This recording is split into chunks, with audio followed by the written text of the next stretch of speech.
Now resumed. Members, we will now review and confirm the order paper. Once the order paper has been approved by council, any change will need a 2/3 vote. The city clerk has posted today's order paper online with agenda item RM 35.7, review of the order paper. There are 59 items left on the agenda, including 27 member motions. The mayor has timed her second key matter, item EX 28.1, headed Making Life More Affordable for Families, by asking luxury home buyers to chip in more as the first item of business this morning. Council has timed item IE 26.3, headed Transform TO Net Zero Strategy Action Plan 2026-2030 as the first item of business following the mayor's key matter. Council has timed item EX 28.2, headed Status Update Implementation of the Ombudsman Recommendations and Council Directives on the city's response to a vital services outage in multi-tenant home, together with item PH 26.3, headed Multi-Tenant Houses Regulatory Framework Implementation Update as the first item of business after member motion this afternoon.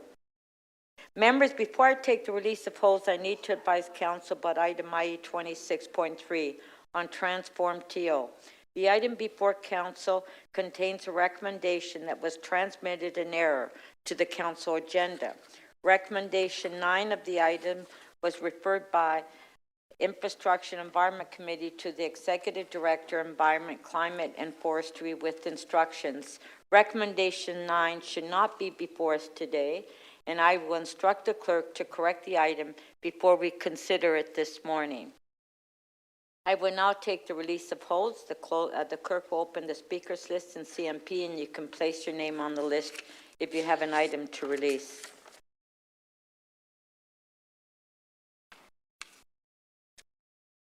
Councillor Perks. Yes, Speaker. I would like to move to defer to the February meeting item NY 28.6 567 Shepherd Avenue East Official Plan Amendment and Zoning Bylaw Amendment Decision Report. This is a development in Councillor Carroll's ward. She's not here today, and she's asked me to defer it to the February meeting for further conversation. So that's NY 28.6 567 Shepherd? Yes. So you're referring back to February meeting? Yes. Okay. We have a motion by Councillor Perks. That's on the screen. On favor? Carried. Thank you. Councillor Fletcher. Thank you, Speaker. I'm going to release CC 35.12. Oakman-Minnesing settlement. Okay, so Councillor Fletcher is releasing CC 3512. On favor? Carried. Then I'm releasing a TE 27.20, which I've added the construction management plan to that, and with that, I'll move that. Okay, that's T 27. Just to be clear, clerks have that construction management plan. So that's Gerard Street, right? Just to check. Yeah, there's a motion. Yesterday we got mixed up of what you had and you didn't okay. have.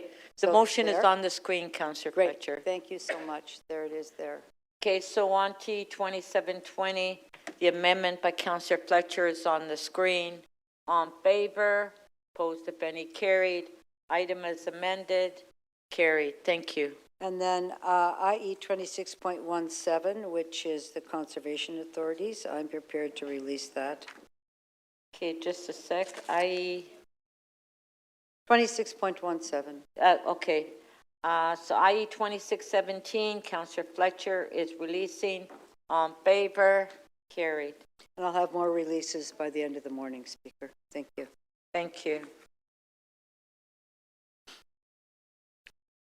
Are there any further changes to today's order paper, such as request to time items or make changes to the timing of items decided yesterday?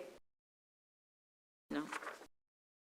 All those in favor of adopting the order paper as amended? On favor? Carried. I have a number of motions, members' motions, but unfortunately, we do not have 18 members. So, Councillor Pasternak, you had an announcement. Yes, thank you, Madam Speaker and colleagues. I just want to take a moment to recognize the success of the Strong Cities Network 6th Global Summit, which took place in Toronto last week. I'd like to thank Councillors Chernos Lynn, Councillor Shan for attending, and Councillors Morley and Bradford for being on panels, and of course, Mayor Olivia Chow for giving the opening address and signing the declaration.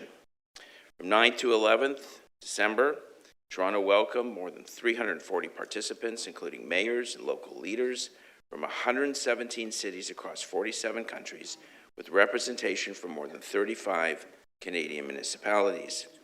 This was a significant moment for our city.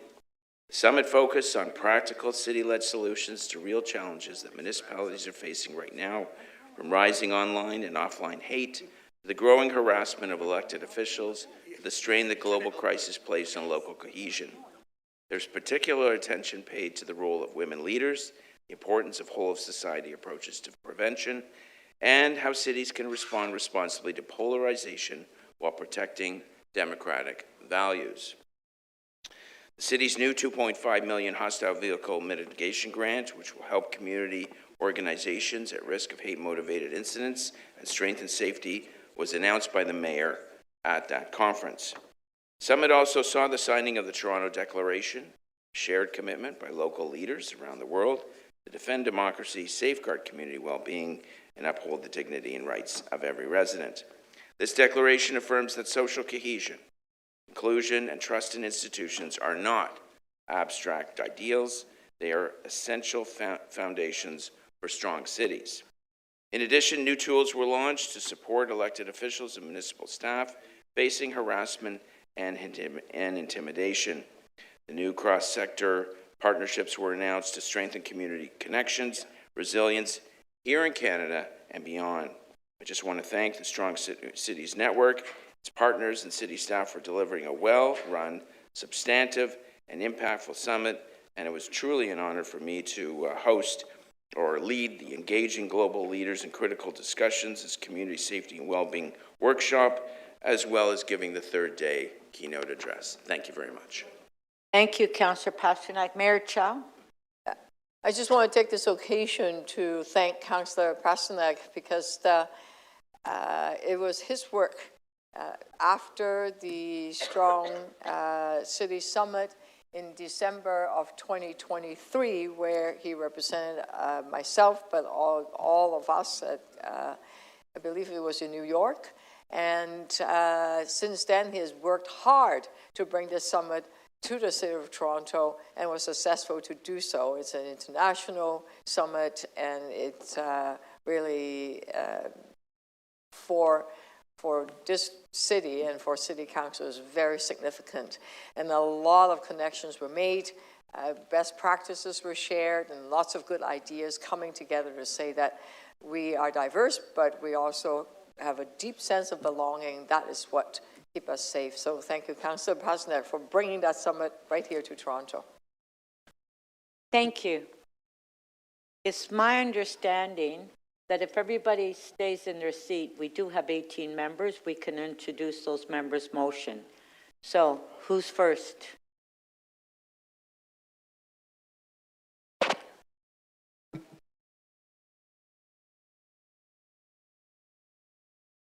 Councillor Matlow.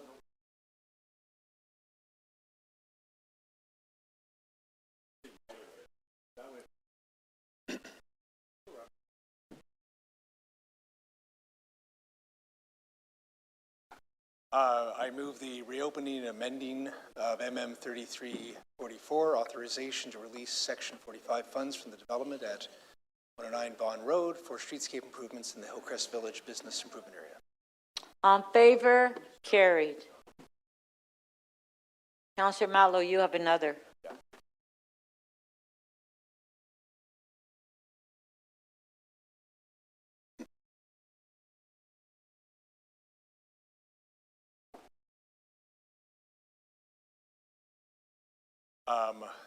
amending items 270034.5 and 2025 GG 2414, respecting nonprofit licensed daycare center at 115 and 117 to 127 Broadway Avenue.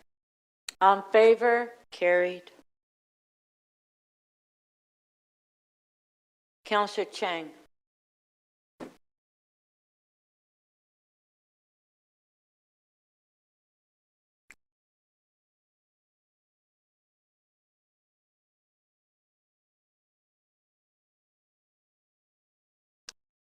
This is, I believe this is a reopening with an amendment.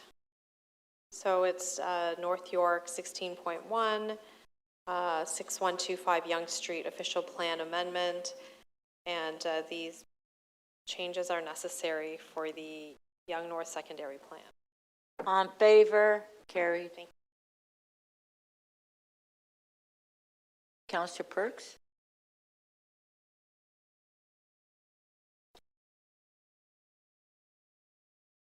Speaker, I would like to amend item PH 7.5 about the Parkdale Hub. Frankly, it's just an address correction. We need to do it urgently in order to proceed with a minor variance to the Committee of Adjustment and prior to finalizing required agreements and proceeding with the next phase of development. Okay, on favor? Carried. Who's next? Councillor Fletcher. Yes, thank you. I have a motion without notice that's urgent. It's about the recycling bins in order to be able to allow Mr. Kelleher to have a license with circular materials for residents, particularly in Councillor Burnside, Councillor Crisanti, Councillor Carroll's ward, that have very small dual bins. Thank you. On favor? Carried. Okay, so we will now go to the mayor's key item, which is EX 28.1, making life more affordable for families by asking luxury home buyers to chip in more. Questions to staff, if you can put your name on the screen.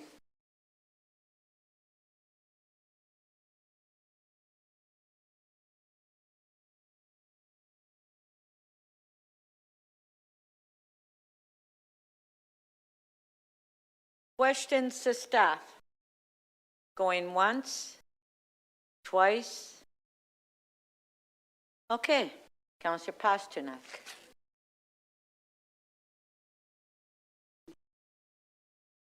Okay, thank you.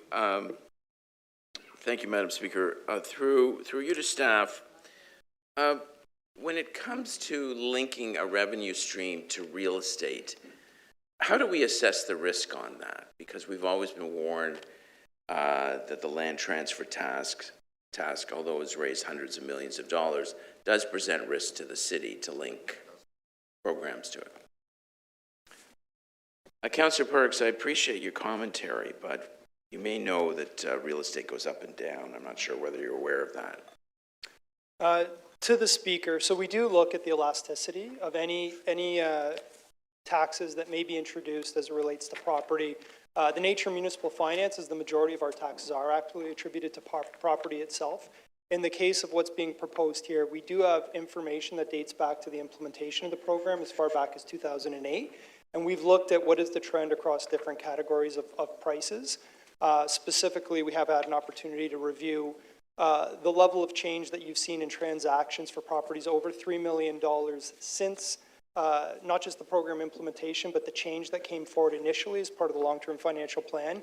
And reviewing that, what we've seen is even after that change, the amount of transactions increased at a greater rate than those below $3 million. And just comparing to the last year, we've actually seen very little, if no change at all, at the amount of transactions at that level, despite an overall decrease in sales below the $3 million threshold. So when it comes to revenue streams, finance has never been keen on linking it to programs. I mean, we ran into some issues with the billboard tax. We originally linked it to the arts community, but then we delinked it. Now, this seems to be from the messaging, that this is linked to school food programs and TTC fare freezes. Are you linking the revenue from this added tax to those two spending envelopes? To the Speaker, so this is a motion that's come forward for consideration. The budget is still currently being developed. I know that through the article, the report itself, it highlights offsets, that this would provide offsets to those initiatives, but that linkage would happen, or essentially either direct or indirect linkage would happen through the budget process. Now, we rely heavily on the transactions of real estate. Adding a tax element to real estate, doesn't it create a freeze or a chill throughout the real estate industry, regardless of the value of the house? To the Speaker, so again, when we look at this, we will look at the impact of all of the revenue tools that we have it available to properties or property taxes, land transfer tax, whatever it may be.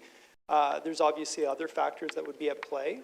So in the review of this, again, reviewing the elasticity of what this would have in terms of the impact on sales transactions hasn't appeared to have a major impact, but that is a review that was undertaken.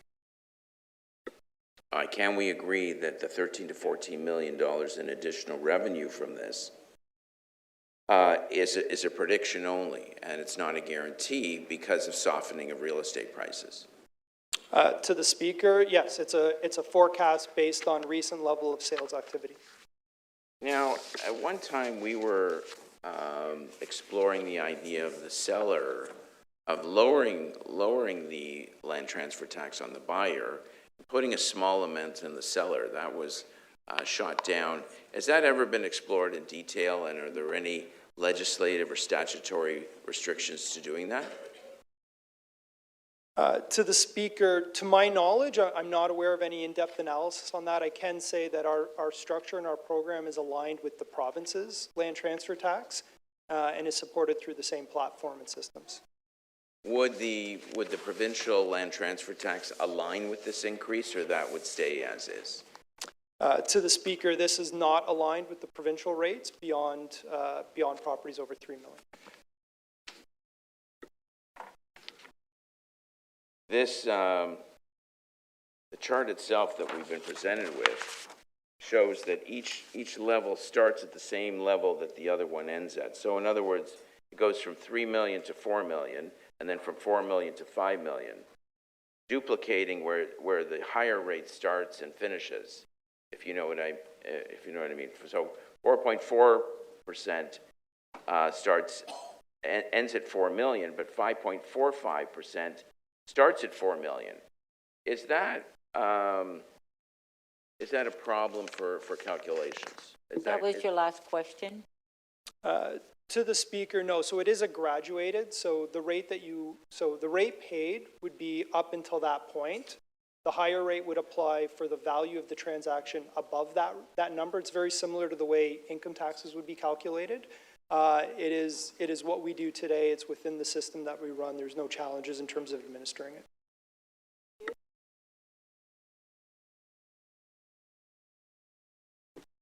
Councillor Holiday. Thank you. To the CFO, can you remind me what are the tax revenue streams that we have coming into the city? Please leave user fees aside. But with obviously the MLTT, that's before us. What else is there? To the Speaker, so the majority of revenue tools that the city has are property-based in nature. So the primary one would obviously be property taxes themselves across all property classes. In addition to that, again, MLTT would be one of the next largest streams. As you mentioned, there are user fees that we would have, the biggest being TTC fares themselves. I don't want to talk about those, just taxes. Taxes, so Those property are the two. tax is the majority, land transfer tax, municipal accommodation tax, third-party sign tax. Okay. What's the relative value of the MLTT to the property tax dollar value? What are we talking about here? Sorry, the equivalent in terms of what it would be is... Yeah, how many millions of dollars, you say in 2025 or projected for 2026, is the MLTT and what is the property tax? So in the 2024 total amount that we received was $832.5 million. Yep. That would be the equivalent of roughly 17% on the property tax. And what's the total property tax? Yeah, just under $6 billion. $6 billion. Total collected. Okay. Now, I seem to recall that the province has deferred assessments for a long time. What's the outlook for 2026? Do those assessments now, the new ones, become active, and what does that do to the property tax base? Or what's the outlook on that? So we are still awaiting to hear from the province when they would reintroduce reassessments of property values. That will not happen for 2026. I'm not sure beyond that. In terms of the impact it has, there's two different impacts. There's an impact on the property owner themselves, and then there's an impact on municipalities. Yep. The impact on municipalities is revenue neutral. So reassessments don't result in additional revenue for municipalities. It results in a shift. On the property owner side, it depends on whether or not your value at a reassessed value is increasing greater or below the average. That will impact the shift that would happen to a particular home. And what do we know what might happen to detached homes or single-family residences that is targeted under this? Are they probably going to go up relative? It's challenging to say. It would depend. So the shift is going to be between the homes themselves. It's also going to be between the classes. So you would have to understand, is industrial or commercial or multi-residential going up at a greater rate than residential? And then within the class, are higher value homes going up at a greater rate than those that are not? So it would be challenging to say. Pretty sure condos going down. Depends on if it's based on a 2016 valuation, that would have to be determined. No, but we've deferred, the province has deferred many years, so we're now in 2025, so. Yes. And it's based on a You don't know, I 2016 evaluation, so Okay. we would have to look at the change since 2016. This is my last question is, there's another report today at council that talks about rezoning a whole bunch of properties in a couple of downtown wards as part of the Avenues project. If a property, a detached home, is rezoned to mixed use or apartments, how does that factor into this? Does that drive the value of the land up? Does it drive its property tax assessment up? And how do we compute all of those changes so that we can make an informed decision about tax revenue that's before us? So on an annual basis, we will look at changes in the properties themselves. So that information will come to us from MPAC through the provincial agency. If there is a change between classes, it will then trigger a change in the rate. So if it's converting to an industrial or a commercial, it would, even a multi-residential would have actually a higher rate than that of a residential. And then we would have to compare that against the reassessed value that would be coming from MPAC. Right, so let's take a property in one of the downtown wards, a detached home. If it's suddenly rezoned to apartment lands and it pushes it over the $3 million threshold, do I understand that that property not only gets an increase in their taxes because the property value goes up, but they also get hit with the municipal land transfer tax? I know it's the buyer that does it, but all of that goes into the price of the transaction, right? Yeah, the only change is in terms of what's in front of council today only applies against single-family homes. It is only being proposed towards single-family homes. But those are within the report, so there are some captured in that, I think. So Planning report. Single-family homes would. Anything outside of that, so any changes that might be on multi-residential, That was your last wouldn't be question. part of what is being That was your last question. Councillor Burnside. Yeah, thank you, Madam Speaker. Through you to probably Mr. Conforti. If you have a $20 million property, a home in this case, what's the annual property tax you're paying?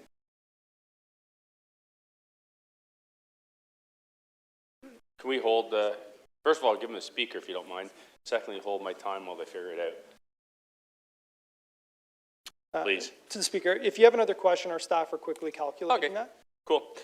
You talked about elasticity. What is it for when you raise this the land transfer? To the speaker, so, sorry, in terms of what's being proposed today or in general? No, just in general. I mean, we know with transit, the elasticity is not great. You can raise fares, and that doesn't really diminish the number of users.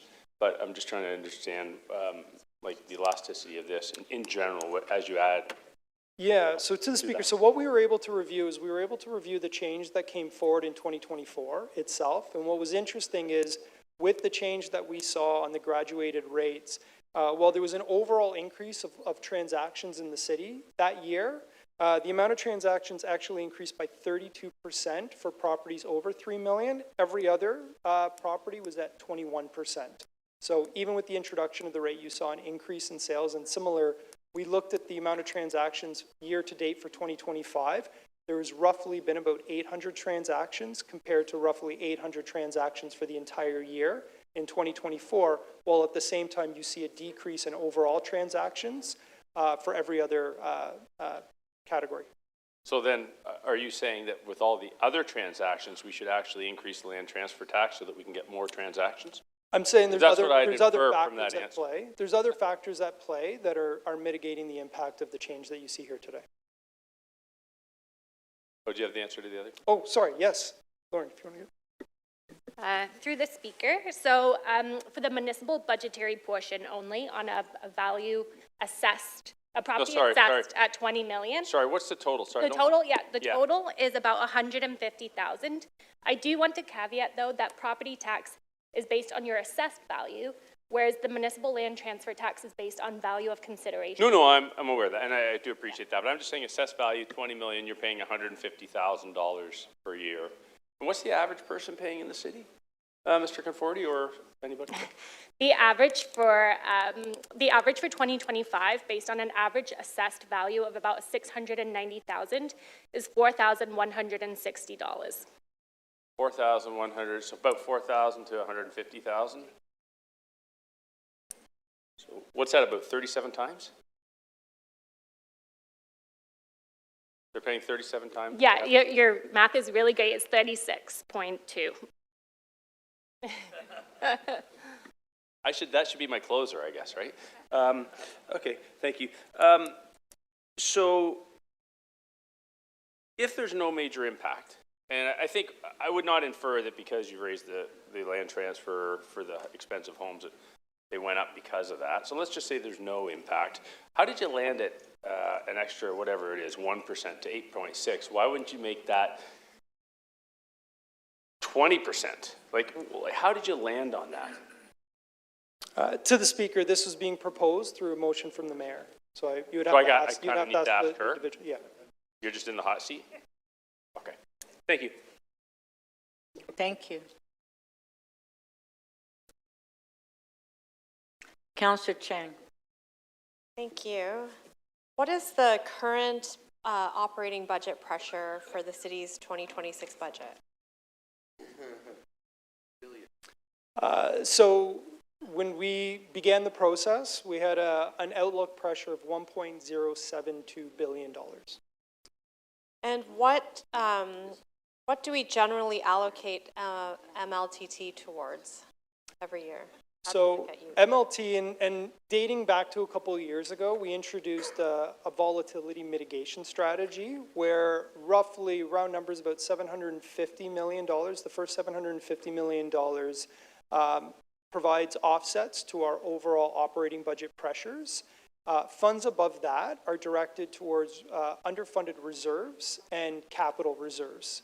It gives us the ability to manage fluctuations that you see in a market in a way where we could defer or leverage underspending in the capital budget to offset that volatility.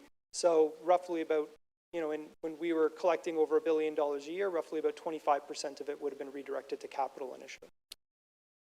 And how will the additional revenue for this proposed increase be allocated? Will it fit into the same formula?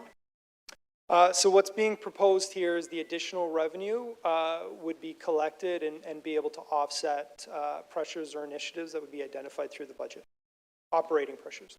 So that 1.07 billion. A portion of the 1.072 billion. And how much? What kind of hole are we going to make a dent in this? So the amount that we would expect to generate with an April 1st implementation is $13.8 million. So, tiny shave off the cake. And Is the city still in negotiations for a new deal with the province? Speaker, yes, we are. And would there be an opportunity to revisit this increase if we are able to get to a point where we are not in a structural deficit?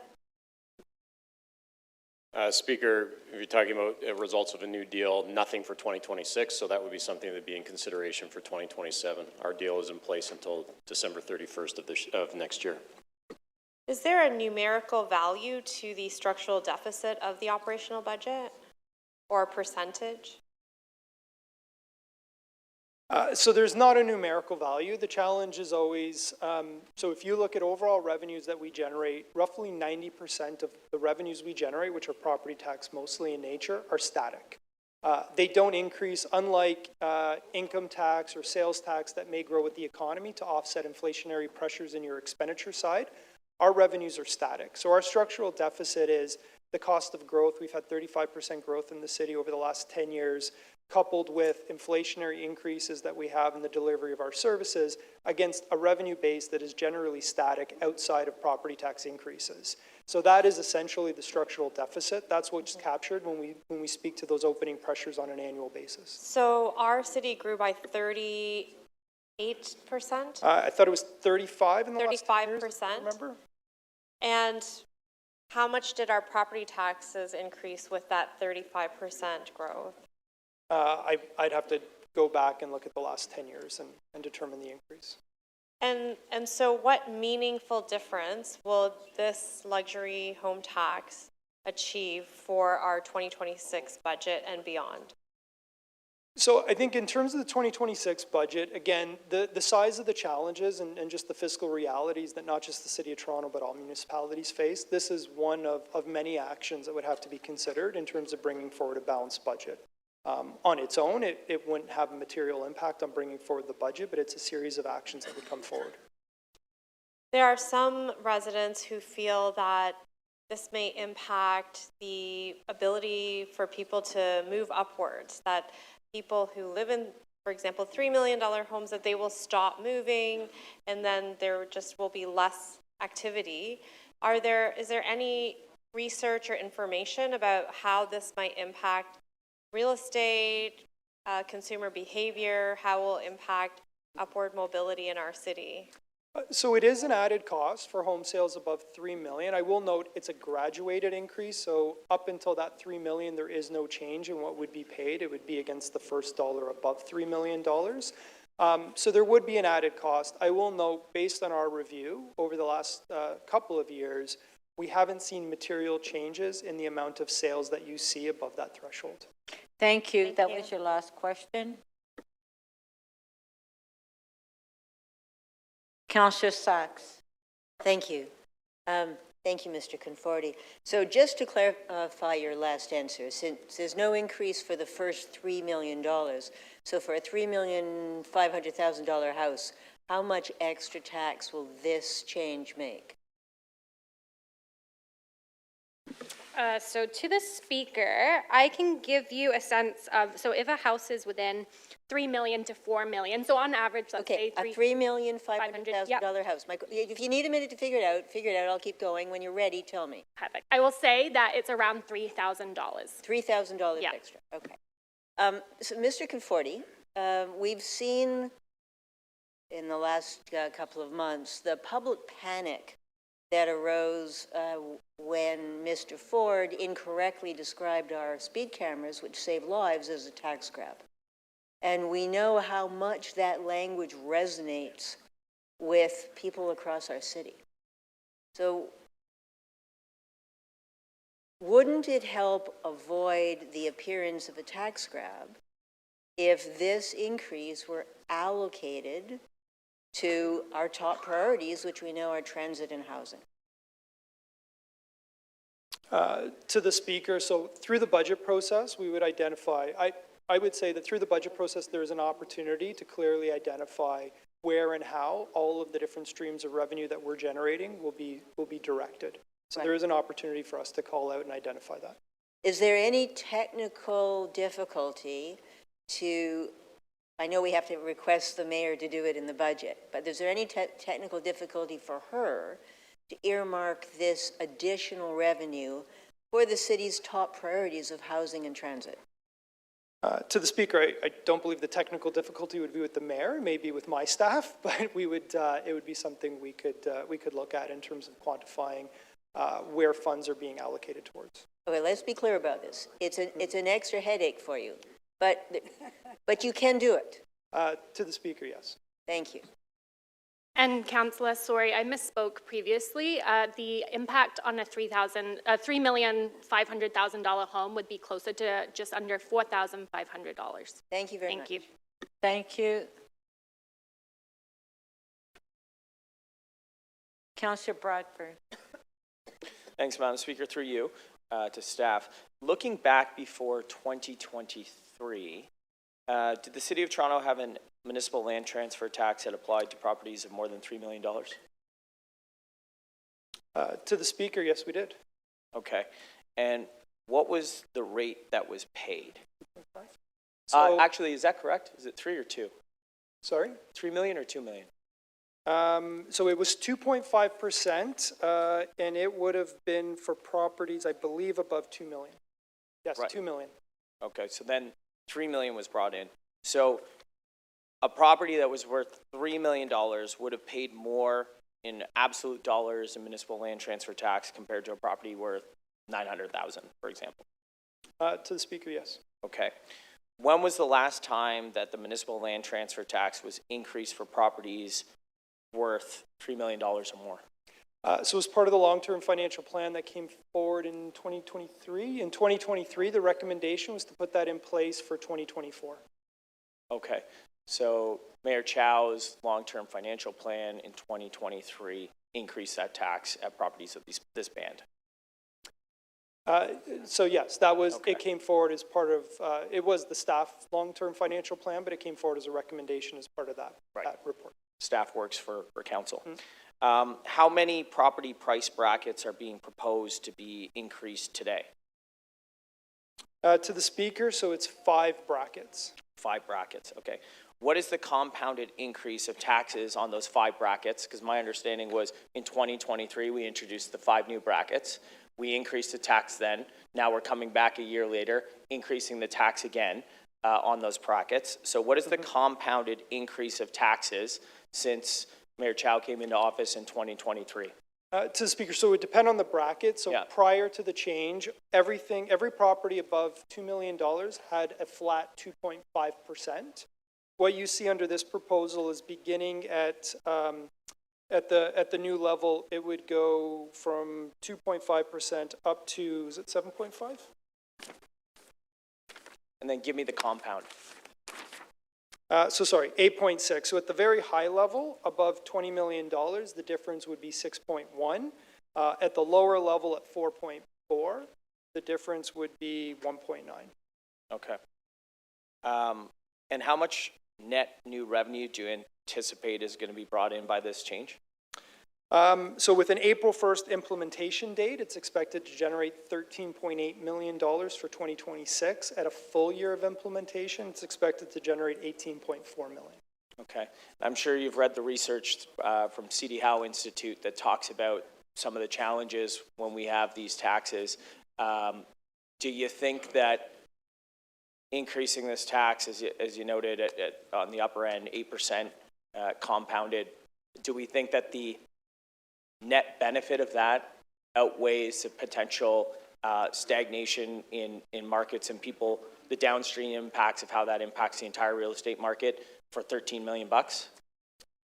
So I do believe there's an overall impact that you would have as a result. Anytime you introduce a new Right. property tax or a new tax, there's going That's to be what an the overall research shows. Yeah, I think the challenge that you have, and it really lends itself to municipal finance in general, is we are limited to taxation tools that are generally against property. Right. So in terms of actions that we have to take to be able to balance our budgets, very little flexibility beyond taxations against property. Right. So you can raise taxes. Other alternative would look at the other side of the balance sheet and try and drive efficiencies, I suppose. Absolutely, you balance Right. the budget through increasing revenues or reducing expenditures. And today, the mayor's proposal is to increase taxes, increase revenue, increase the taxes. So what's in front of us today is a change in the tax rate for land transfer tax. which, to be clear, is an increase. It's not a Yeah, decrease. sorry, yes. Right, an very increase, good. yeah. Okay, thanks, Mr. Conforti.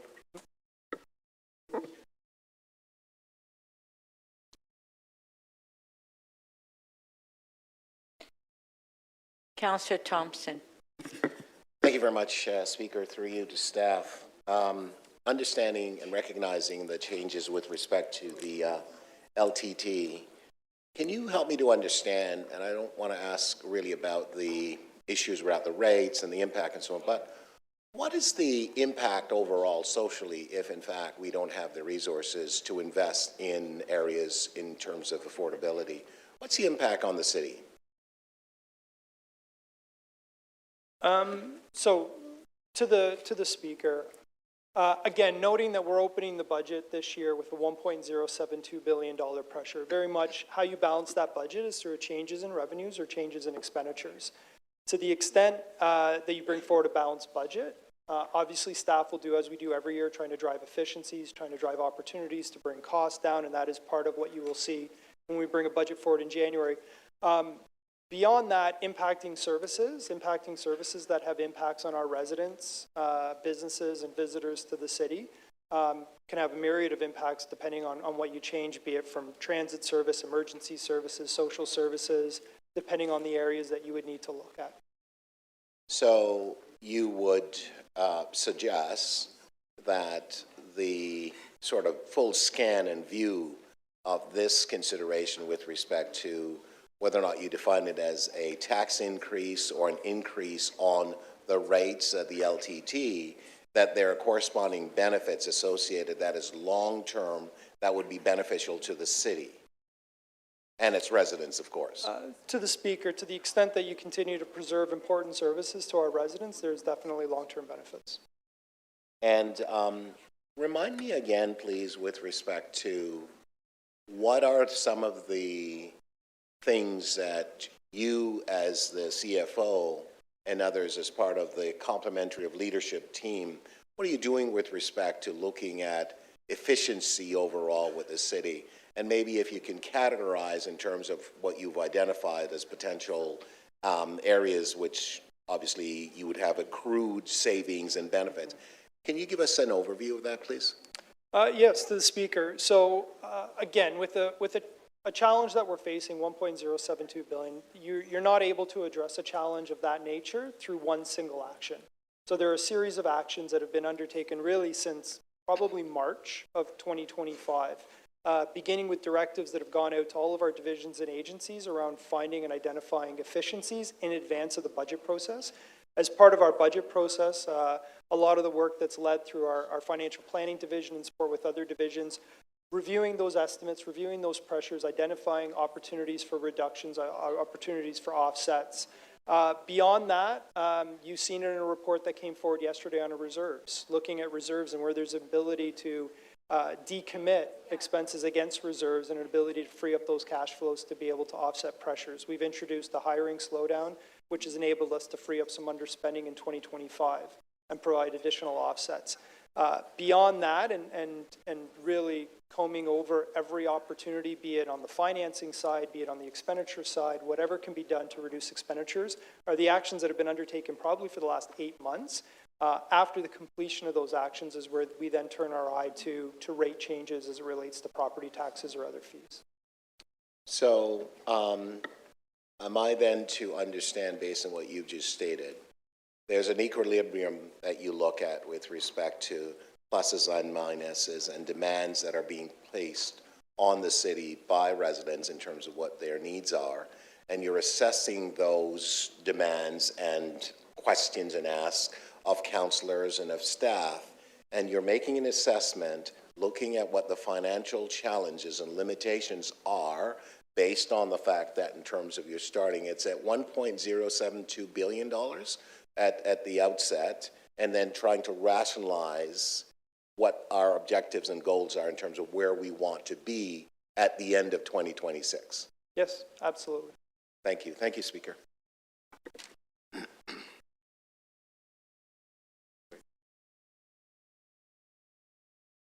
Mayor Chow to speak. Thank you. I have an amendment, I believe, The clerk has it. May I have it on the screen? If you could start the time again. I'm still waiting for it to come on the screen.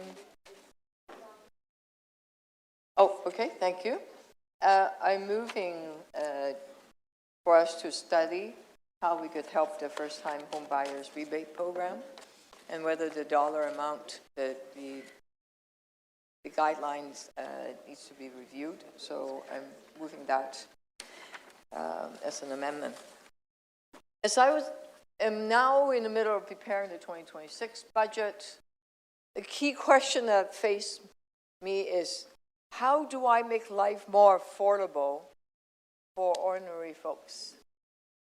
And it comes to me that there are a few programs that save a family $1,200. How do we do that? We are doing it by lowering the cost of their grocery, by making sure that 2 kids in school have a bite to eat, a mid-morning snack program. And that saved them over $900 with a family with 2 kids. That saved mom and dad are working families.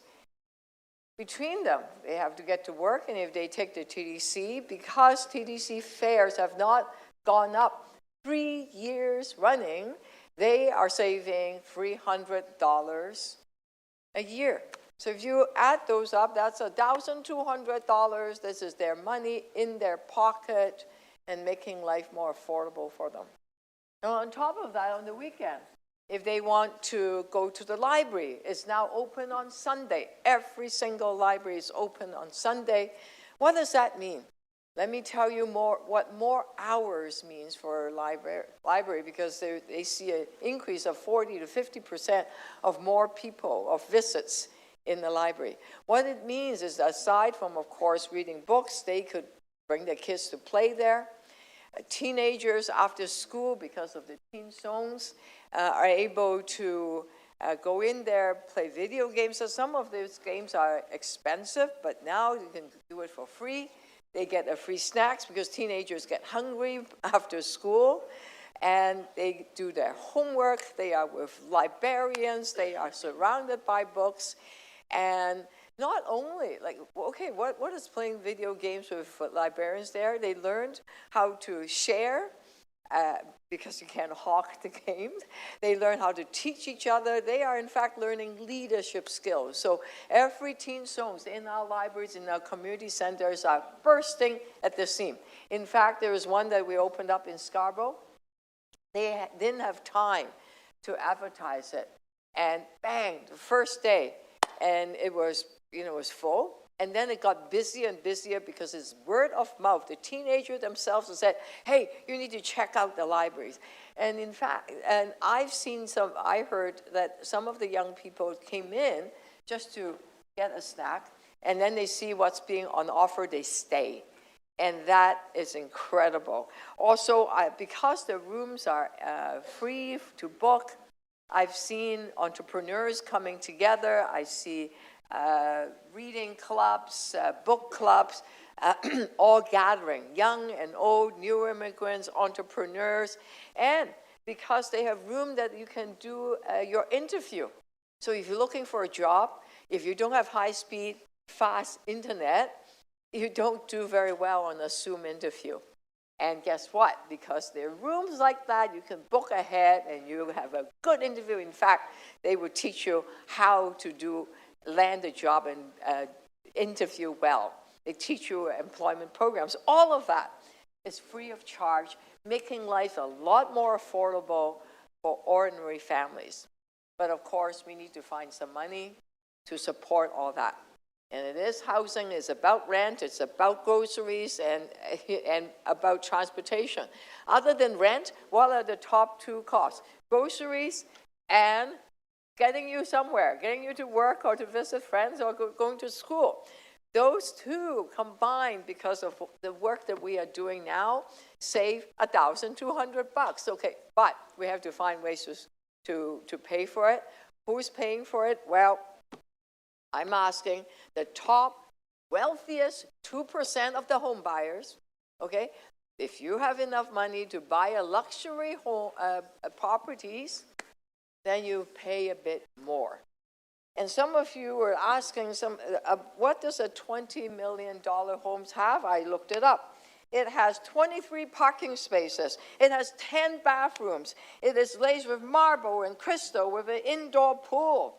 Yes, that is what you can do if you have that 20 plus, actually $22 million. And wow, 23 parking spots, okay? I'm asking those that can afford it to pay a bit more. And some of you said, well, you know, what about $3 million? You will have to earn an average of more than $500,000 in order to qualify for the mortgage. And assuming it's 4.34%, I looked it up, you have a hefty down payment, and if you're earning $500,000, you pay a tiny bit more. So that is how we can help support to make life more affordable for everyday families. Thank you. We do have a question for you. Councillor Burnside. Thank you, Madam Speaker. Talked about asking these people with 23 parking spots just to pay a tiny bit more. I'm surprised you don't hammer them. But anyway, 23 spots, it's outrageous that someone should have a level of success. But that's not really a question. Were you aware, thank you, Councillor Perks, I always appreciate your help here. Were you aware that, because you talked about affordability, that in the last 2 years, we've increased property taxes by $720 million annually on people? You're talking about 16% not each family, not average family. I think well, I don't know what the average is. I'm just saying, affordability is for everybody, but yes. Obviously well, for those people that differently. Yeah, today we're talking about those that are it's the 0.5%, half of 1%. We're talking about of Torontonians, okay? 0.5%, half of 1% of Torontonians. About 1,000 folks. Oh yeah, but I'm just talking about affordability, about the $720 million. Forget that though. Let's move on because I know it's hard to. Families? No, but so were you aware? So if you add the $720 million plus the just the tax increase, just in general, forget affordability. Oh, we're not talking about land transfer. No, I'm just talking about the property homes. tax. Yeah, it's gone up since you've been mayor. $720 million. If you add that to the New Deal money that we have, that's $400 million. That's an extra $1.1 billion in our budget annually. Feels like we're kind of scrounging still. Well, as you know, I came in and inherited a $1.8 billion of budget deficit. And I had to make sure that we get to a place where we could manage our finance. In fact, we are managing it quite well. That our first time in 23 years, our credit rating have gone up to AA+. And as a result, because our credit rating have gone up, first time in 23 years, more than 2 centuries, we are now able to save at least $5 million. We don't have to pay as much interest. Our bonds that are going out is oversubscribed so that the international financial market is saying to us, we have confidence in the city of Toronto because of our fiscal capacity. That is because of what we have done in the last 2 years. We'll continue the path, but we know that times is tough. We want to so just help and thank you. make life more affordable. Excellent. Thank you very much, Mayor. Last thing. So we know one of the characteristics of people with wealth is the ability to move. Are you in any way concerned that the people who might be, paying this land transfer, this extra, up to 8.6%, might move to Aurora where they keep the pools open in the summer in a heat wave and remove snow after a storm in the winter? Well, what I've noticed in the last 2 years, when folks are having a hard time buying because our market, the financial market is a bit stuck, that the number of people, the number of sales of these luxury properties have remained steady. Okay? It's 1,100 properties that are being sold every year. It's around the same. Okay? It has an impact because guess what? The stocks and the bonds, those folks that are most wealthy, the wealthiest half of 1%, they're doing very well. So that's my last The question. stocks are doing well, so they're not moving anywhere. They can afford it. And it's not impacting question, on just their yes or no. spending habit, I've noticed. No more questions. You don't have to run out the clock. Yes or no? So you're not concerned? What is the yes or what's the question again? Am I worried that I guess that's the 20 point. Thank that you very much. someone that can afford to pay 22 or 30 million for homes that they will go somewhere else? I'm not worried about that. Thank you. Councillor Holiday, before you ask or speak, did you want to introduce? Councillor Bradford, you put your name. Councillor Bradford, you put your name up as after I closed it. So, Councillor Holiday, do you want to introduce? I don't know everyone's here yet. If we could just wait a couple I of was minutes. told 10:30. I think we're expecting quite a few. Oh, you're still waiting? There's more coming? Yeah, there's more coming. So did you want to wait then? We just wait a couple of minutes. Thank you. Sure. Okay. All right. No, Councillor Bradford, you put your name. No, there's no point of order. No, hold on, Councillor Bradford. If you have a question, ask a question. But in the future, put your name up before I close it. Well, I think. Councillor Bradford, go ahead, ask your question.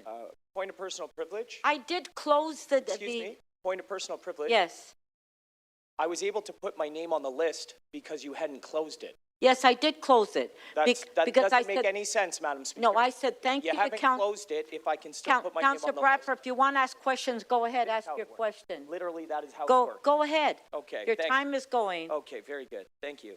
A couple questions for you, Madam Mayor. I'm sure you recall, I brought forward a motion in September of 2023 to increase the first-time homebuyers rebate, which you voted against. You actually voted that down in September of 2023. So I am curious why your position today has changed. Has it changed because we're heading into an election year? Has it changed because you come to the realization that Torontonians are tired of you raising everybody's taxes all the time? Why did you vote against my motion to increase the first-time homebuyers rebate in 2023, but today you sort of present like you might support it? What changed for you? Councillor Bradford, under your leadership, when you were in TTC and under the previous administration, you left the city with a huge budget hole of $1.8 billion. On top of it, you cut TTC service and raised the fares twice. And guess what? Life became a lot more unaffordable for those that are taking TTC, and the ridership dropped. And so we were in a situation when I came in July of 2023, that I looked at that huge budget hole, and you were not at that time, allow me to say, that we had the Gardner and the Don Valley Parkway still on city's books. That's billions of dollars we have to fix. And December of 2023, and in January of the new year, we were able to upload through the New Deal. As a result, life became more affordable, and we're beginning to climb out of that budget deficit, and which is why the credit rating have gone up. And life is now, in terms of our budget fiscal capacity, we are doing better today than, say, 2 years ago. I haven't heard that from anyone, but respectfully, I'm going to try and ask the question one more time. In September of 2023, I brought forward a motion to increase the first-time homebuyers rebate. You voted against it. You whipped the votes. You voted it down. And that was really concerning for me as you know, a younger person in the city. I know that there's a lot of folks who are trying to build equity. They wanted to get in the home market. But all you do is keep raising everybody's taxes. Today, in an election year, it seems like you've had a change of heart, which I would applaud you for, because I think there's a lot of young Torontonians who are leaving the city because they can't afford it. The punitive municipal land transfer tax puts an additional burden on people when they're trying to get into the market.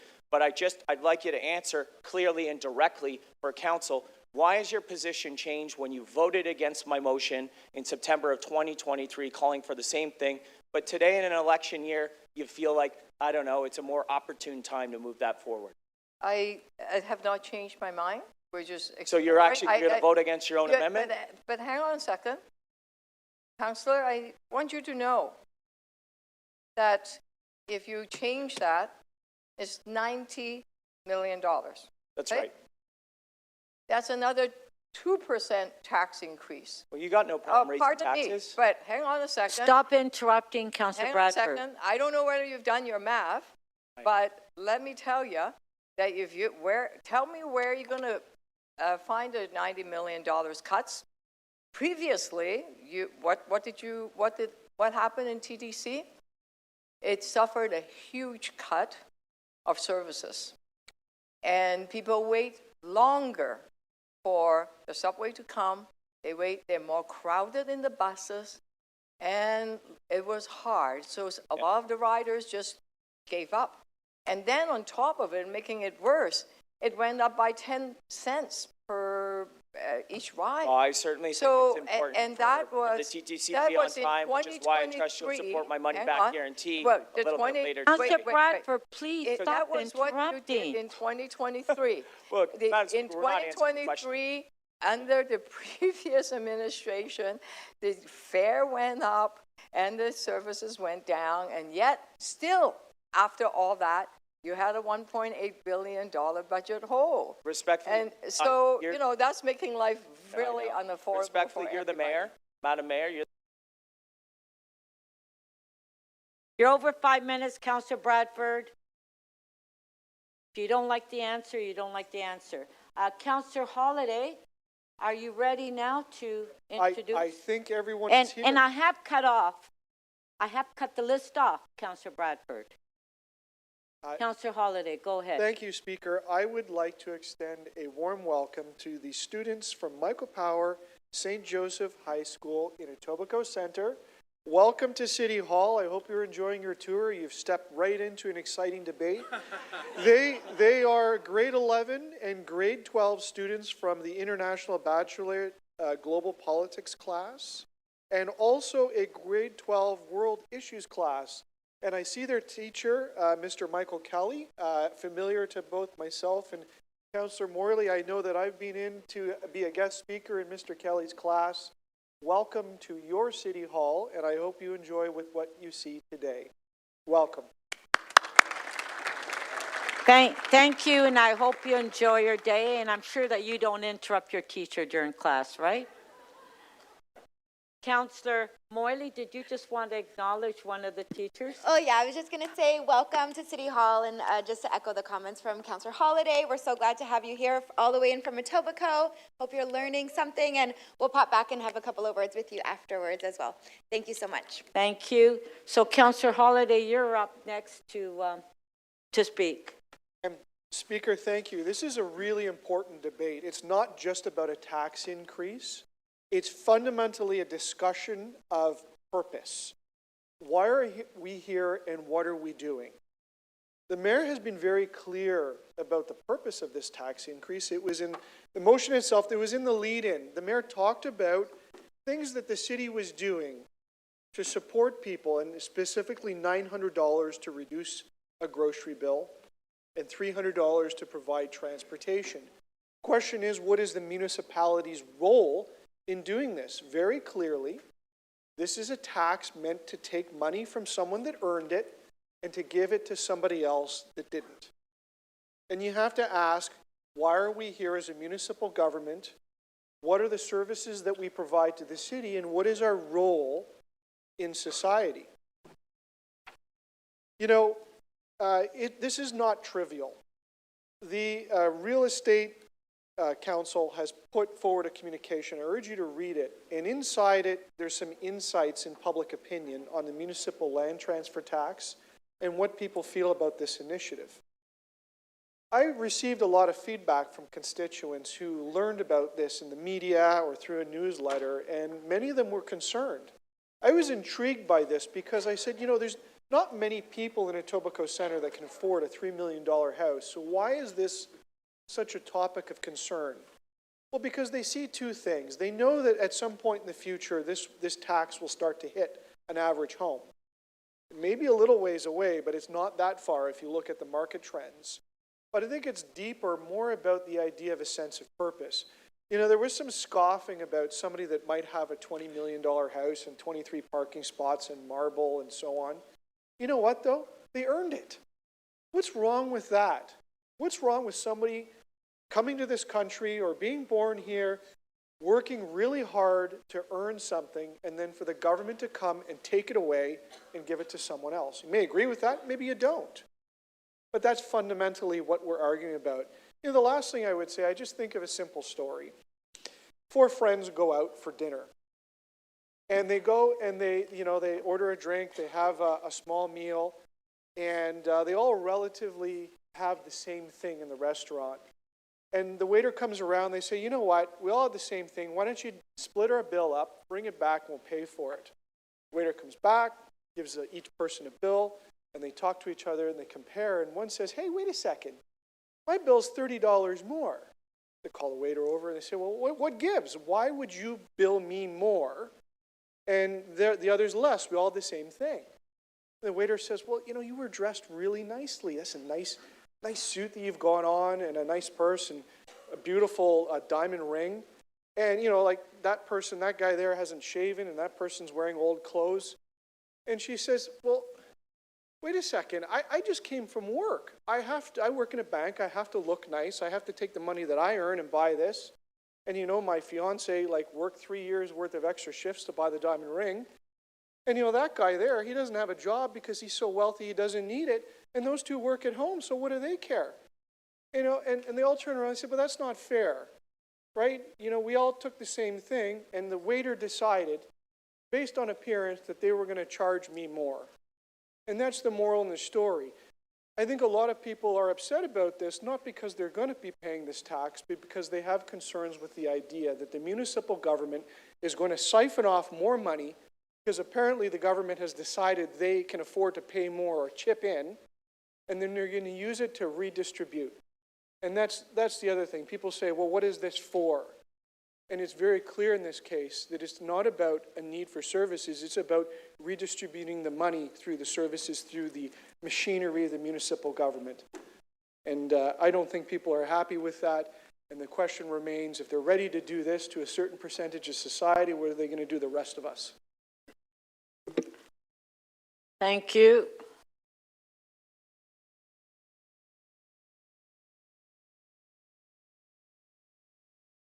Councillor Sachs. Councillor Sachs? Oh, hold on.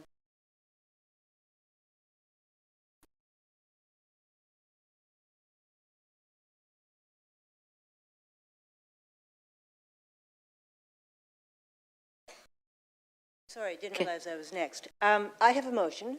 Okay, we'll put the motion on the screen.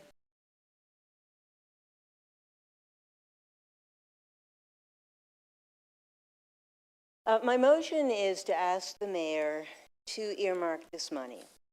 The increase, it's not a very large amount of money, I recognize. But, you know, to some extent, I do get asked the question that my colleague, Mr. Holliday, just raised, which is, what is it for?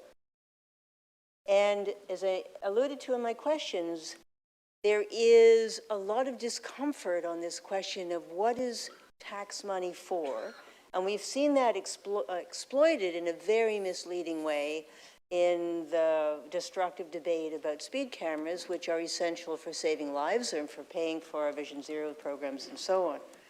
And to wade back into that again now for a comparatively small amount of money without giving a reason for it that people can understand, I think is harmful. So my motion is to ask the mayor, since again, strong mayor powers, we don't have say, but we can ask the mayor to allocate this increase to the things that we know are the top priority to the people in the city, which is housing and transit, and on which we spend billions of dollars. The second thing I want to say, and this is addressed to the mayor, Madam Mayor, I think you did a disservice to my community when you said, oh, those people in Rosedale, they can afford it. there are people in Rosedale for whom an extra $4,500 is not material. And there are many people in Rosedale for whom it is. If you've gone door to door in Rosedale, and I've knocked on every door many times, there are, some of those big houses are subdivided into many different parts. The apartment buildings that were blockbusted into Rosedale provide accommodation for people of all kinds of income levels. There are widows taking extra jobs in their senior years to try to keep the family home for their families. There are a lot of people in that area who can pay more, and there are people for whom this is a hardship. And my Residents Association has protested the broad brush, and I'm hoping that you will make them an apology. Yes, of course, people who have more should contribute more. That's a Jewish precept from long ago, and I will be supporting the proposal. But I think we have to be fair about the impact it has on people, and there are many people in every part of the city who will be affected. And in every part of the city, there are people for whom the extra cost is no impact. So let's not do a broad brush blame of people. Let's bear the collective burdens as fairly as we can. Thank you.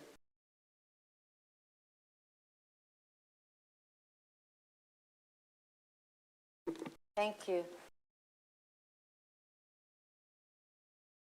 Councillor Matlow. Thank you, Madam Speaker. I have a motion to request that the province of Ontario provide us a percentage of the HST to lower the city's reliance on the land transfer tax itself. This is our stated position. And the reason that I think it's important to state it in this context is that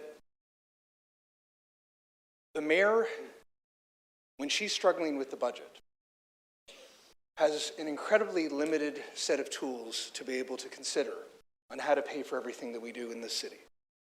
And this is unlike cities throughout North America and around the world that have a series of revenue tools, often like the HST, that can grow with the economy. In other words, if we had a percentage of the HST, if we had tools that grew with the economy, during the FIFA games, we'd actually be made whole better than we're going to be left holding the bag while the province and the federal government are going to be okay. Sorry, excuse me just for a moment, if I may, Madam Speaker.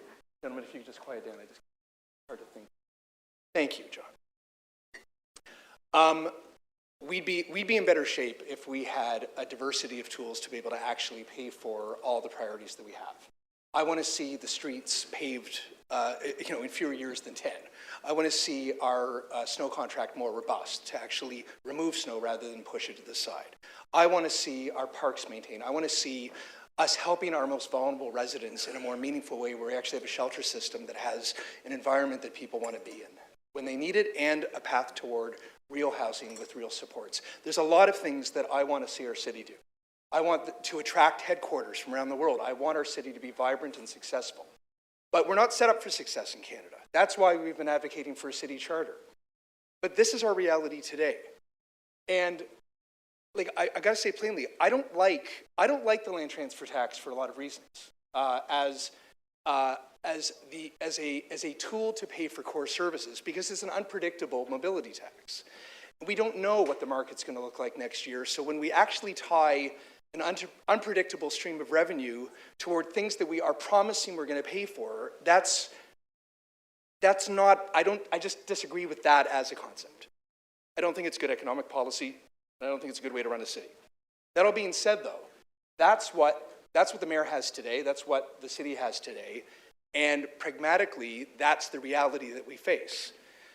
So we can neither just sort of today just say we're going to just get rid of it and pretend that it's not one of the few things that the province allows us to do.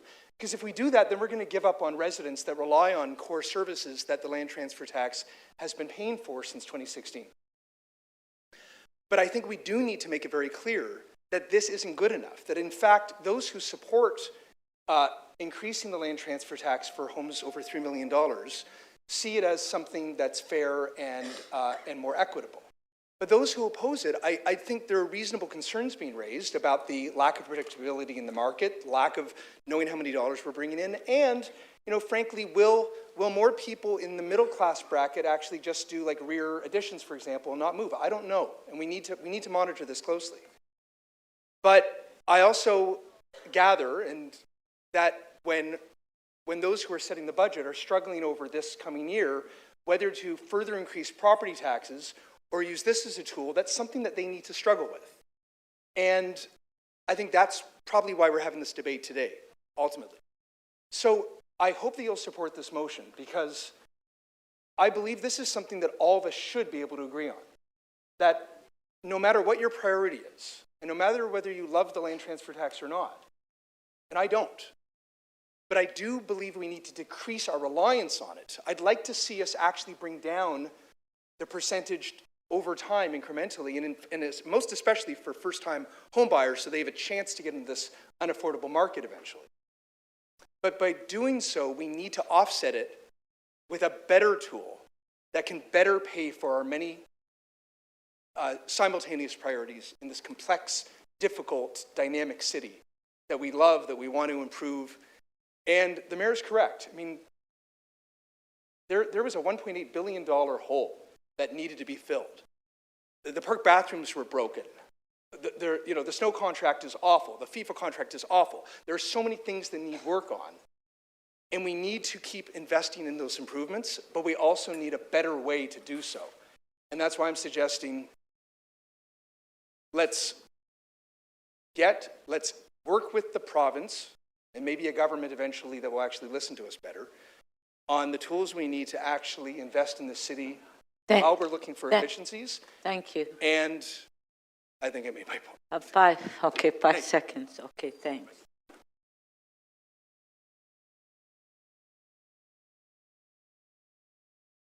Deputy Mayor Malik to speak. Thank you very much, Madam Speaker. I want to first of all thank the Mayor for bringing this forward, and I can understand the discussion and the debate and the sense of challenge that this puts in front of us. But I want to direct us to something that is absolutely clear and that I know we all pay a lot of attention to, and that is the numbers. And the numbers are absolutely clear that the luxury home tax has been a strong revenue generator for our city when we don't have very many tools to generate revenue, as so many of my colleagues have laid out so clearly.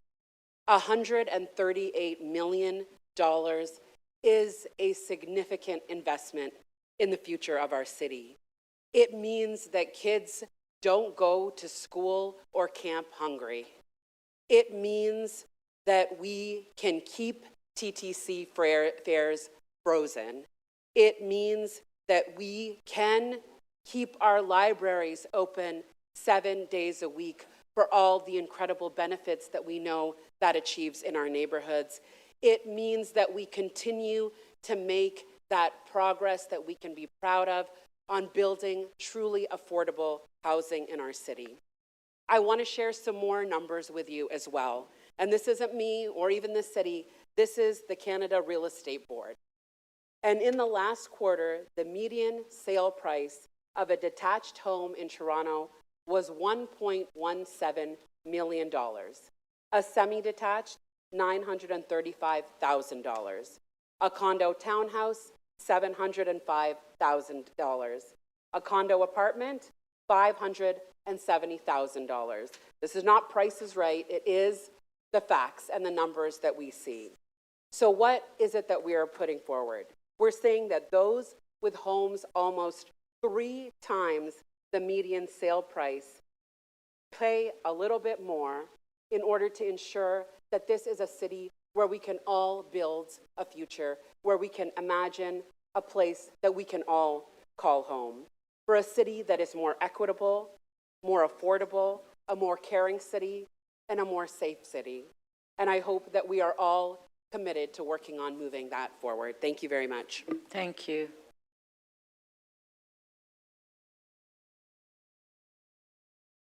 Councillor Pasternak.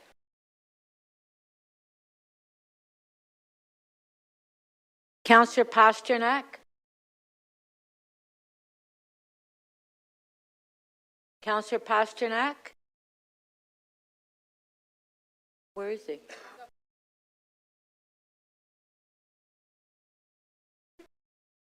Okay. Councillor Bradford.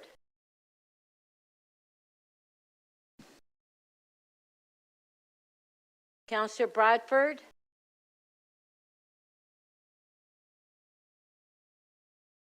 Councillor Chang. I have a motion, is it right?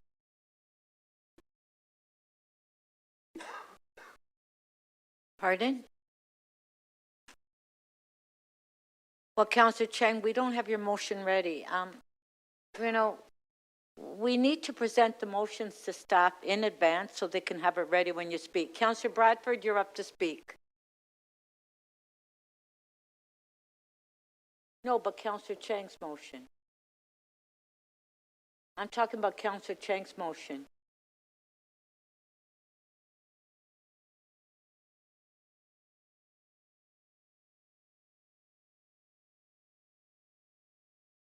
Okay, so is it ready?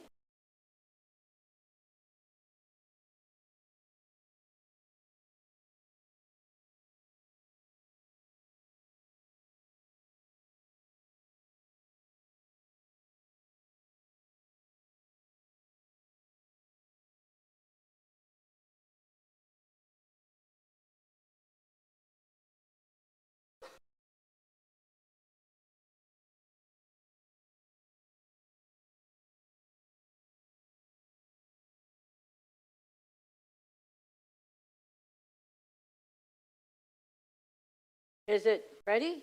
Okay, Councillor Chang, go ahead. Thank you. I have a motion that requests our CFO and treasurer to report back to council with options to rescind the increases outlined in recommendation 1 at such a time that the city negotiates a new deal that mitigates the structural deficit within our operational budget. We are trying to fix real problems here, and our tools are so limited, as Councillor Matlow mentioned. And I was at the Board of Trade Gala last year, and I heard the president of Ellis Don make a speech, and he mentioned how there is a visible fraying of society, that when we go out onto the streets of our city, we can see that things are not okay. And he acknowledged that a big problem that is in our city and across our country and perhaps the world is the disparity of income distribution. And so, yes, sometimes in the city, we do have to do some of that redistribution work where we rely on increasing the taxes on those who have wealth in order to better serve the most vulnerable. And the property tax system was created at a time when cities had very simple problems to solve. Roads and parks, the services that people rely on. But now we have so many new responsibilities like homelessness, the impact of addiction and mental health on our city.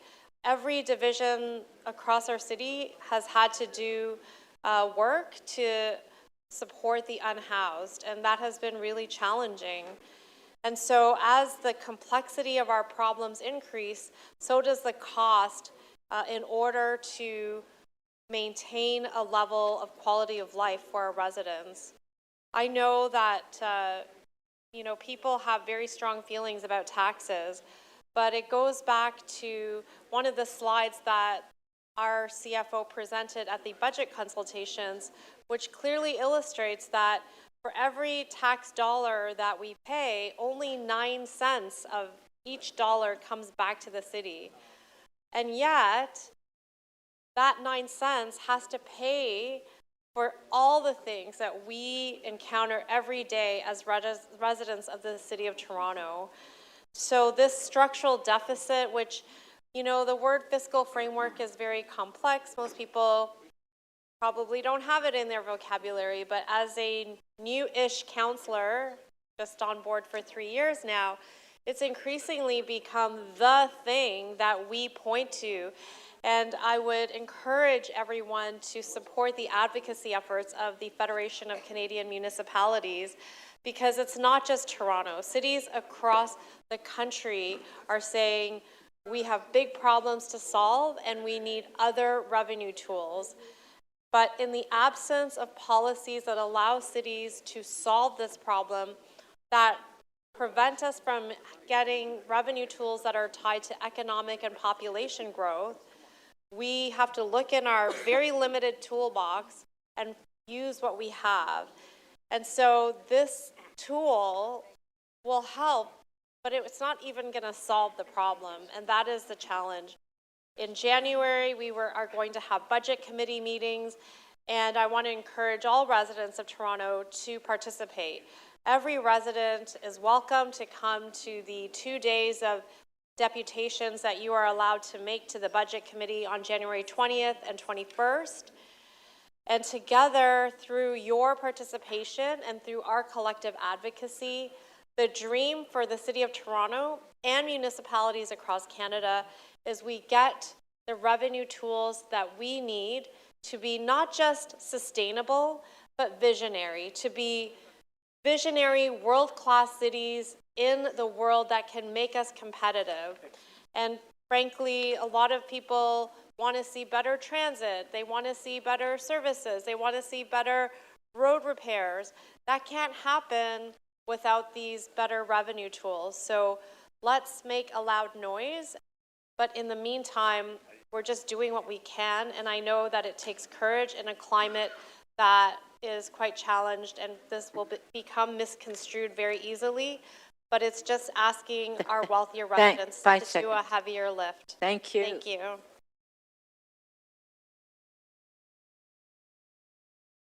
Councillor Pasternak. Thank you, Madam Speaker. Just a point of clarity, because the deficit of 2023 was referenced earlier. When the February 2023 budget was passed in this council, it was a balanced budget, and that the deficit occurred, the material deficit occurred in the months following. So as far as the item before us is concerned, I just don't think this is really the way to raise revenue for our city. It is true that our ability to provide the services that Toronto's expects and the downloading of various services and various programs from the other levels of government, particularly on the asylum seeker and refugee and the homeless files, this is something that a city cannot pay for on the tax base. But what before us now is an old attempt to tax the rich, thinking that this will solve all the problems before us. This is an unstable revenue stream based on real estate that fluctuates. The people that's being targeted under this motion are already paying the highest property taxes in this city. We should not be punishing hard work.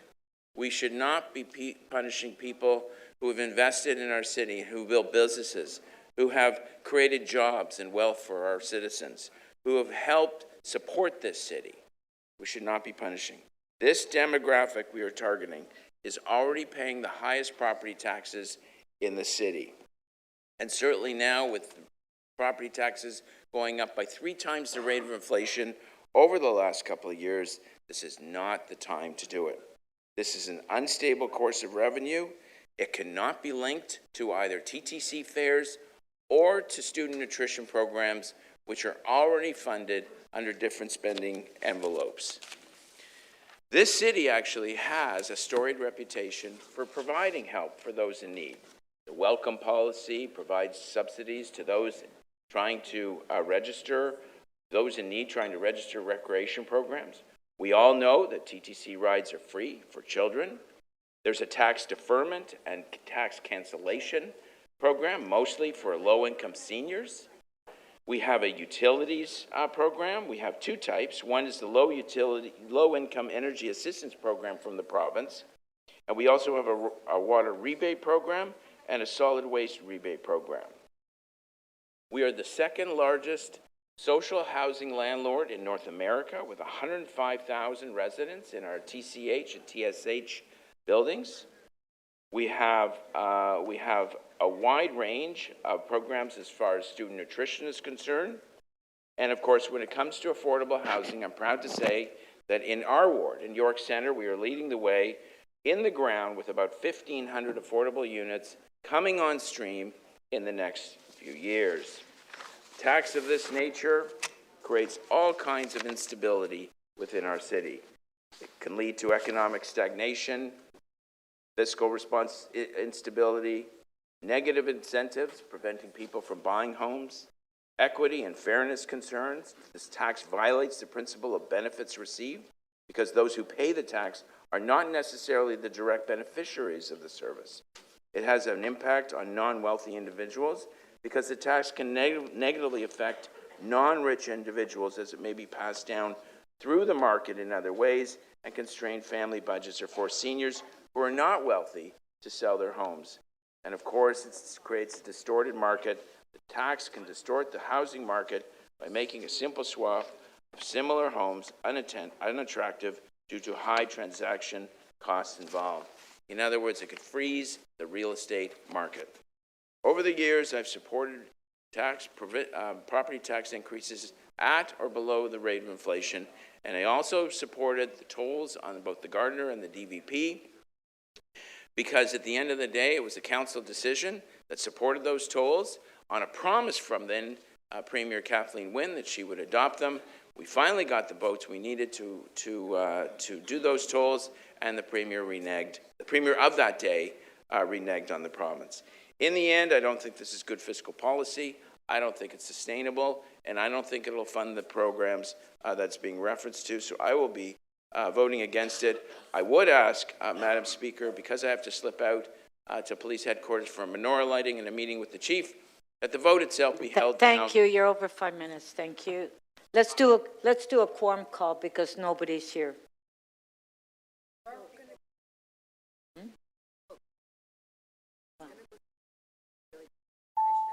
What kids?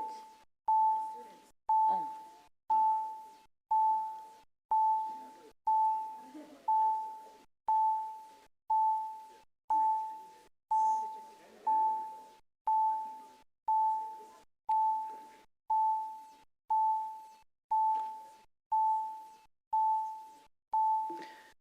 Members, we're in the middle of a roll call.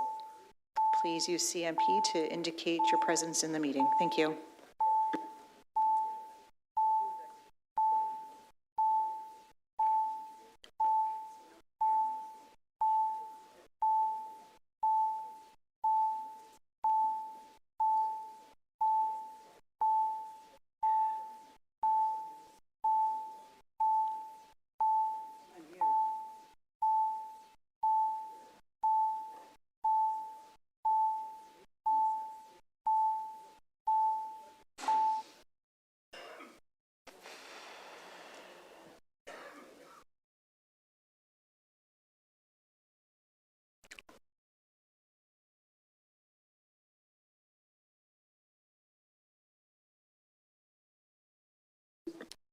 Madam Speaker, there are 24 members present in the meeting. Okay. That's 24, but please remain in your seats so we continue having 24 members. Councillor Candeval, you just wanted to announce what you brought today? Yeah, thank you, Madam Speaker. To colleagues and staff, it was my pleasure to provide, our office to provide snacks in the back from two popular and appreciated bakeries, Fresh Bread Bakery, who have provided us with a Tamil snack specialty of mutton rolls and vegetable rolls, as well as some baked goods from Tradition Fine Foods. ACDEV staff would know them from support with the EDGE program. And so two sides of the spectrum, a homemade and one corporate but family-run production in our ward. So happy to share. Thank you. Councillor Mallow, did you? Yeah, I'd like to just be a seconder of what Parthy said, just briefly, that with the leadership of Councillor Pasternak, there was a Hanukkah reception here at Toronto City Hall last night. So what you will see there is a Tamil Jewish fusion of of latkes and Tamil spring rolls. Enjoy. Sounds like an accounting. Councillor Crisanti to speak.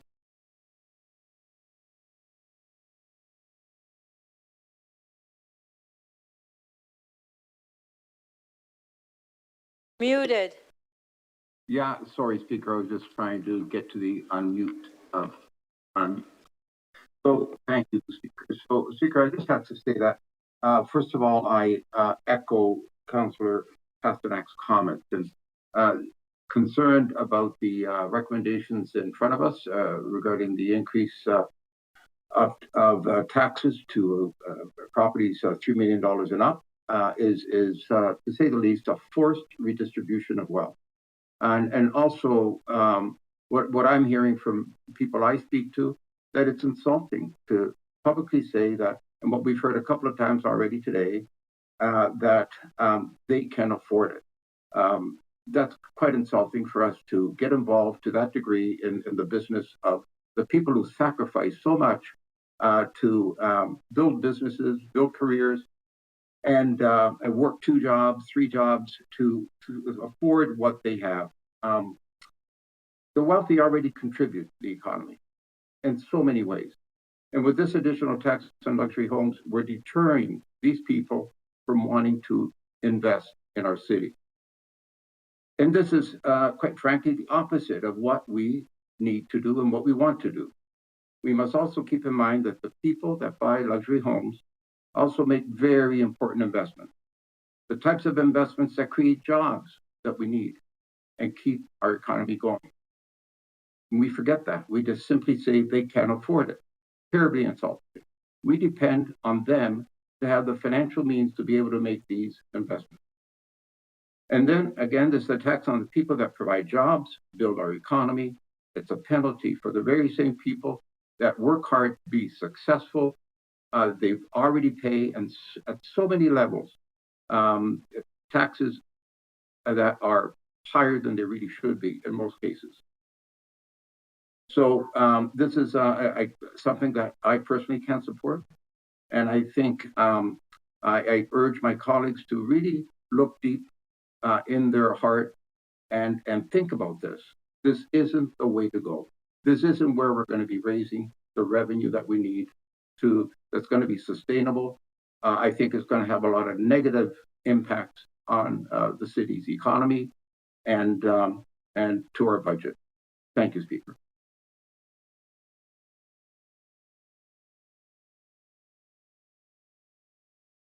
Councillor Bradford, last speaker. Thanks, Madam Speaker. A couple motions here. This is a motion on the item to actually improve affordability, which is unfortunately something that the mayor's original motion or her amendment doesn't actually do. Mayor's amendment just calls for more studies, more deliberations, and more talk. So I'm proposing a motion to actually lower the municipal land transfer tax for first-time home buyers who are already struggling just to get a foot in the door. So that's the first piece. And then just to make the mayor's motion real, I will amend her motion, her amendment as well, to put in the necessary clauses so that this actually happens, rather than just the sort of performative policy where nothing would change. And as colleagues will recall, this is the second time that I brought this motion forward. Last time was in September of 2023. The mayor voted against it. And I guess her view has changed now since we're heading into an election. But as I always say, it's never too late to do the right thing. And that's why I strengthened her motion with real language. So where are we today with respect to housing in Toronto? Well, first-time home buyers are being squeezed in every direction. Interest rates still remain a challenge for some, rents are still high, and so is the cost of living here in Toronto. Saving for a down payment has never been more difficult. You know, I remember when that was the case for my household. At the time, you had to put 20% down on a house, and then you get whacked with the double land transfer tax. And I would remind folks in this council chamber, As routine as increasing land transfer taxes has become in the City of Toronto, we are the only jurisdiction in the province that whacks people twice. At a time when they've never had less money because they're putting money together for a down payment, the City of Toronto comes and commandeers more. So if you are a young couple, a new family, somebody new to this country, or frankly, someone who grew up in Toronto but actually just wants to stay here, the double land transfer tax in this city is money that you don't have when you're closing. Every extra dollar that we pile on housing across the board in taxes makes home ownership less attainable for people. That's the reality. Now, today we've heard the mayor say over and over again, she's just asking people to pay a little bit more. She's just asking. I remind you, property taxes and municipal land transfer tax are not optional. So if this motion passes, she is demanding that people will pay more. It's not asking.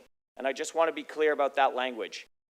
The mayor says it's about affordability, and I do believe that everybody in this council chamber wants the city to be more affordable. But as we've heard from Councillor Pasternak, Councillor Crisanti, Councillor Holiday, and others, how you deliver affordability is actually matters. And I'm not seeing how raising the cost of housing makes the dream of home ownership more attainable or affordable for those who need it most. Let's be clear. Any increases on taxes of housing at any level has downstream impacts on affordability across the board. And CD Howe has some great research on this, some of the best I've come across, but when you increase the taxes at anywhere on the housing continuum, there is a downstream impact associated with that.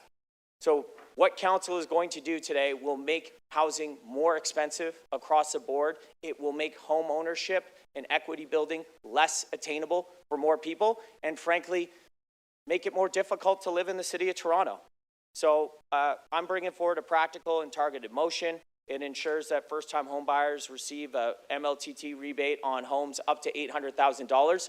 For those of you who have been here since this was brought in under David Miller in the first place, I believe that was 2008, the number has been stuck at $400,000 since then, nearly 20 years later, because that was the price of a sort of entry-level first-time homebuyer unit.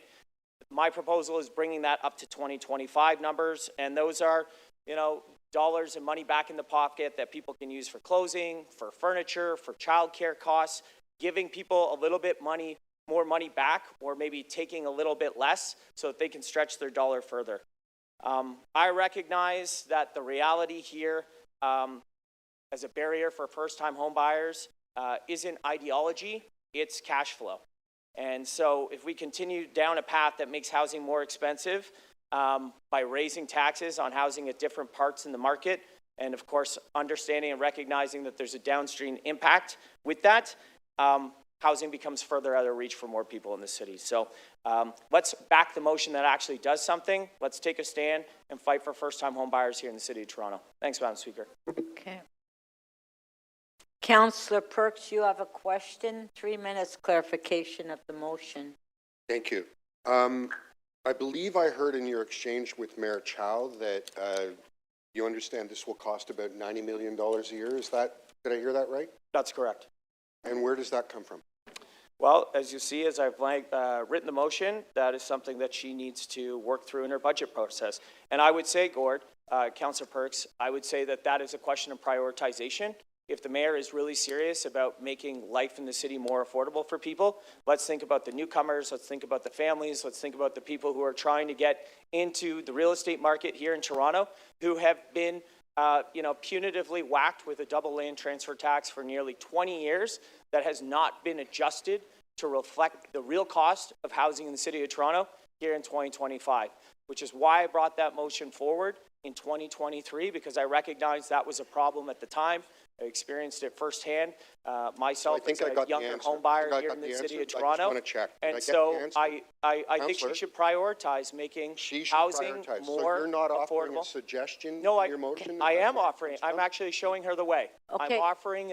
Madam Speaker, let me finish. Okay, hold on. Councillor Perks, please don't interrupt. I'm showing the mayor the way. I'm giving her the specific language to take what she has brought forward, which is a performative idea for more studies, more deliberation, more talk about it. And I'm saying, look, I put this on the table 2 years ago. Let's make it real today. Mayor Chow, stand up, show some leadership when it comes to affordability for people who actually need the help. And here's the way that you could do it. Okay, We've got the Councillor. mayor's budget coming forward. Okay, Councillor Bradford. Madam Speaker, if I may finish. We have the mayor's budget coming forward. And it was interesting that they brought this forward outside of the budget cycle. So I am able to stand here and make a change to our policy around municipal land transfer tax. This is a policy change. Okay, Councillor Bradford, She could hold go on. deliver it Hold through the on. budget. Councillor Perks Thanks, has Madam other Speaker. questions for you. Please. Councillor Perks. Thank you, Speaker. So to be clear, you're not making any recommendations. So for example, if there was a property tax increase of say 2%, which is what it would take to make up for this, and that 2%, by the way, would have an impact on renters who have even less wealth than the people you're trying to help here, you'd be fine with that. What I would say, and you just sort of showed your hand, Councillor Perks, this comes down to your ideological worldview. Your worldview is that the answer to every problem is more taxes, more fees, and more staff. And you know what? Household budgets in Toronto don't work that way. You know, we can't just go back to the taxpayers, back to the money tree, and start putting more money in our bank accounts.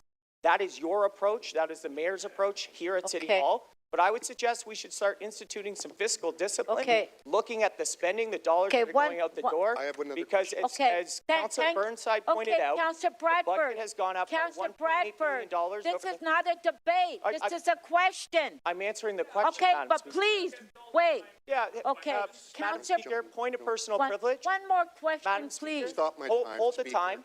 Point of personal privilege. Clarification of the motion, please, Councillor Perks. I was trying to get clarity on the motion. Just one Do I have the clarification floor and now? that's it. Yeah, do I have to? So to be clear, you said you wouldn't recommend solving this with a property tax increase. I hear you. And so instead, we would have to be reducing services. Now, many of our services help the people you were describing, newcomers to the city of Toronto. Okay, Councillor Perks. Which service to Torontonians would you cut $90 million out? Okay, that's your last Let me come question. back and just say that, again, you're showing your ideological hand, tendencies, and leanings, Councillor Perks. There's a lot of spending that could be done more efficiently and effectively. And when we talk about services, I think there's a ton of opportunity to deliver services more efficiently and more effectively. But again, you've been here a long time. Your default position is just more taxes, more fees, more staff. Okay. And I think Torontonians are Thank looking you. around and saying the city's really expensive. Thank you. Thank you. We're not in the middle of a debate here. Councillor Holiday. So, Speaker, I really struggle with what I saw, and I want to understand your ruling and your guidance on this.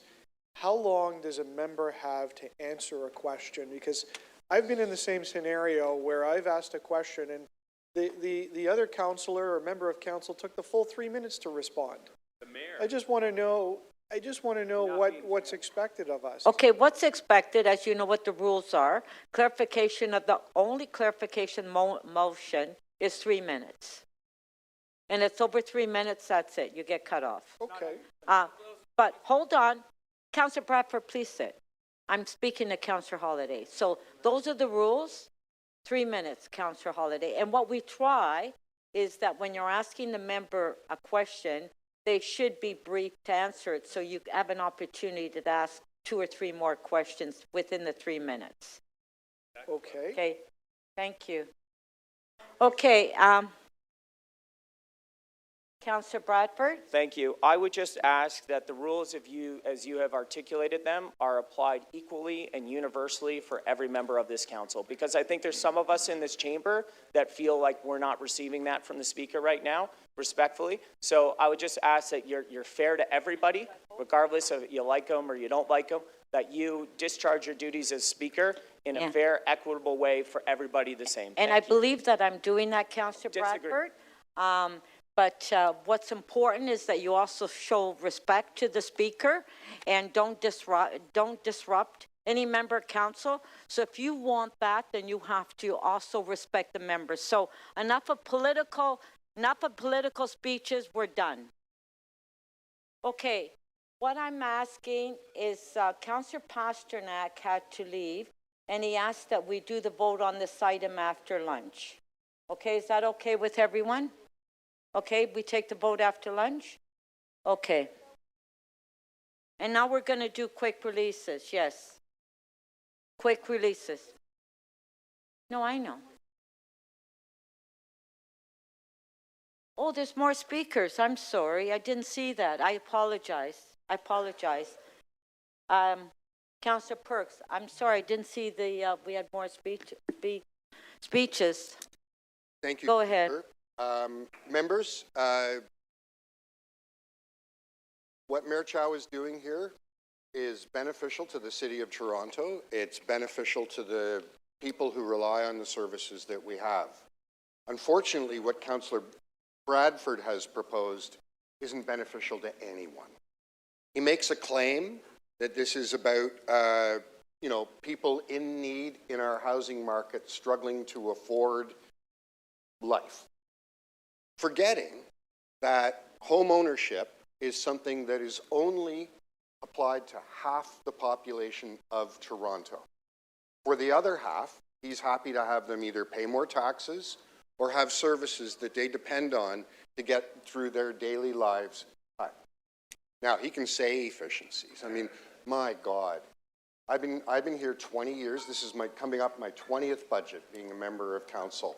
Every year, whoever's been sitting in Mr. Conforti's chair, Mr. Penichetti and others ahead of him, have gone through every department, line by line, asking them to find more efficient ways to deliver services. If you take, for example, the Parks, Forestry, or just now Parks and Recreation Department, every year for 20 years, they have had to find efficiencies within their budget. They've had to reduce spending to deliver the same amount of service. Over 20 years of doing that 2 or 3 or 4% a year, you wind up effectively cutting their budget in half. In half. Councillors who stand on this floor and complain that we're not, clearing the snow fast enough, or that the washrooms in our recreation facilities aren't being maintained, or that TTC buses are too slow, and if they take more than 10 minutes, the sky will fall, or whatever.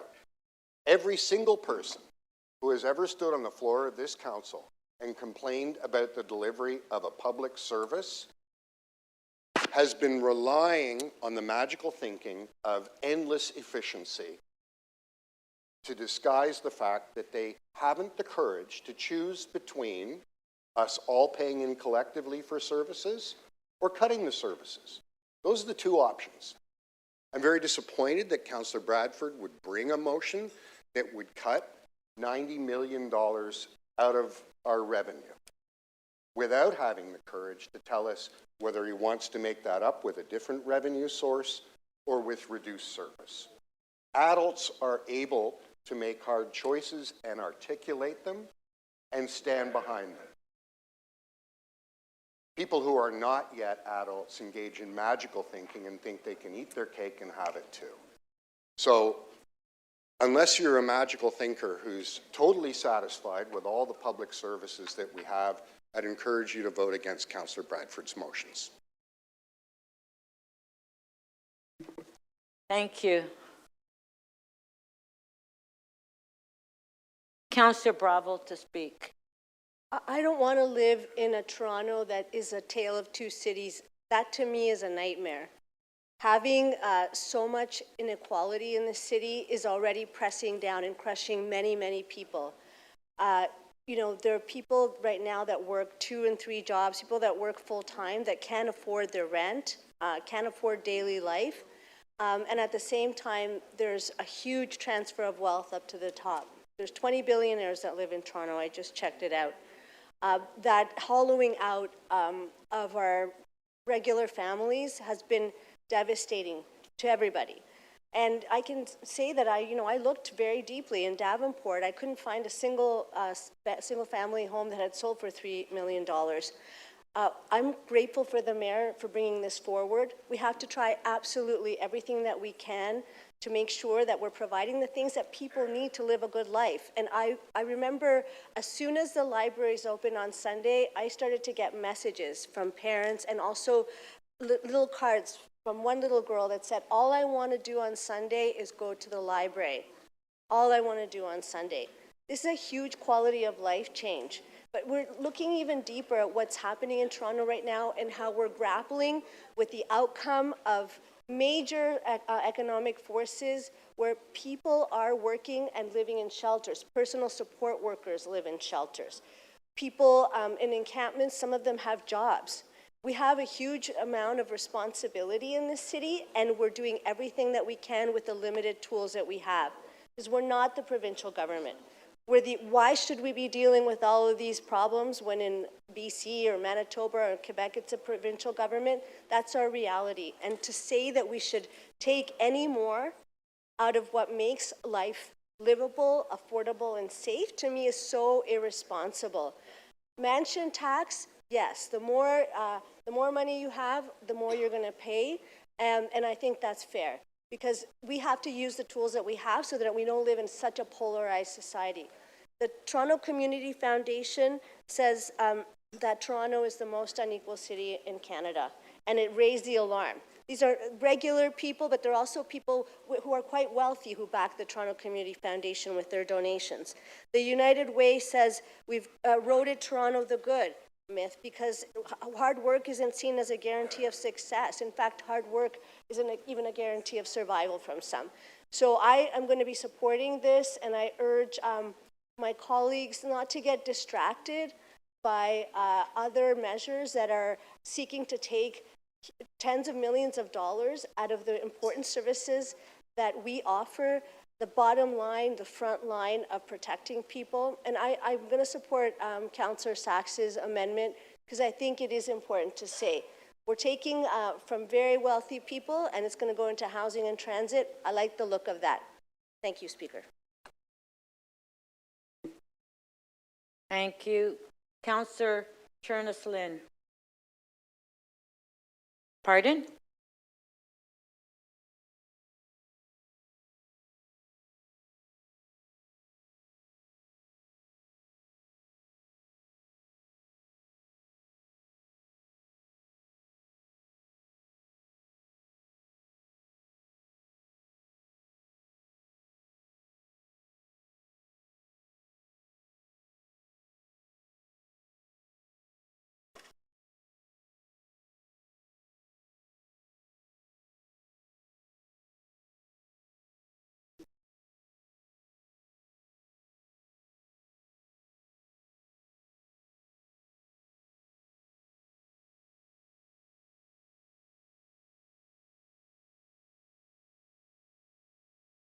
Councillor Chernes-Lynn.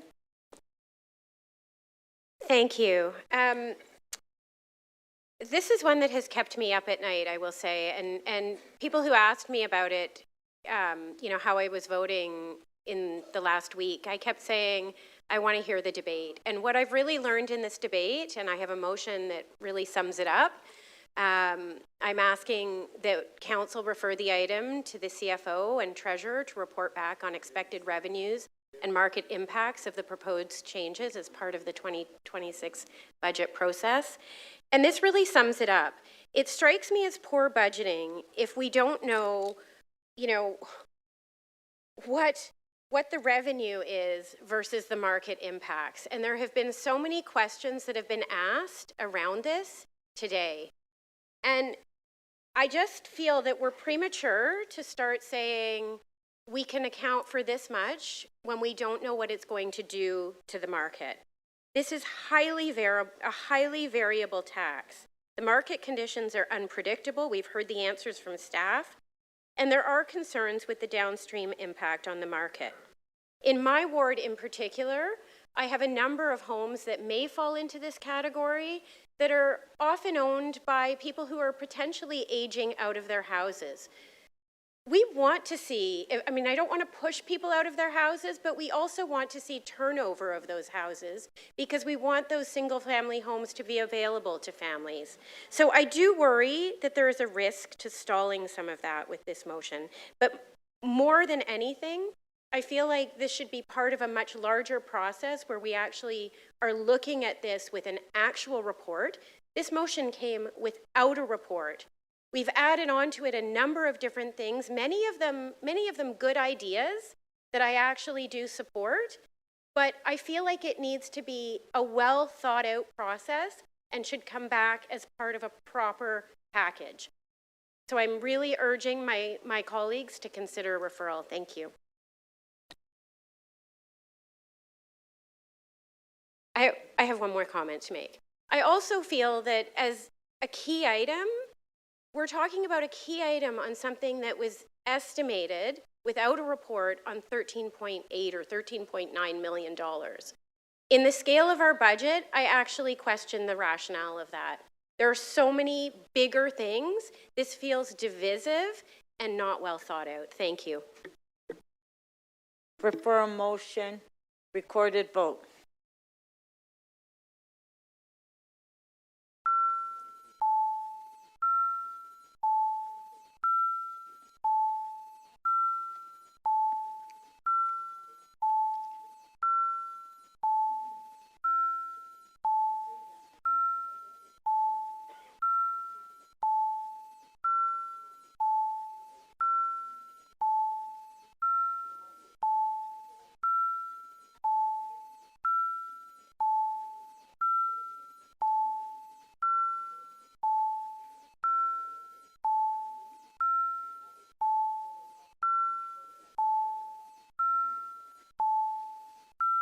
Councillor Burnside, Councillor Thompson, please.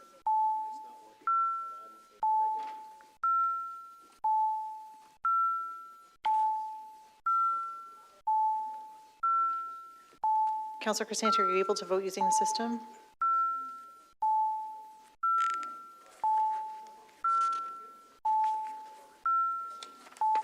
And Councillor Thompson, your vote verbally, please. Negative, thank you.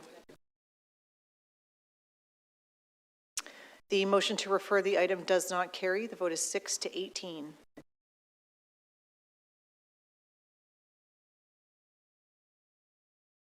So we're going to hold the vote for the motion after lunch. And so now we'll go to quick releases. You can put your name on the screen. We'll do quick releases.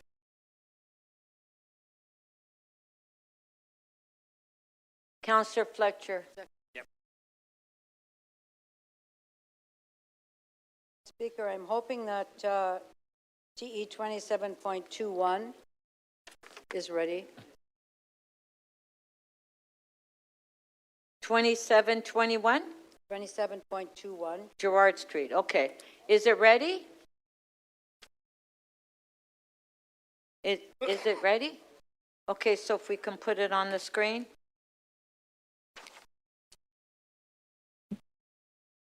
Added the... Okay, there it is, Councillor Fletcher. Well, okay. Not right there. Okay, on T 2721. That is for the Community Liaison Committee? Yeah, so it's on the screen. Yes, there's another motion. Yeah. Let's just vote on this one first. All in favor? Thank you. Okay, and the second one, if we can put on the screen? Yes, there's two motions. One is the securing the affordable units for 45 years. Thank you very much to the developer and his agents and to staff.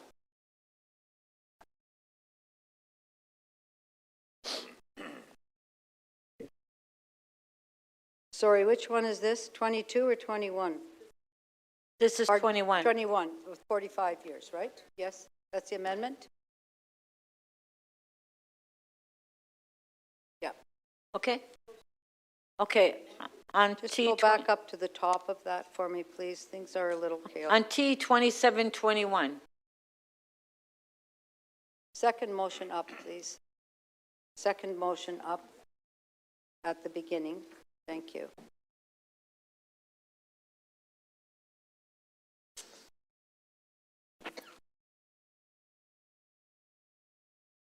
Okay, the second one is up. Okay? For 2721. On favor? Sorry, I just don't see that amendment to the staff report.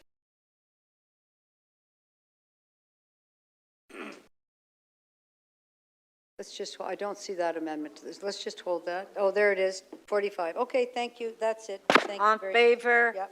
Carried. And then the companion to that is the rental replacement, TE 27.22. I'll release that. Yeah, we did, we voted on both. No, I had two motions for 21. Yes, no, I know. I'm just speaking to the clerk. We've already voted. I just told them we just voted on it. How about the second item? Yes, we're going to the second item now. Okay, okay, Speaker. T 2722, Councillor Fletcher. Releasing that, moving the recs. Okay, if we can put the motion on the screen. Okay, it's on the screen. Thanks staff and the developer for all their work. There's a 26 rental replacement units in my ward. Okay, on T 2722. On favor, opposed if any, carried. Thank you. And then I have one more, please. On 23? Correct. Okay, on T 2723. I'll release that with amendment. Okay, we'll put that one on the screen.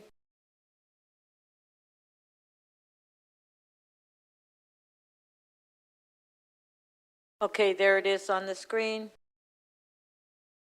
On T 2723. On favor, opposed if any, carried. Thank you. I do have for later, PH 26.17. I just don't know if the ones we introduced earlier are, you know, our motions without notice on the recycling bin, if that's ready to vote on. Yeah, that, I think that we've introduced it, so we'll deal with it after lunch. Oh, after lunch? Okay. Yeah. Thank What you. about the T 2759, a vehicle charging station? I'm not done with that yet. You're still holding that? Yes, I'm still Okay. holding all the other ones, and I Okay. would like to release the recycling bins. Okay. And I'll release cycling network after lunch. Okay, for some thank you. amendments. Thank you. Councillor Myers. Hi, I can release GG 26.27 non-competitive procurement with Symphony Talent LLC for life skills assessment services. So Councillor Myers is releasing GG 2627. On favor, carried. Any more? Any more, Councillor Myers? Nope, that's it. All right. Are there any further releases? Okay, so we will now go to our next timed item, which is IE 26.3, Transform PO Net Zero Strategy. Questions to, if we have questions to staff, please put their name on the screen.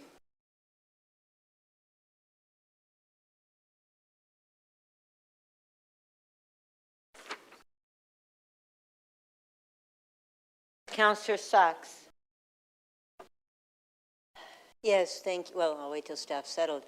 Yeah, thank you very much for this report. It's clear from this report that we're not on track for our climate commitments, right? To the Speaker, yes, the report identifies that we would not meet our current goals based on the actions in the plan. Right. And we have, so this is a significant retreat from what we've promised the people of Toronto for the last many years since we first adopted a climate emergency declaration. This is us now saying we're not going to do what it's going to take. There's reasons, there's excuses, but basically we're saying we're not going to do what it's going to take to do what we committed to, right? So the report identifies that given a number of changes, there are a number of programs or other initiatives that we were counting on to reduce emissions that are no longer in place and no longer put us on track for net zero. Well, the federal and provincial governments for sure have made our lives much, much more difficult. The federal government retreat on carbon pricing, the lack of support for retrofit financing. I mean, they've certainly made it harder. But it remains true, does it not, that the backbone of Transform TO is to, by regulation, reduce emissions from existing buildings. Without that, we cannot achieve any of the promises we've made to the people of this city. To the chair, so buildings are our largest source. I would say that the major areas that saw reductions or limited our ability included the elimination of the consumer carbon price, the uncertainty around the vehicle sales mandate. But yes, we knew, requiring emissions or mandating emissions from buildings is a key tool that would enable us to reduce emissions. We can't, so we've now have decades of experience with voluntary measures, asking builders, asking building owners, asking condo boards to reduce voluntarily, and the uptake is small, right? To the chair, yes. The uptake is voluntary, and we're not seeing the scale and scope that will be required to get to net zero. Right. And in fact, even when we put in huge amounts of money, as we did into the heat pumps for Enwave, once the federal government pulled their carbon price, Enwave's not operating those heat pumps, right? They're just burning gas. To the chair, I can't speak to Enwave specifically. Their heating system is done through steam, which is natural gas. I know they did recently open up a heat pump facility, but I don't think they've stopped operating, but I'm not sure of specifics. Well, I've been told they're not operating them. Well, given how bad and how weak this plan is, would you agree that there are still some significant opportunities that don't require the federal government to reduce the emissions from electricity by having more local storage and peak shaving? We've got a lot of opportunities in our electricity system because so much of the time we've got electricity going unwanted, right? Yes, to the chair, one of the key actions in the plan is increased in local distributed energy. Right, and what that means is, well, there's two things, right? Distributed energy means including storage so that we can use some of the excess electricity at night during peaks when the Portland's Energy Center is pumping out smog into the city of Toronto, right? Yes, when I say distributed energy, I mean storage, generation, all of the different sources that are more local in nature. Right. And we've known for decades that the cheapest way to provide electricity is to not to waste what we don't need, right? To the chair, yes. And especially at peak. Yes, that's correct. And so if we want to save money for the people of this city and reduce air and climate pollution, we've got a huge opportunity in how we use electricity in this city, right? Yes, to the speaker, and again, that's one of the key priorities in the plan. And you're going to be providing an electrification report back to council in either, or Infrastructure and Environment Committee in either February or April of 2026, right? That's correct. We were directed by council last summer. Yeah, we keep pushing, trying to make things happen. And in that report, you can include an analysis of the opportunities that we have right here in our city to reduce air and climate pollution and to save money, right? That was your last question. Yes, the report will include the opportunities to do more as it relates to low carbon electricity. Thank you. Councillor Fletcher. Thank you. I just want to clarify that in June 2024, there was a member's motion that the City Council said to close down the Portland's Energy Center. Is that correct? That is correct. And that was, all but 4 councillors voted for that, correct? That is correct. And so anybody coming to committee indicating or saying after that we voted not to close down the Portland's Energy Center, I'd say that would be incorrect. Would you? I would say that is incorrect as well. So that's an incorrect, false statement, correct? That is false. correct. Number one. Number two, once we're looking at the ability of everybody to do things, I just want to go back to a letter that was there. I'm looking to look at, really be understanding very clearly the role of Toronto Hydro and its board vis-a-vis the IESO. There seems to be an impression that somehow Toronto Hydro can tell the IESO what to do or have plans outside of the IESO. Could you please clarify? Can you, and you're Mr., you should introduce yourself, you're from Toronto Hydro.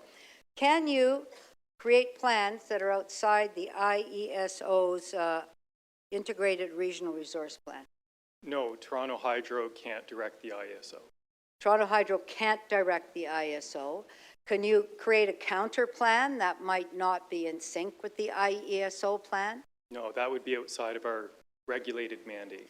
And is the board of Toronto Hydro, I want everybody who's on that board to be aware, is the board of Toronto Hydro aware that you can't do that with the IESO?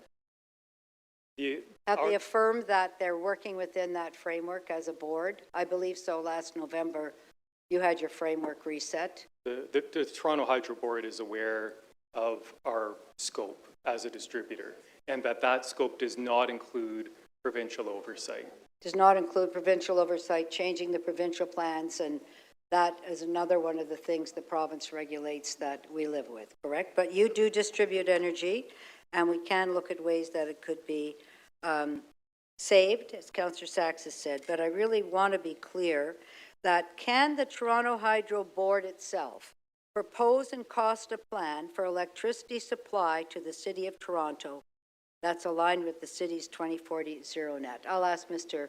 Nolan, and I'll ask you, is that something that the Toronto Hydro Board can do outside?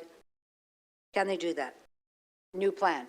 We cannot create a provincial plan similar to the IESO plan. That's not something that Toronto Hydro is capable of producing. Thank you. And Mr. Nolan? Same with the city. We would not be able to create a provincial plan. Did you not, it would have been helpful if you had suggested that that was not in order, that motion, parts of that motion were not in order. Would you agree? Because this has caused a lot of confusion. I would agree, yes, there is. So they really weren't in order for the Toronto Hydro Board to do that. And unfortunately, they were deemed in order by the clerk and by our staff. So that was 3 hours of our life that we won't get back. And just looking at the opportunities to do what? Let me just ask Toronto Hydro, what can you do aggressively with inside our climate plan and Transform TO? What are your opportunities? What are you doing? What's your board approved that you can do?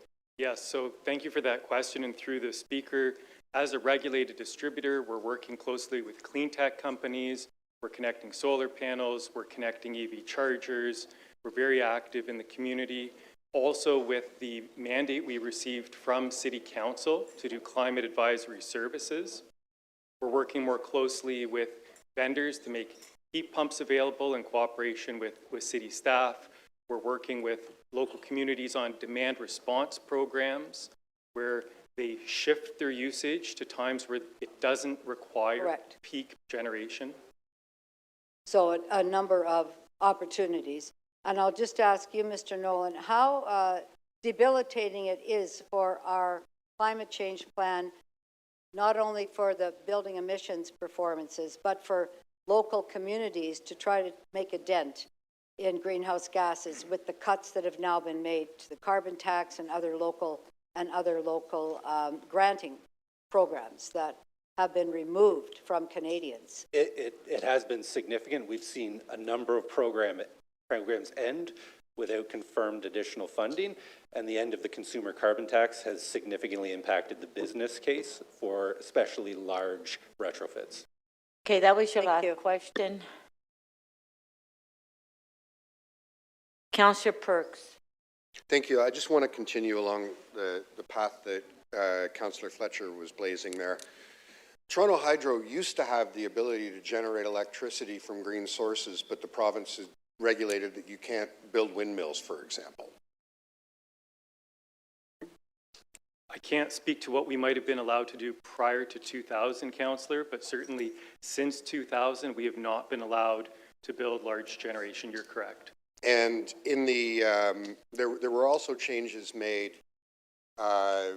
in terms of how the OEB oversees your rate, which disallowed you from spending money from your rate, the money you collect from the rate, on demand management programs. They eliminated that as well. Yes, we used to have the lead role in providing conservation and demand management programs within the city. That was shifted in 2019 to the IESO as their responsibility. Okay, so to finish the point Councillor Fletcher was making, many of the things that you know, we would hope to be able to do and might have been able to do 5-10 years ago have simply been taken away from us. That is correct. We are doing our best in our policy advocacy to try to expand that space. We're doing our best in our corporate strategy to try to do what we can do within our mandate, but it is much narrower mandate than in the past. And to ask sort of a more overarching question that I think goes to some of the things Councillor Sachs was saying, when we originally approved, and I think this is for city staff, when we originally approved Transform TO, it was explicitly stated and repeatedly stated that we could only achieve that goal in partnership with other governments. Is that correct?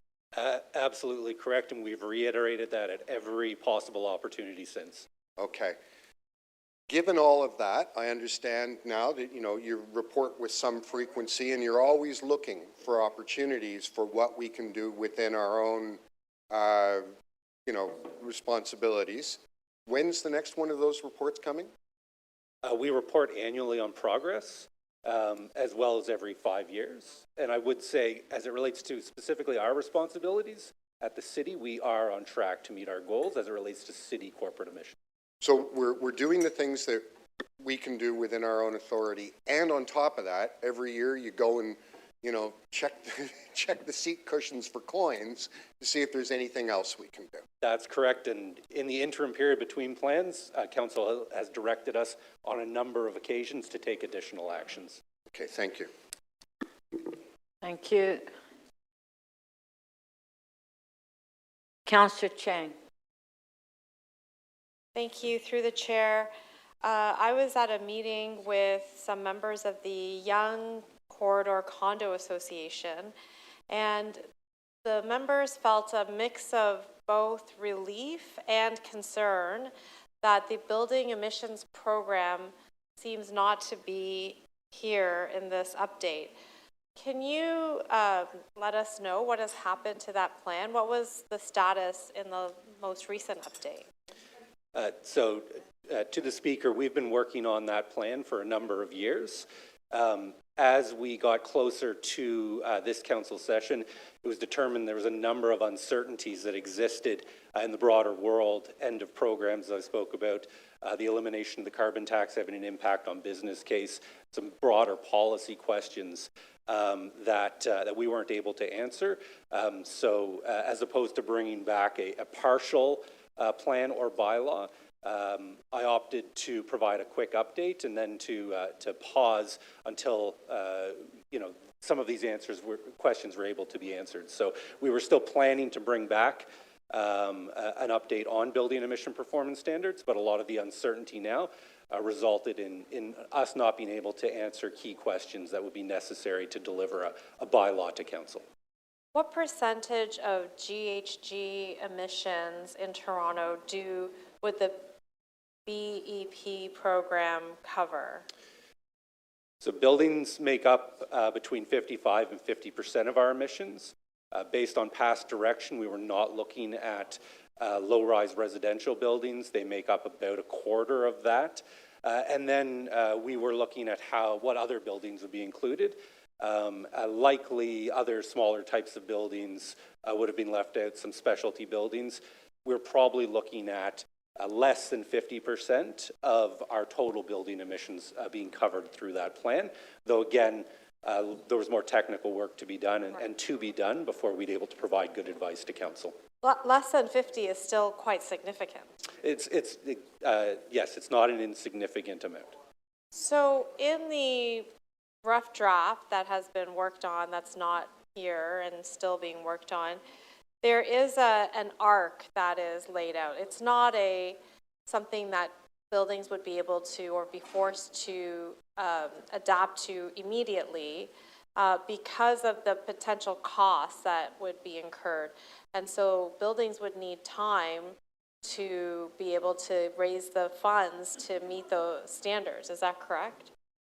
That's correct. Similar to other jurisdictions have adopted this, we would set milestones for reductions over time, and then building owners would decide how they would meet that. Some may do it faster because they've got equipment to replace. Some may wait longer. There's a lot of factors that would go into that, but it would be, over a period of at least 15 years, and depending on the building type, potentially more. So does that delay then impact a building's ability to plan and prepare to be able to be ready, or then are we extending the arc further? So instead of 15, it will be 20 years. So I think we would look at that as part of any report back. We've been looking at what that period should be, how it would be applied. Generally, kind of a 4 to 5 year notice period is considered appropriate for other jurisdictions. But I think we'd be assessing that and would bring that back as if council directs today in 2027. And in consideration of all of the policy changes happening across our country, what are other municipalities doing with this program? So I'm hearing some municipalities have actually already instated it, and how are they adapting to the changing landscape? So to the speaker, I would say we've in Canada, we've had one municipality instate that is Vancouver. They've instated it for large commercial buildings. It is still in place. I believe there's been an active debate around that, I'm not aware of any other municipalities that are moving forward. There's a number of municipalities like us who are investigating it, but there is that, as I talk to my counterparts, the uncertainties that exist are being felt by everybody. And so the proposal now is to come back in 2027, is that correct? At IEC, a motion was moved that would have us report back in Q1 of 2027. Last question. Thank you. Councillor Chernes Lynn. Questions? Sorry, there you go. Thank you. My questions are for Andrew Sasso from Toronto Hydro Corporation. Yes, I wonder, would you be able to tell me, was the THC involved in the IESO plan? And if so, can you just detail exactly how? Yes, so Toronto Hydro was involved. As part of the provincial framework, we, as the local distributor, are required to play a role to bring the local perspective. Also involved was Hydro One bringing the transmission line perspective, and then the IESO with their responsibilities both for transmission and generation. Okay, and so with that in mind, was it feasible for us to ask Toronto Hydro to go back and rewrite the plan? We wouldn't have any basis to prepare a plan like that. It's outside of our scope as a regulated distributor. Okay, so it's not in your mandate? That's correct. Okay, and so given that, and I don't know if this question is for you or for staff, was this motion, would you have considered this appropriate given those circumstances?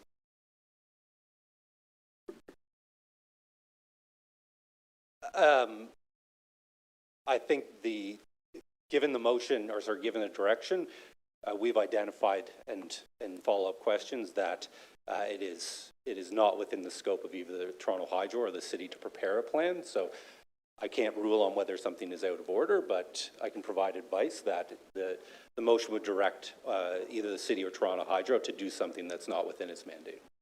Okay, and so given that this was referred to staff, within the parameters that have been set by the plan from the IESO, are there opportunities, because it has been referred to us, are there opportunities for us to achieve better outcomes and exceed projections? Like, what flexibility do you have? To the speaker, as I said, we wouldn't be able to prepare a plan, but we can identify opportunities to expand, for example, distributed energy storage, generation, et cetera, within the city, and present that to the IESO. So we can provide supplemental information. We can work with the IESO to do more, but that is different than preparing a plan for the City of Toronto related to the same parameters that were brought forward in the Integrated Regional Resource Plan. Okay, so it's not all doom and gloom then when we look at this? No, I'd say we look at these plans on how we can do more, and we have been working with the IESO through this process to identify opportunities. So we did see increased consideration for distributed energy in their plan as the process went along. And we've identified to them that we would like to continue to do more of that and collaborate with them to see how much more can be done through implementation. Okay, and actually I have one final question for Toronto Hydro. Apologies, I should have kept you up here longer. You know, with the Transform TO, can you just give us a little sense of what Toronto Hydro's commitment to that is? Toronto Hydro is directly linked to Transform TO through City Council's mandate that we provide climate advisory services. We're also, we identified when Transform TO, the net zero strategy particularly was being developed, that 75% of the opportunity identified in Transform TO is based on electricity. And so we understand that we have a huge role to play. I spend a lot of time with Mr. Nolan. Our teams work very closely together. We're working on a lot of projects together, as well as other community partners, you know, such as TAF and otherwise, because it does take a lot of us. The province has their role to perform through the IESO and Hydro One and others, but to get to Transform TO, as Mr. Nolan noted in response to another question, we all have a part to play. The role of Toronto Hydro, build the local wires, work with the non-wires alternative companies that are doing solar panels and demand response. There's a lot we can all do within and to advance Transform TO. Okay, thank you so much.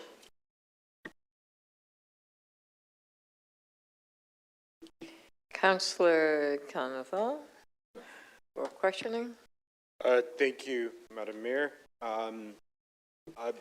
To staff, and pardon if my questions are elementary, new to the file, and still feel new to council. How would you characterize the relationship with Toronto Hydro and IESO?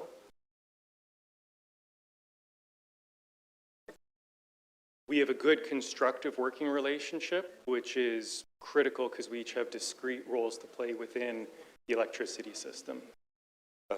And is there intersection between your mandates?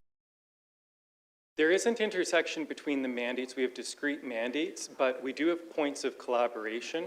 So for example, it was mentioned about demand response programs or conservation programs. They are in charge of them, but they will often reach out to us to be the delivery agent for them. So it's clearly a collaborative, positive, forward-looking relationship.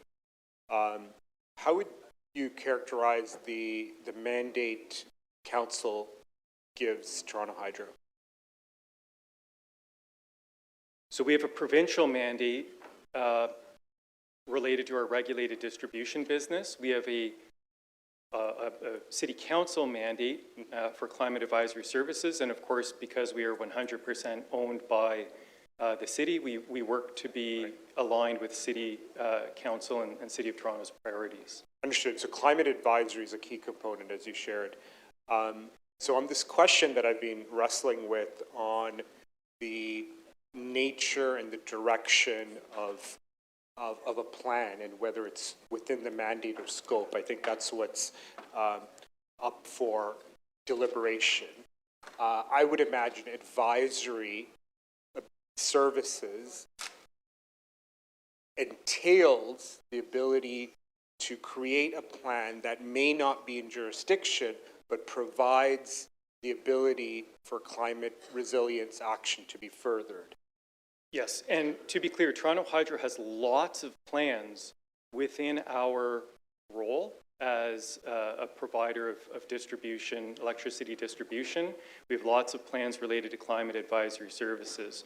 What we don't have are provincial plans for provincial responsibility. So we are working also with the city on, for example, their climate resiliency plan. So there's lots of planning going on. Mm-hmm. Understood. And to that point on the jurisdiction of the provincial government to enforce and obviously implement the plan that, that's being referenced, what is the harm in council endorsing or requesting Hydro to create the plan, though unenforceable, advances the narrative, advances the action that some people want to see? Well, the benefits that we see in adhering to our regulated mandate is, number one, compliance. Two, it's maintaining our relationships with our key stakeholders and clarity of mission. We don't have a mission to perform or the scope of authority in relation to things like the Portland's Energy Center. So no, that's clear, but I'm looking at the qualitative aspect. I think it's clear that it's unenforceable without the apparatus and mechanisms to implement. I think the question before council and the city is, you know, for the lack of a better term, moral leadership, right?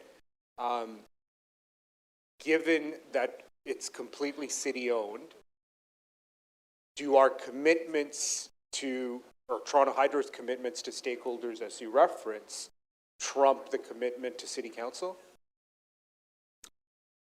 No, I don't think those two things are at all at odds with respect and through the chair.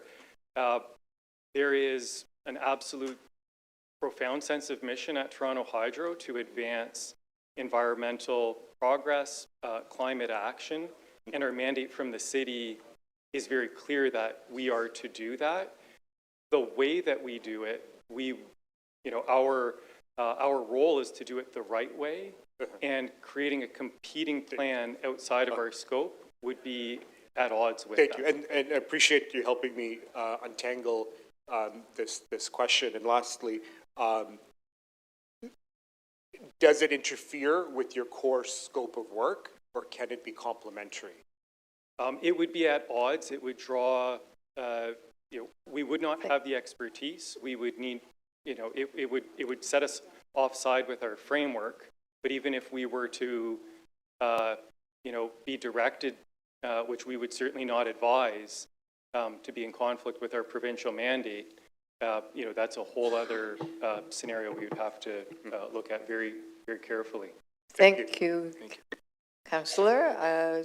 To speak, Councillor Fletcher, you are first one on the speakers list, and there's only another speaker. Councillor Sachs, are you ready? Mayor, I have two motions. I'm not sure which one the clerk has up first. I'll see in a moment, but they've both been advance circulated, so I hope members have looked at them. Right, so the first one is we know that Mr. Nolan's going to be reporting back in February or April on what we've asked for, the electrification advantage. And we know that there is an enormous opportunity to improve both affordability and pollution, both air pollution and climate pollution, by reducing unnecessary burning of gas at the Portland Energy Center, which is a major source of pollution for Toronto, including Councillor Fletcher's ward. The ISO sets a minimum standard of things, and is a pretty poor minimum standard, and they ignored many of the requests that came from the city. But we can still have a plan looking at what we could do better. And we know that there are enormous opportunities, and I had confirmed by an independent analysis over the last couple of weeks that yes, indeed, most of the gas that's burned at the Portland Energy Center is unnecessary. If we had more storage in Toronto, we could use excess clean power that's available nights and weekends to provide our peak needs. And that would reduce our dependence on importing gas. It would give us much more resilience. We're at the end of a very long extension cord that is more likely to fail during extreme storms. Extreme storms are more common and are going to be much more common. And so the purpose of this motion is to ask Mr. Nolan, in consultation with Hydro as he thinks appropriate, to tell us in his electrification report what opportunities do we have to save money, reduce pollution. And there's two main tools. One is storage, and the other is shifting load.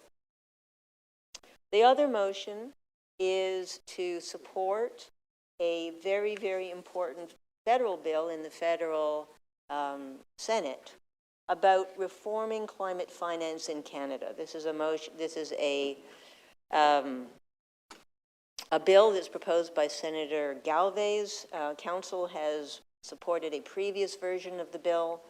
She has asked for our support. We should support it because we have a number of ways in which finance in Canada is disproportionately directed to supporting fossil fuels and making it very difficult to finance clean energy and the kinds of things that will make our lives better. So we have a supplementary staff report that you'll see from the Executive Director, Environment, Climate and Forestry, recommending that we do endorse the bill as introduced in principle, and I am asking that we accept the advice of staff that we should endorse that bill. Certainly, the changes that have been made by the federal and provincial governments in the last few years make everything we do here more difficult. You know, we could have a very, very, very long list of those things. And it is maybe not surprising to have so much damage done by the Ford government, but it's really disappointing to have so much damage done by the Carney government. And Carney, you know, he sold himself to this country as being passionate about climate, taking it seriously. His values book is all about how essential this is to the future of the people of this country. And we're not seeing that being delivered. But nevertheless, just because we have retreats by the federal and provincial levels of government does not mean that we shouldn't be doing everything we can, because we know there are many threats to the quality of life in this city. But climate breakdown is one of the great ones. It is already making everything we do more expensive. It's already damaging our infrastructure. It's already putting at risk the lives of the people who don't have air conditioning, and we have the other items about providing some kind of help to those folks. And we know it's that the climate breakdown is just starting to accelerate. It's getting worse fast. We can do what we've promised, and we should do everything we can of what we promised. And this is simple. This is not breaking any provincial rules. This is saying we should do what we can, which is, and at least show the way to what's better than what the province is doing, which is nothing. Thank you. Thank you so much. Given that it is now 12:28, we have one more speaker, but we will come back at 2 o'clock, and we are adjourning for, recessing for lunch. And Councillor Fletcher, you'll be the first speaker when we come back. And maybe after we do the other routine business. Thank you. Yeah, we have to deal with the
Okay, thank you.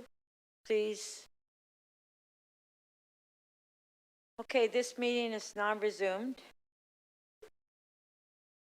Members, please rise if you're able and join me in observing a moment of silence in memory of Francis Sanderson.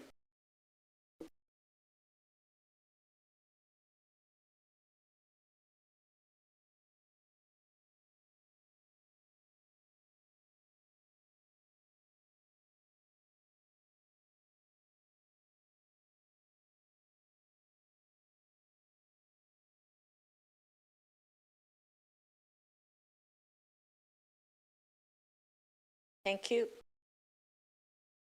Members, I have reviewed a number of urgent motions without notice to be added to the agenda, but I don't believe we have 18 members. No, we don't. So we'll just have to hold on to that.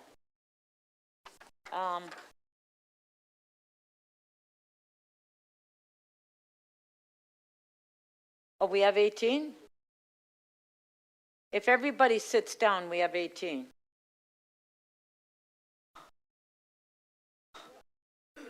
Okay? All right. Who's first?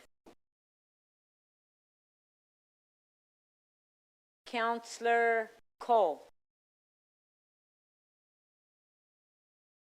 Yeah. Councillor Cole, you have an urgent motion? Yes. Okay. I have a motion basically asking council to support the establishment of the combined federal, provincial, municipal law enforcement task force to combat anti-Semitic acts of hate and terror. Okay, on favor, carried. Councillor Cole, you have another one. Okay, we can put it up.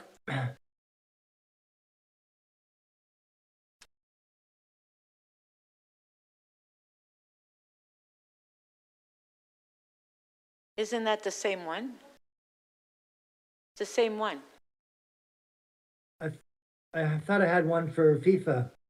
No, I know, that's not up on the screen.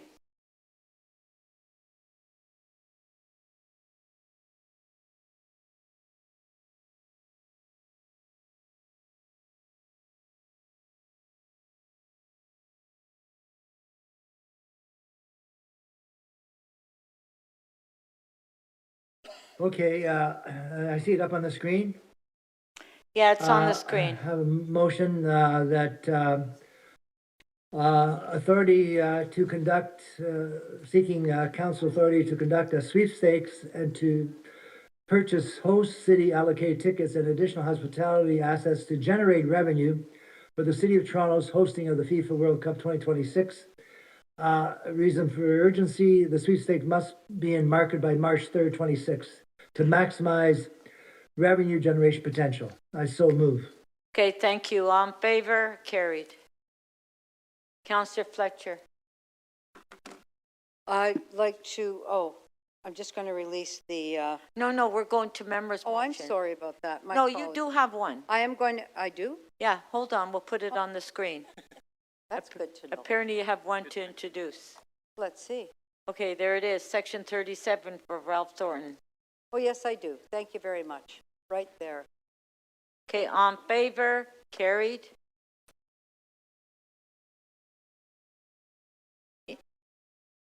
Councillor Myers. I'm not introducing my motion yet. Oh, well, it was submitted in. Yes, I'm just holding on. I'm still working on it with Hold on staff. to it? Okay. Yes, please. So Thank who's you. next? Who's next? Deputy Mayor Malik.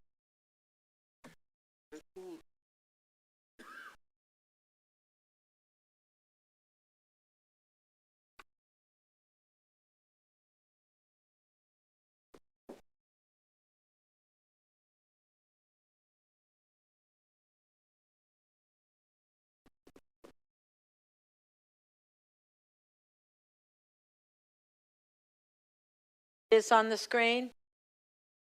Thank you.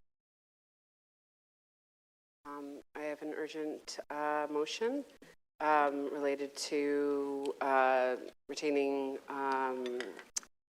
some services on Quayside Phase 1.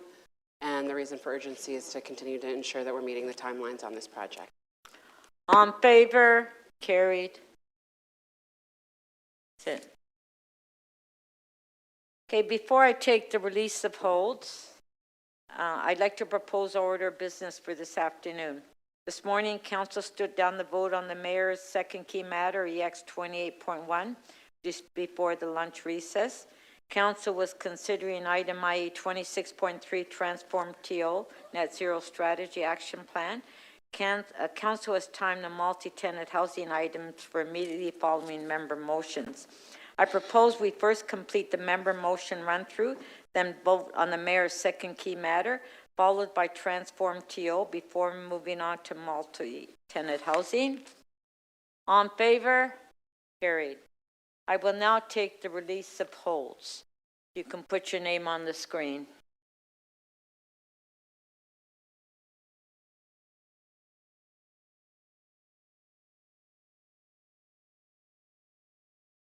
Councillor Fletcher.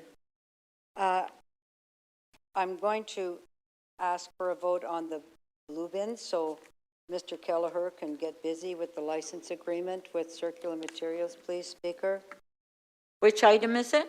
It's whatever the member's motion that got introduced earlier about the dual bins, and we need to have a license agreement, so. Okay, but we haven't gone through the members' motions yet. It's not waiving, oh, you're going to put it at the end of that list? Well, when we go through the list. Oh, good. Okay, yeah. Thank you. But do you have any other further releases? Not at the moment. No? Okay.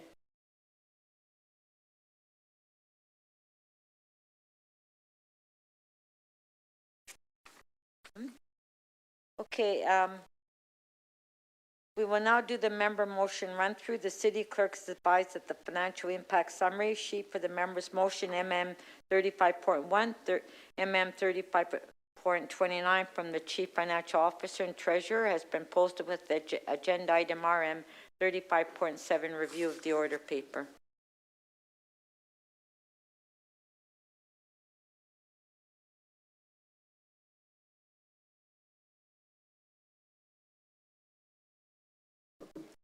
Okay, MM 35.1.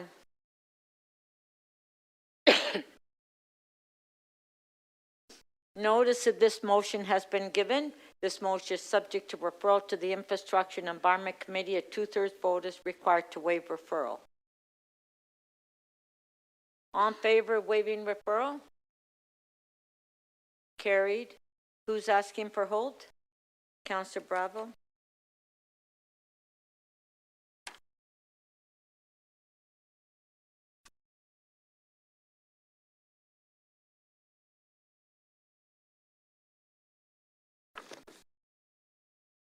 MM 35.2, notice that this motion has been given. This motion is subject to referral to the Executive Committee. A 2/3 vote is required to waive referral.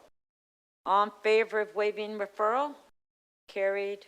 On the item, on favor? Carried. MM 35.3. Notice of this motion has been given. This motion is subject to referral to the Executive Committee. A 2/3 vote is required to waive referral. On favor of waiving referral? Carried. On the item, on favor? Carried. MM 35.4. Notice of this motion has been given. This motion is subject to referral to the Executive Committee. A 2/3 vote is required to waive referral. On favor of waiving referral? Carried. Councillor Bravo, you want to hold?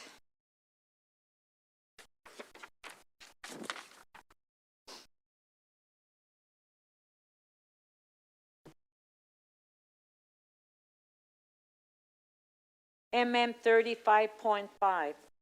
Notice of this motion has been given. This motion is subject to referral to the Infrastructure and Environment Committee. A 2/3 vote is required to waive referral. On favor of waiving referral? Carried. On the item, on favor? Carried.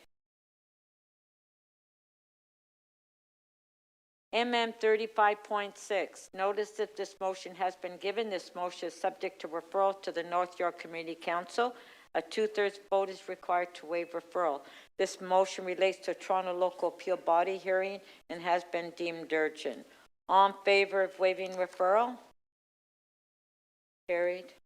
On the item, all in favor? Carried. MM 35.7. Notice that this motion has been given. This motion is subject to referral to the Executive Committee. A 2/3 vote is required to waive referral. All in favor of waiving referral? Carried. On the item, all in favor? Carried. MM 35.8. Notice that this motion has been given. This motion is subject to referral to the Executive Committee. A 2/3 vote is required to waive referral. All in favor of waiving referral? Carried. On the item, all in favor? Carried. MM 35.9. Notice that this motion has been given. This motion is subject to referral to the Toronto and East York Community Council. A 2/3 vote is required to waive referral. This motion is subject to referral to the Toronto and East York Community Council. 2/3 vote is required to waive referral. All in favor of waiving referral? Carried. On the item, all in favor? Carried. MM 35.10. Notice that this motion has been given. This motion is subject to referral to the Infrastructure and Environment Committee. A 2/3 vote is required to waive referral. All in favor of waiving referral? Carried. On the item, all in favor? Pardon? I can't hear you. Oh, you'd like to hold it? Okay.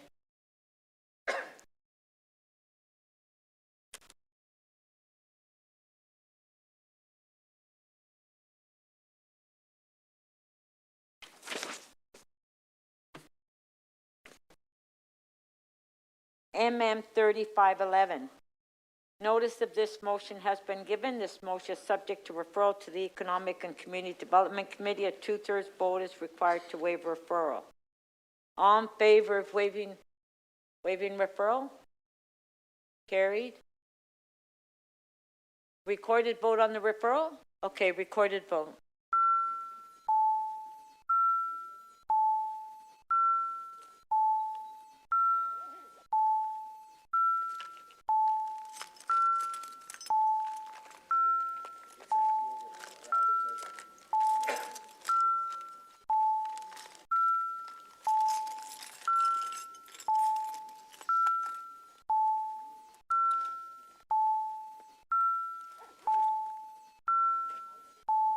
Yeah, it just says fine.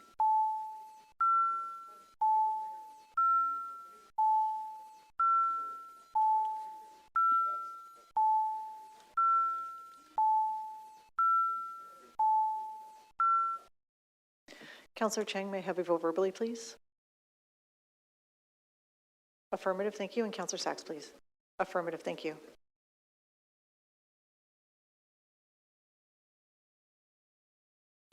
The motion to waive referral carries. The vote is 19-4. Pardon? You're holding? Okay.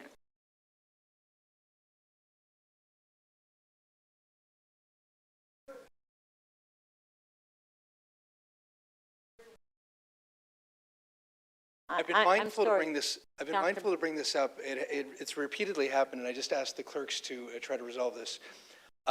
Recorded votes are considered, a way to show accountability, and they're often there's a screenshot of it, and it's circulated repeatedly. My name is covered up by one of your names, I think.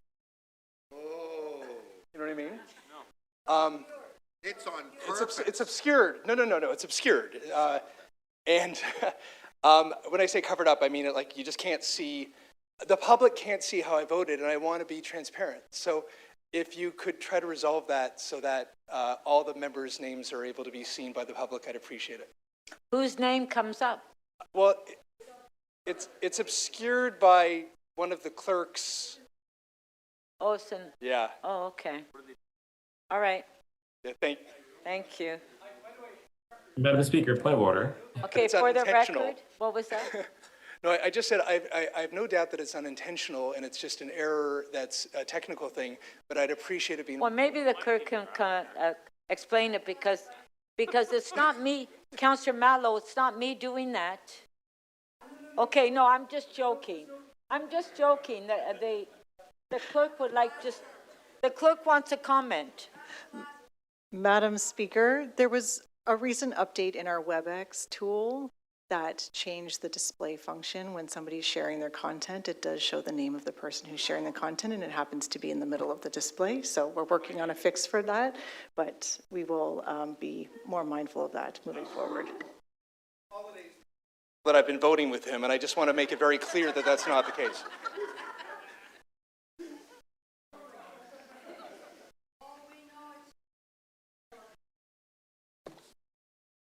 Okay, MM 3512. Madam Speaker, point of order. Very quick. Oh, Councillor Sachs? Hold on. Yeah, I'm asking my colleagues not to waive referral on this, please. Pardon? I'm asking my colleagues not to waive referral on this. It should go back to TYCC. There's been a change of opinion in the community. Withdraw it. I'm not withdrawing it. I'm just asking you not to waive referral. Oh, so you don't want us to waive referral? Please. Okay. Oh, so MM 3512, notice that this motion has been given. This motion is subject to referral to Toronto East York Community Council. 2/3 voters required to waive referral. So do you want a recorded vote then? Yeah? Okay, recorded vote. Councillor Sachs does not. Councillor Sachs wants this to, not to waive referral.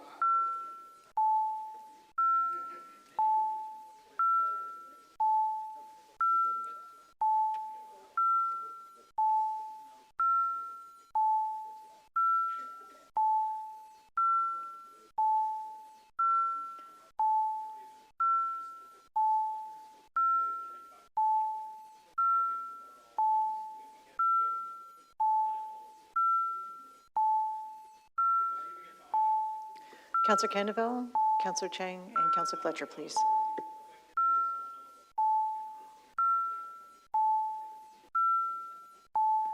Councillor Fletcher, please. And Councillor Chang, your vote verbally, please. In the negative, thank you. The motion to waive referral does not carry. The vote is 1 to 22. Councillor Cole, did you not read the memo?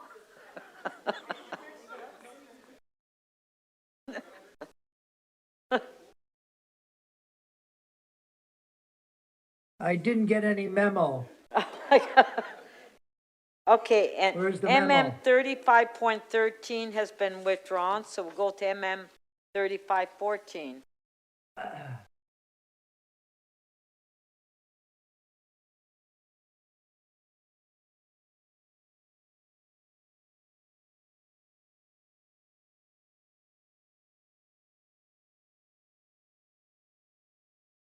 Yeah, 14. Okay, there it is on the screen. Oh, you're withdrawing this one? Well, if you officially want to withdraw, can you tell us that? Because this, no, yeah, so you need to do it now when we go through the mayor. So do you want to just say you want to withdraw this motion? Yes, I'd like to withdraw this motion. Okay, so Deputy Mayor Malik is asking that this motion be withdrawn. On favor? Carried. Pretty sure. Yeah. MM 35.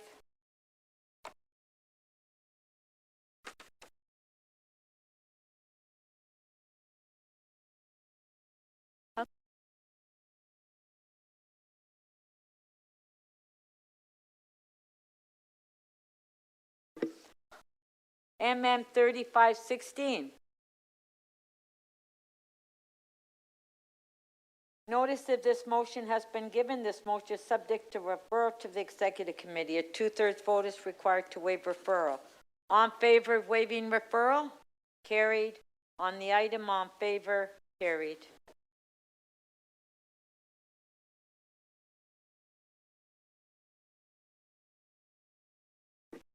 Councillor Cole? Councillor Cole? Yes? Can you shut off your Yes. video? Pardon me? Can you shut it off because you have a conflict on the next member's motion? Okay. And we'll take a recorded vote. Okay. So MM 3517, notice that this motion has been given. This motion is subject to referral to the Executive Committee. A 2/3 vote is required to waive referral. All in favor of waiving referral? Recorded.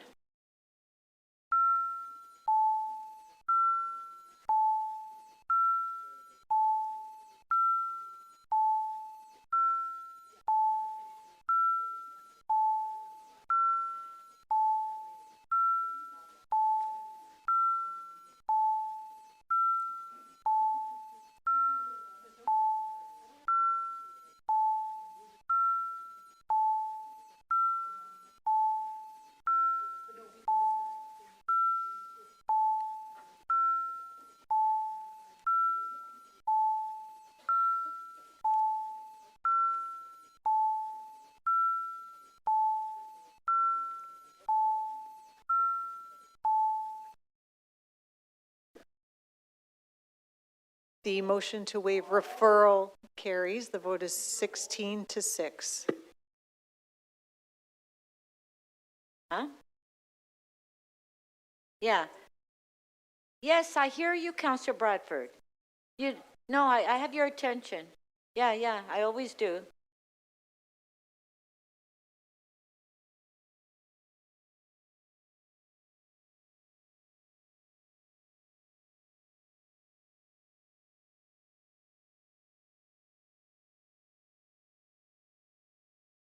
MM 3518. Notice of this motion has been given. This motion is subject to referral to the Executive Committee. A 2/3 vote is required to waive referral. All in favor of waiving referral? Carried. On the item, all in favor? Carried.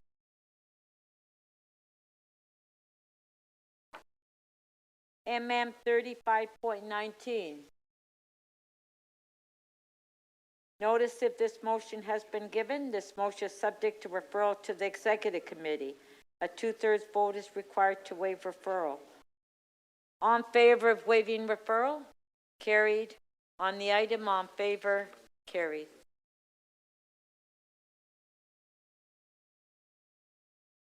MM 35.20. Notice of this motion has been given. This motion is subject to referral to the Planning and Housing Committee. A 2/3 vote is required to waive referral. All in favor of waiving referral? Carried. On the item, all in favor? Carried. MM 3521. Notice of this motion has been given. This motion is subject to reopening of item 2025, i.e. 19.7, only as it pertains to Part 1F of the decision. A 2/3 vote is required to reopen that item. If reopened, the previous council decision remains in force unless council decides otherwise. All in favor of reopening? Carried. On the item, all in favor? Carried.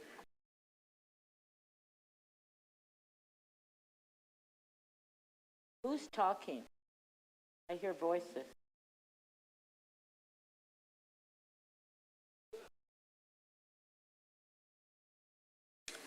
MM 35.22.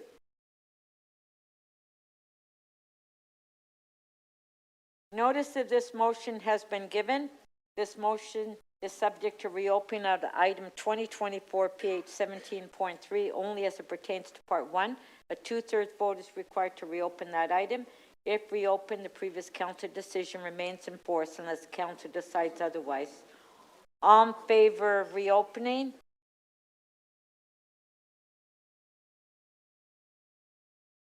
On favor?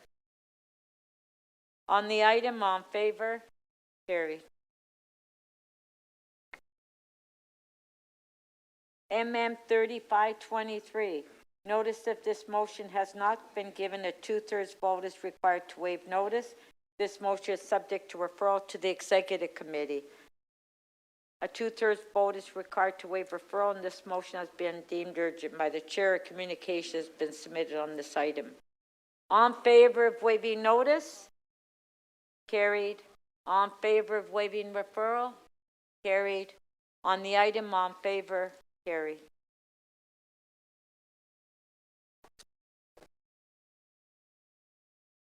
MM 3524. Notice if this motion has not been given, a 2/3 vote is required to waive notice. This motion is subject to referral to the Toronto East York Community Council. A 2/3 vote is required to waive referral. This motion has been deemed urgent by the chair. On favor of waiving notice? Carried. On favor of waiving referral? Carried. On the item, on favor? Carried. MM 3525.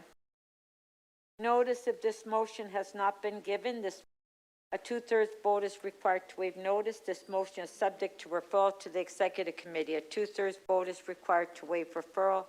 This motion has been deemed urgent by the chair. On favor of waiving notice? Carried. On favor of waiving referral? Carried. On the item, on favor? Carried.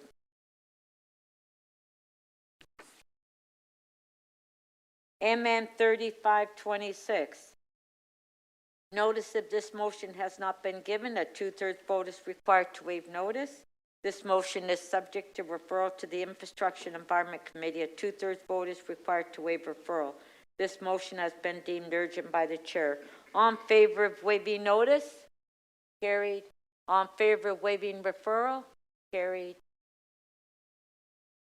You want to hold it? Did you want to say a few words now? Is it long?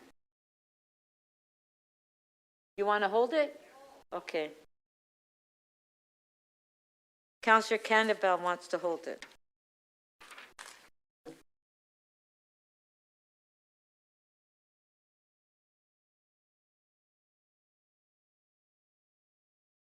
MM 3527. Notice if this motion has not been given, a 2/3 vote is required to waive notice. This motion is subject to referral to the Executive Committee. A 2/3 vote is required to waive referral. This motion has been deemed urgent by the chair. On favor of waiving notice? Carried. On favor of waiving referral? Carried. On the item, on favor?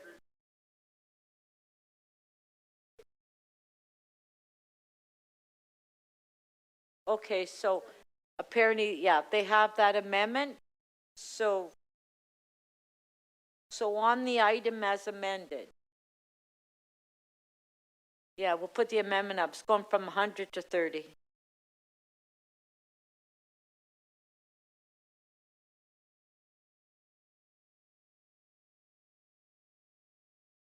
There it is there, the amendment. On the amendment, on favor, carried. On the item as amended, on favor, carried. MM 3528. This motion has been deemed urgent by the chair. This motion is not subject to vote to waive referral. This motion is subject to reopening of item 2025 PH 18.1 only as it pertains to part 3, 4, and 5 of the decision. A 2/3 vote is required to reopen that item. If reopened, the previous council decision remains in force unless council decides otherwise. On favor of reopening? Carried. On the item, on favor? Carried. MM 3529.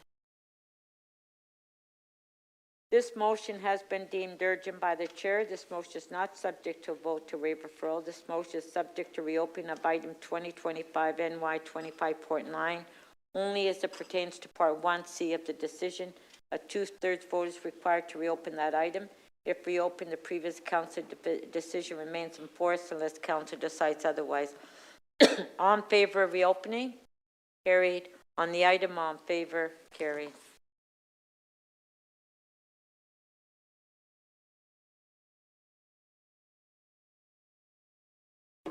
MM 3530. This motion has been deemed urgent by the chair. This motion is not subject to vote to waive referral. This motion is subject to reopen of item 2025 MM 3344. A 2/3 vote is required to reopen that item. If reopened, the previous council decision remains in force unless council decides otherwise. On favor of reopening? Carried. On the item, on favor? Carried. MM 3531. This motion has been deemed urgent by the chair. This motion is not subject to vote to waive referral. This motion is subject to reopening of item 2025 GG 2414. As it pertains to part 1, a 2/3 vote is required to reopen the item. If reopened, the previous council decision remain in force unless council decides otherwise. On favor of reopening? Carried. On the item, on favor? Carried.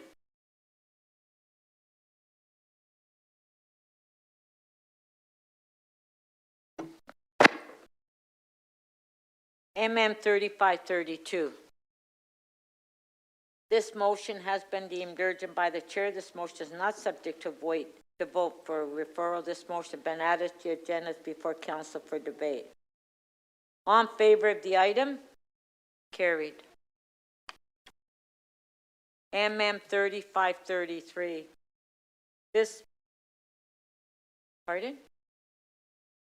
Oh. MM 3533.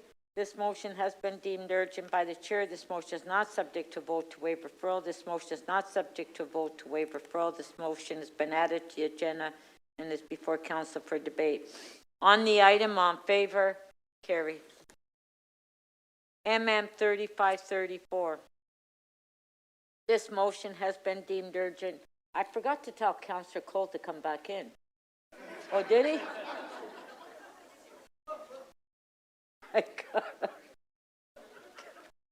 I'm here. What do you want? I just remembered. MM 3534. This motion has been deemed urgent by... Did we take a recorded vote on that one? Oh, it was held. Okay. This motion has been deemed urgent by the chair. This motion is not subject to vote to waive referral. This motion has been added to the agenda and is before council for debate. On the item, on favor? Carried. Okay, that's it.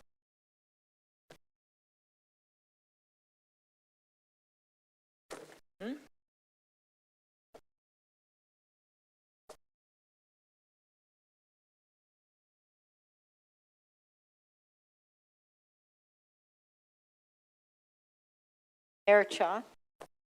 I want to advise on a point of personal privilege to extend condolence on behalf of the Toronto City Council and city staff to the family and friends, loved ones, and colleagues of Frances Sanderson. I learned of her passing this morning and stand with all who knew Frances in the grief of losing an inspirational leader. Having the opportunity to meet many of Frances' family and friends last week has left a lasting impact on me. A member of Whitefish First Nation, raised in East York and most recently residing in Scarborough, Frances devoted her life to the community. As executive director of National Homes, she championed dignified housing and supports for Indigenous people in Toronto.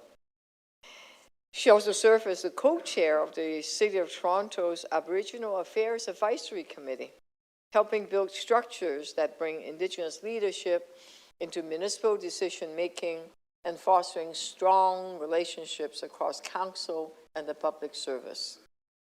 Her commitment reached across many tables, including as a member of the Toronto Aboriginal Support Service Council, members of the Indigenous Housing and Homelessness Community Advisory Board, chair of the Toronto Police Service Aboriginal Consultative Committee, and chair of the Aboriginal Education Council at George Brown College. In all these roles, Frances was a bridge builder, steady, wise, and focused on practical, lasting change. In accordance with our Ojibwe traditions, A sacred fire will be lit at 4 p.m. tonight and will be tended by community for the next 4 days. Her family welcome all who wish to come and remember her, share stories of how she touched your lives, and offer ceremonial tobacco to the fire. We are, as City Council, grateful for her leadership, her mentorship, and her unwavering dedication to the community and to the City of Toronto. Thank you. Okay, so now we'll go back to the mayor's key item for the vote. So, put that all up.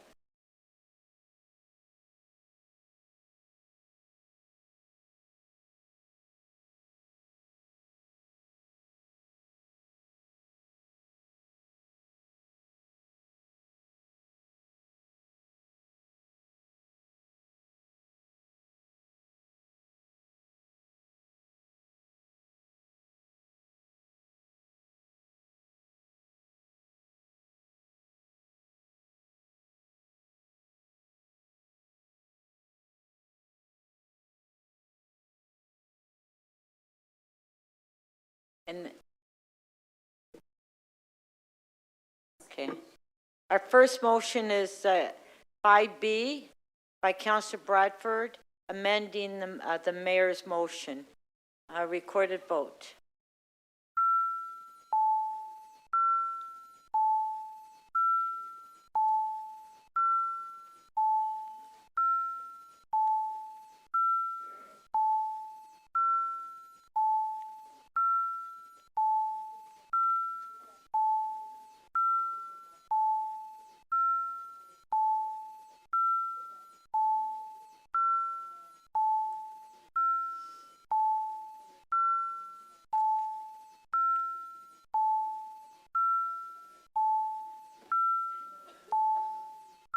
Councillor Turnus-Lynn, please.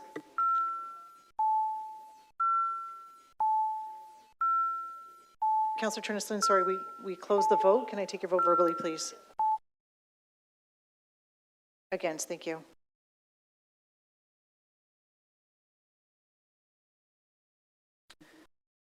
Motion 5B does not carry. The vote is 4-19.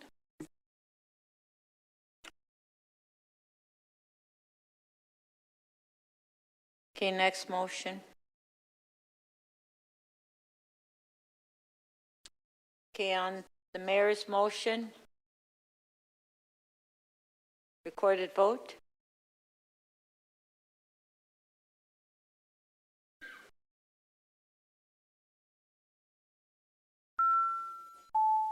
Yeah.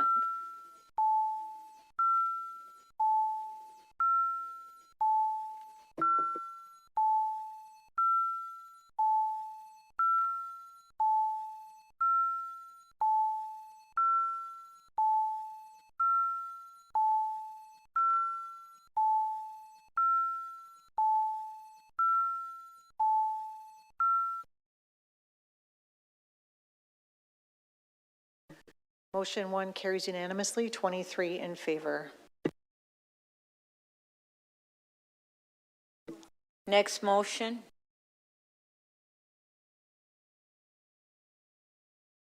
Motion 2 by Councillor Sachs. On favor? Carried. Next motion. Motion 3 by Councillor Matlow. We'll put it up. On favor? Carried.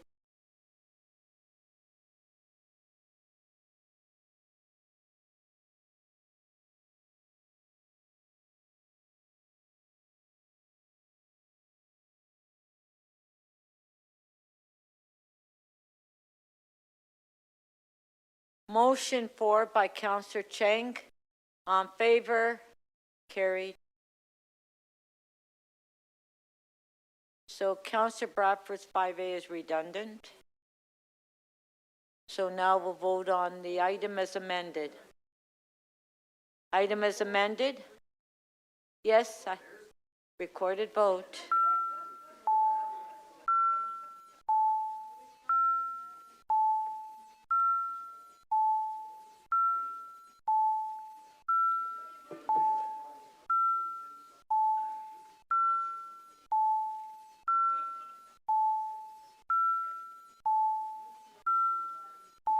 Councillor Crisanti, if you're participating in the meeting, please turn your camera on. Thank you.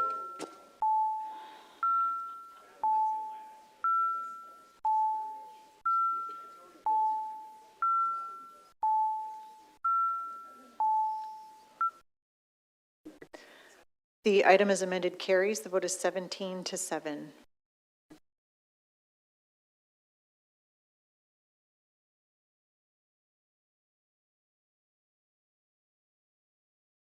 Okay.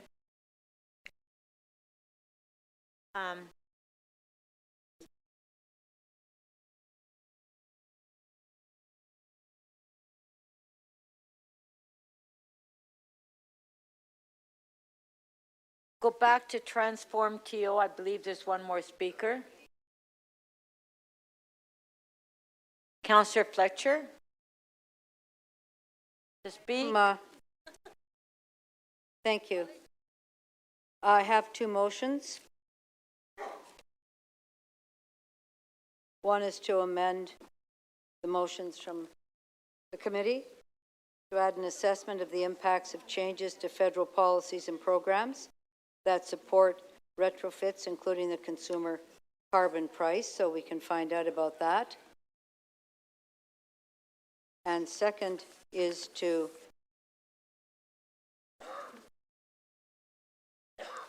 that one. And the second one's on electrification. When that report comes back, we'll look for opportunities to exceed the projections for distributed energy resources outlined in the IESO 2025 Integrated Regional Resource Plan. Thank you. Those two motions. Now, I'm just going to speak about something that's quite concerning to me, and that is the Portlands Energy Centre and the misinformation that was projected after our discussion at City Council last week. I'll just remind you all, colleagues, that in 2024, in June, this council voted in support of phasing out the Portlands Energy Centre. That was a motion brought in, and there were only 4 councillors that voted against that, so it was overwhelming. Councillors, I'm sorry you don't have a chance to change your vote today. Councillors Bradford, Mantis, Holiday, and I can't remember who the other one was. But that, unfortunately, came about because there was a letter that a colleague put in that basically, unfortunately, was interpreted, I'm not sure how it got interpreted in that manner, as City Council, our committee, not supporting the phase-out of the Portlands Energy Centre in 2035. I think everybody knows that since that went in there, that was the Dalton McGuinty government that put that in on a special deal with TransCanada Pipeline and Ontario Hydro, or Hydro One, and it was very much opposed by the City Council of the day and the Mayor of the day, David Miller. We did everything we could possibly do. We called that the mistake by the lake. It still remains the mistake by the lake. It was to be a peaker plant, only to go on in hot and cold days. It's now running 24/7. It is the most polluting, noxious plant anywhere in the GTA, anywhere.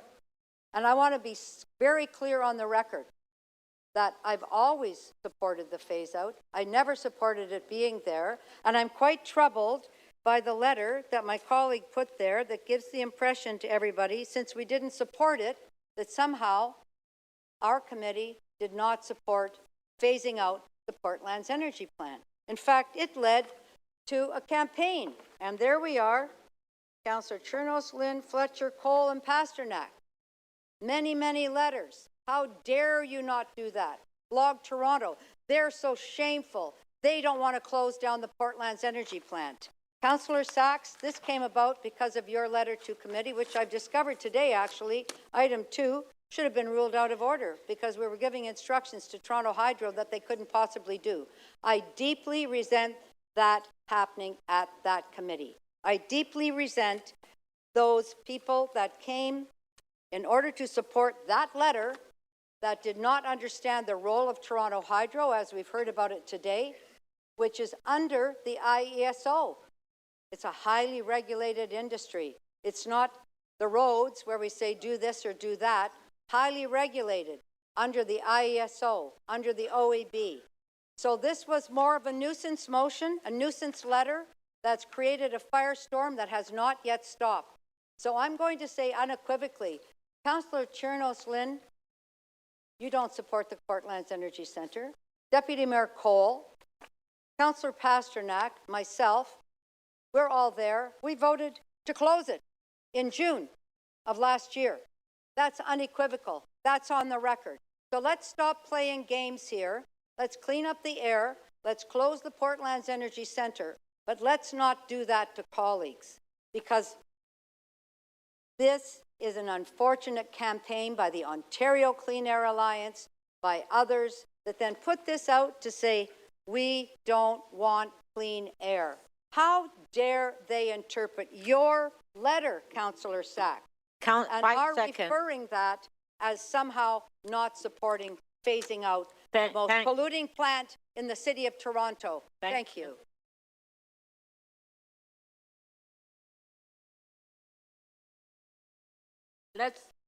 Let's put the motions on the screen.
Okay, Councillor Fletcher, we're voting on the motions right now.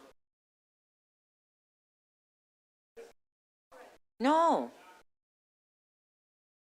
So so Councillor Fletcher's motion is on the screen. On favor? No, point of privilege. Two things. First of all, I completely disagree with my colleague's description of my conduct, but in terms of the motions, my motions were submitted first and were spoken to first and should be voted on first, and I think that the second motion from my colleague, Councillor Fletcher, is redundant in comparison to my first motion. Thank you. Yeah, I did speak to the clerk about it, and I don't think it's redundant, Councillor Sachs. That's why we'll vote on each of the motions, because it's similar, but it's not redundant. Thank you. Yeah, okay.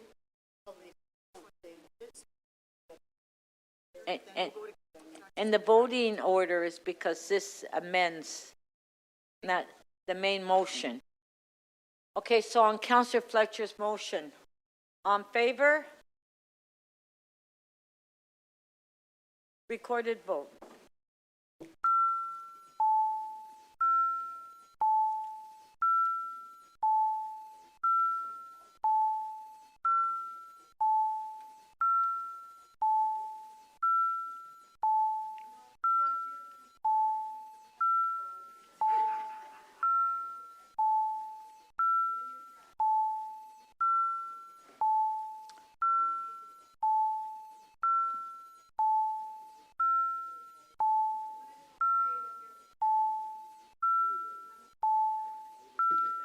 Councillor Thompson, Councillor Matlow, Councillor Pasternak, please.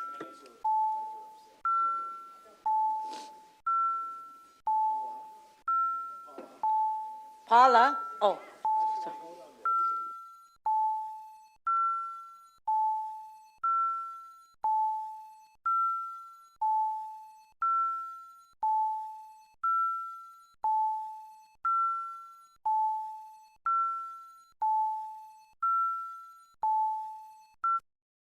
And Councillor Matlow, may we have your vote verbally, please? In favor, thank you.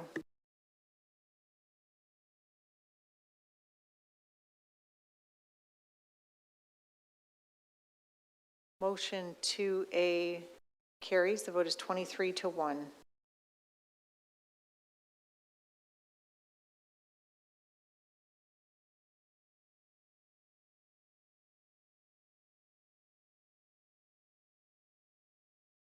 And 1A by Councillor Sachs.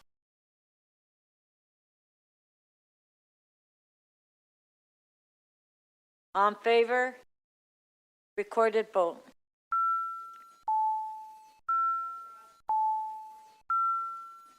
Pardon? Yeah, to be recorded, yeah.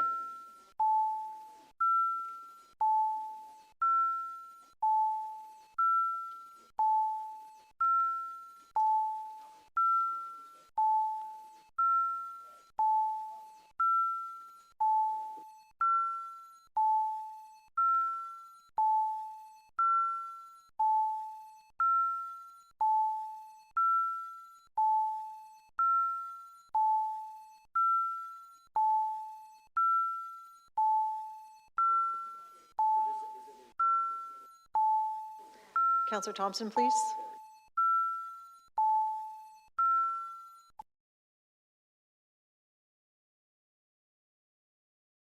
Motion 1A carries. The vote is 23-1. Okay, what's next? That's it? Huh? 1B by Councillor Sachs. You want this recorded too? Recorded vote.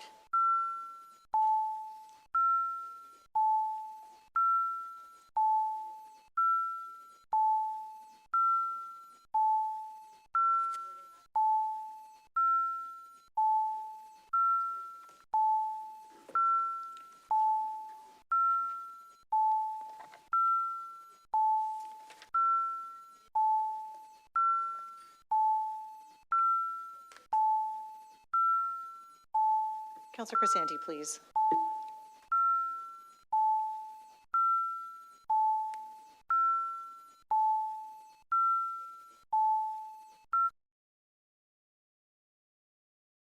Motion 1B carries. The vote is 23-1.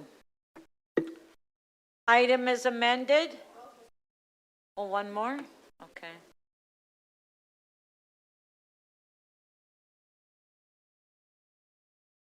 Two B by what? Councillor 2B by Councillor Fletcher. Councillor Fletcher, you want a recorded vote too? Oh, okay.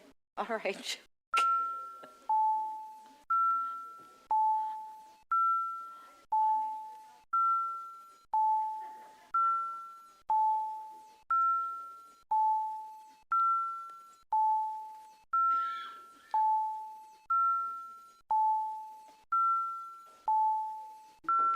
Councillor Chang and Councillor Myers, please. And Councillor Crisanti, please.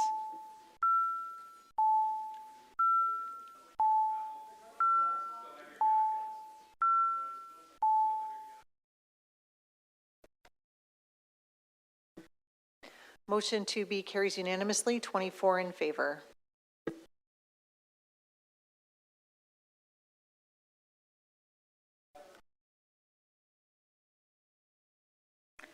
Item as amended, recorded vote.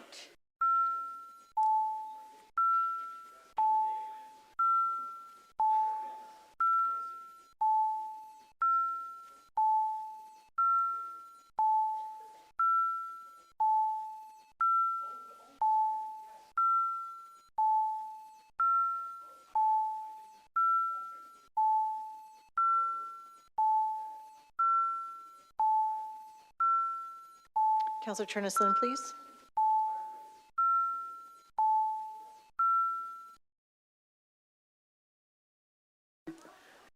The item is amended, carries unanimously, 24 in favor. Okay, now before we go to our next item, which is EX 28.2, Deputy Mayor Malik made an error when we went through the member's motion, and she withdrew a member's motion in error, so we need to reconsider.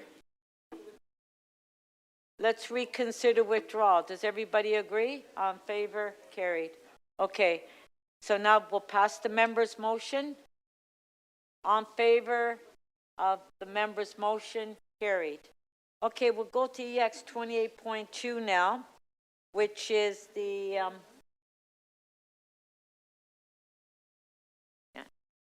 28.2 is the status update on the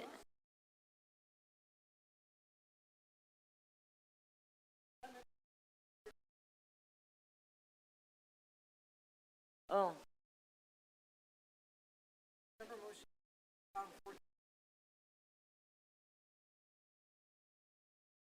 Okay.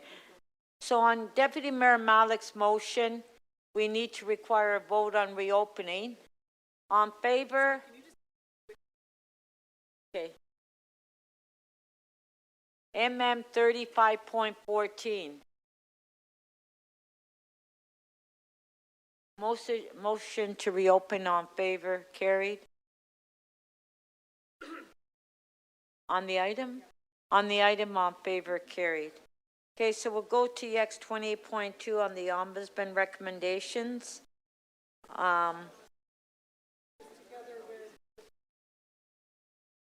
Together with the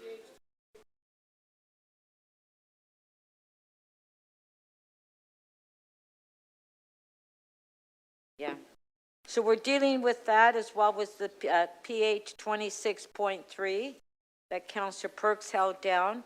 And we're dealing with the EX 28.2, which is Councillor Bravo that held the item down.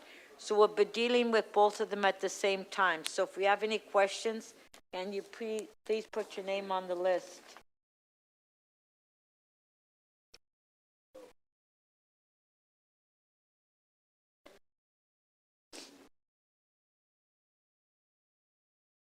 Okay, does everybody know what we're doing? I don't see anybody. We're dealing with EX 28.2, the Ombudsman recommendations, and as well as the PH 26.3, multi-tenant houses. So nobody has any questions, so should we just move the items? Okay, let's just move it then. On EX 28.2, Councillor Perks, you want to move it? Councillor Bravo, you held it. Councillor Bravo, did you just want to move it? I'll let the chair move it. He's enthusiastic about moving No, it. but you held this one down. It's true,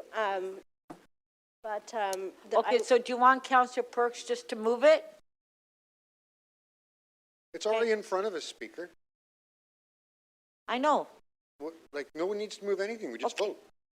Okay, on EX 28.2, on favor, carried. All right. And the other item?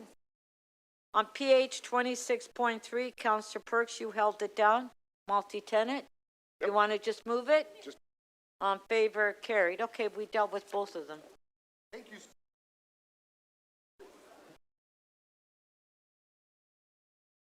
And I apologize for staff that sat here and waited for the item.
Can I have everybody's attention, please?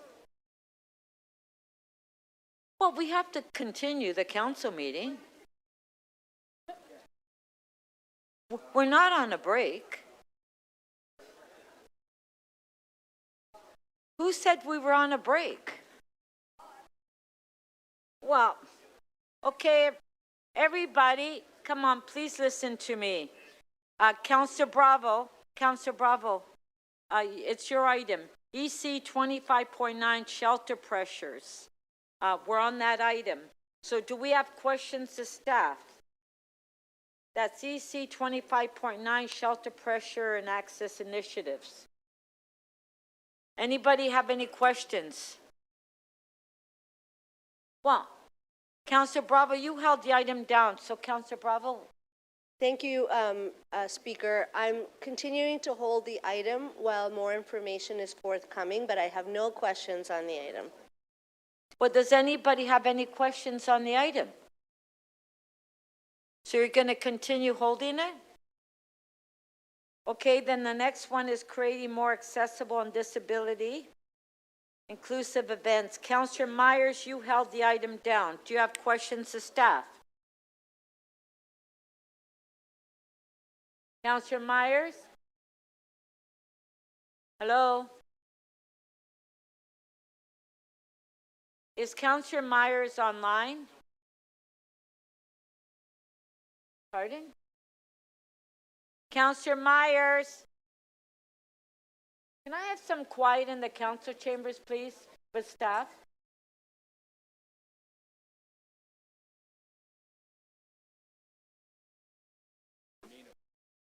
Councillor Myers?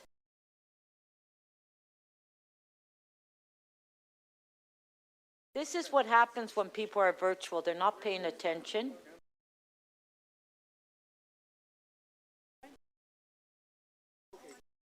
Can somebody call Councillor Myers and tell him his item is up?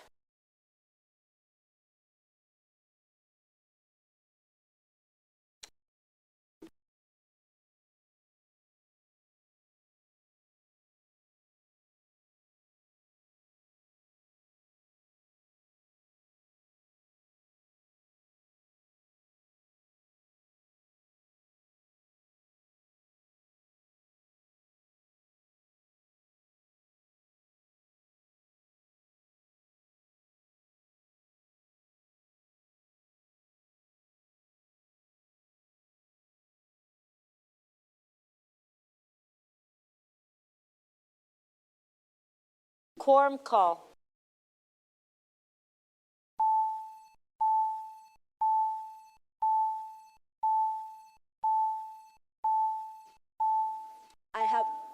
Thank you, Speaker. I have a direction from Councillor Myers' office on the item. Following the quorum call. Yeah. Oh, sorry. It's his staff. No, I appreciate it.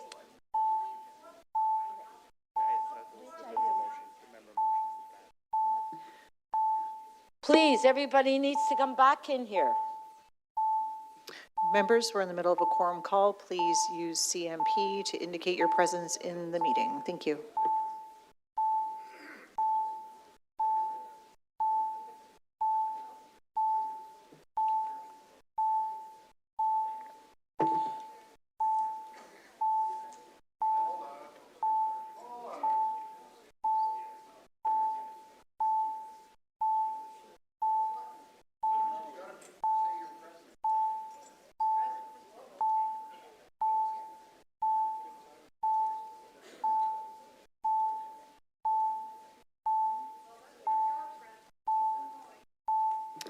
Members, we're in the middle of a roll call. Please use CMP to indicate your presence in the meeting. Thank you.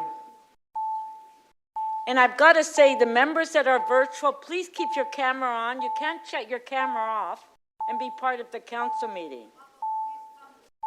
Because or otherwise be here in the council chambers, because we don't have quorum.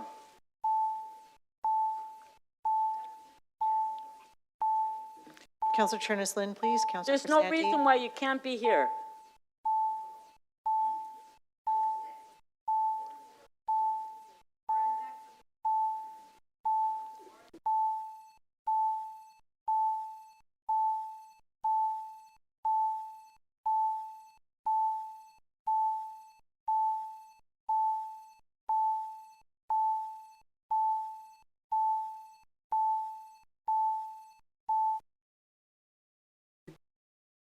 Yep. Madam Speaker, quorum is present. There are 14 members in the meeting. So I just have quorum, so everybody better sit, I'm sorry, but everybody should sit in their seats, or we don't have quorum to finish this council agenda. Who's been online that's no longer online? Well, Councillor Meyer's item is next, and he's not even online. Well, let's just, okay. So if I'm he doesn't here, come sorry, online, we're I'm just here. going to move his item. Sure. I'm here. Yeah. It's next. Let's go. Okay, he's online now. Councillor Myers, we're at your item. Which one? Oh, God. Come on, that's why people have to pay attention if you're virtual. EC 25.12. Okay, so We're trying to get through this council agenda. It's not fair with members that are virtual are not turning on their cameras. It's not fair to us. EC 25.12, Madam which you Speaker. held. Okay, 1 second. Just pulling up my notes.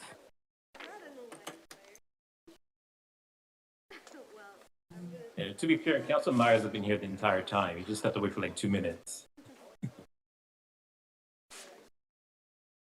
Thank you, Councillor Moyes. Councillor Okay, Myers, I'm do ready. you just want to hold the item because we don't have time? We want to I finish wanna this speak to the agenda. You got to be ready for your item. Yeah. But they're not even have their cameras on. They're not paying attention at all. Do you want to just Okay, move I'm your ready. item? No, I want to speak to my item. Thank you. Pardon? Good. I can't hear you. Pardon? My mic's on? Yes. I didn't put my mic on. To speak.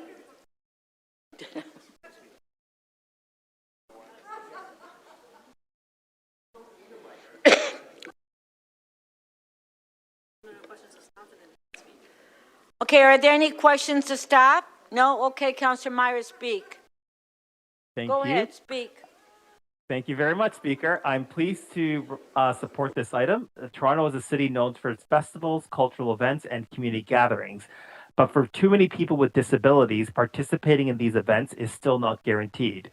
Barriers, whether physical, sensory, or communications related, can turn what should be welcoming public spaces into exclusionary practices, unintentionally so. This item is about closing the gap in a practical and achievable way. Proposed Accessibility and Disability Inclusion Handbook for event organizers is not about creating more red tape. It's about giving people the tools, clarity, and confidence to host events that are welcoming for everyone. Clear standards, plain language guidance, and simple checklists can make an enormous difference, often without requiring significant additional cost or time. When accessibility is built into planning early, everyone benefits. As accessibility chair, I strongly support the requirements of this handbook, that this be available digitally, provided in accessible formats, and shared directly with organizations hosting events on city property. Importantly, the handbook will be brought back to the Toronto Accessibility Advisory Committee for feedback. That means it will be informed by lived experience and not assumptions. Accessibility should never be an afterthought. This item helps ensure that when the city brings people together, everyone is actually able to take part. And I want to thank the members of the disability community who came to me in person and shared their experiences of not being able to participate in events. And that's what led to this motion. So I just want to thank them for their courage and for believing in the process. And with that, I would like to ask for a recorded vote, please, and thank you. Okay, so on the item, on favor? I'd like a recorded vote. Recorded vote.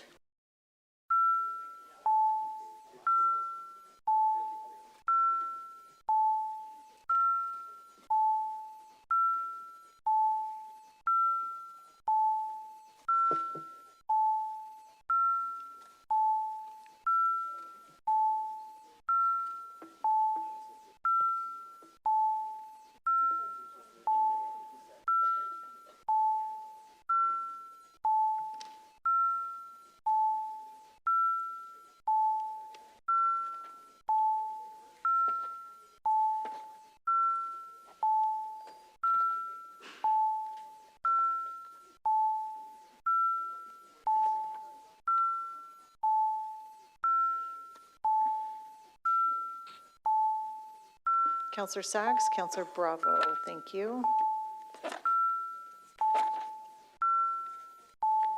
Councillor Prutza, if you are participating in the meeting, please turn your camera on.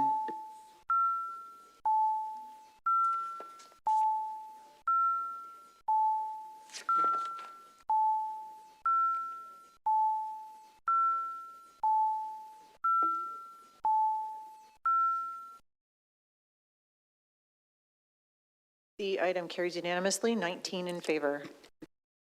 Okay, Councillor Myers, your next item is yours, C-2515. Sorry, 13. 13. So I just like to speak to Just this one item as sec. well. Councillor Myers? Yes, so I just like to speak to the item. Okay, just go ahead and speak. And I'll get Thank you you. after. Speaker, Councillor the City Myers? of Toronto. Thank Okay, go you. ahead. Speaker, the City of Toronto has shown leadership through fellowship programs that open doors for Indigenous, Black, Muslim, and other equity-deserving youth. This item recognizes that youth with disabilities must also be part of the future leadership pipeline. Young people with disabilities bring invaluable lived experience, insight that strengthens how we design programs, deliver services, and build an inclusive city for everyone. The motion asks staff to prepare a feasibility report that looks at potential delivery partners, clear and collaborative processes for selecting council offices, and a structured matching process to ensure meaningful, high-quality placements. This structure matters. We want fellows to gain real skills, real mentorship, and real exposure to civic leadership, not token roles. Again, as accessibility chair, I believe representation matters, not just in outcomes, but in who's at the decision table making decisions. Creating pathways into municipal government for youth with disabilities strengthens our institutions and reflects the city we serve. This item is about opportunity, dignity, and long-term inclusion, and I strongly encourage my council colleagues to support it. And with that, I'd also like to ask for a recorded vote, please and thank you. Recorded vote.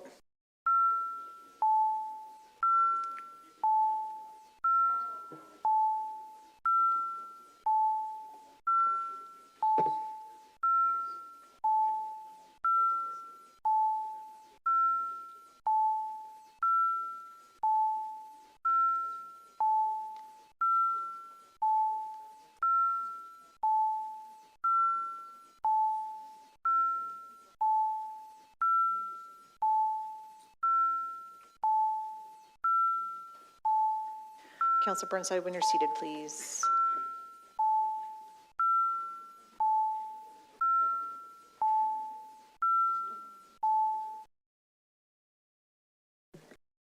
The item carries unanimously, 19 in favor. Councillor Bradford. Thanks, Madam Speaker. Point of order, I would just like to transfer the hold on 2025 DM 35.1. That's the Kingston Road site. Transfer that over to Councillor Sachs, please. Okay. Thank you.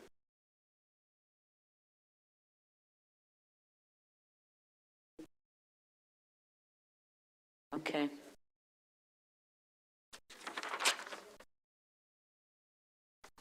Next item is IE 26.6, Cycling Network Plan. Okay, IE 26.6, it's here without a recommendation. And do we have questions to staff? Councillor Fletcher? Where's Councillor Fletcher? Yeah, I know. We're at the cycling plan. Does anybody have any questions on the cycling network plan? Councillor Myers, you have questions. Go ahead. Yes. So my first question is, I just wanted to confirm that the proposed cycling plan, is that already paid for? Or is this money that will have to be found somewhere else in future years? Or is this money already built in the 10-year capital plan? Through the Speaker, the funding required for the projects in this report is already included in the 10-year capital plan. Thank you. And I guess for the projects that are being proposed for Ward 23, how many of those projects are we using permanent infrastructure versus temporary infrastructure? I don't have a breakdown of that in front of me, Councillor. We do have almost all of the projects in this report, except one, are in association with road resurfacing, road reconstruction, or Toronto Water State of Good Repair work. So the scale of the infrastructure is generally more robust than you've seen in some of the prior reports. Thank you. And I guess, are the costs built in to replace the temporary bollards that go down and someone has to go in and set them back up? Are those costs somewhere in this report, or are those just assumed costs that because they're relatively small, they're not included as a separate line item? Costs for the maintenance of temporary materials as part of bikeways are part of the operating and maintenance budget, and that's not delineated in this report. Thank you. And is public consultation, is that still to go ahead with the projects in Ward 23, or has the public consultation process already been completed? Generally, for the projects in this report, there's been a great deal of engagement done where local councillors have worked with staff on engagement with community and with local resident groups. So that is done. There may be some projects where additional engagement may be appropriate, and so the staff are prepared to do so as those issues come up. And for the engagement that was done in Ward 23, can you just describe generally what the feedback was from residents? It would vary on the projects in this report, Councillor, but we brief all councillors on the projects before they come forward in this report.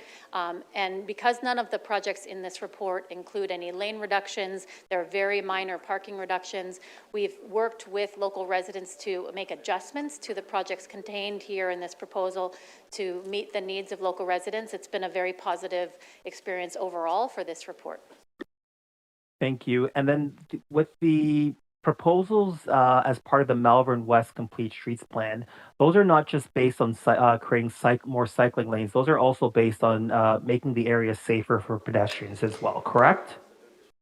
Transportation Services undertakes these projects with a Vision Zero road safety plan lens in mind, so improving road safety for pedestrians, reducing the collisions and the impact of collisions for people driving. That's fundamental to the way these projects are designed and delivered. We include missing sidewalks where we can do so and where there's support from the community and the local councillor to do so. We change the curb radii to lower the speed of turns for road safety and complete streets improvements on a broad scale.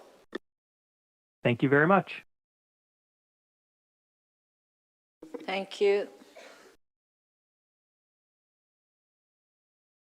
Councillor Chan, questions? Thank you through the chair. Just wondering, what has the impact of Bill 212 been on the ambitions of the city in terms of expanding the cycling network? Have we paused some projects, stopped some projects, or scaled back? Through the speaker, yes, we have. The city has been working closely with the province in terms of their objectives of Bill 212 and then the subsequent Bill 60.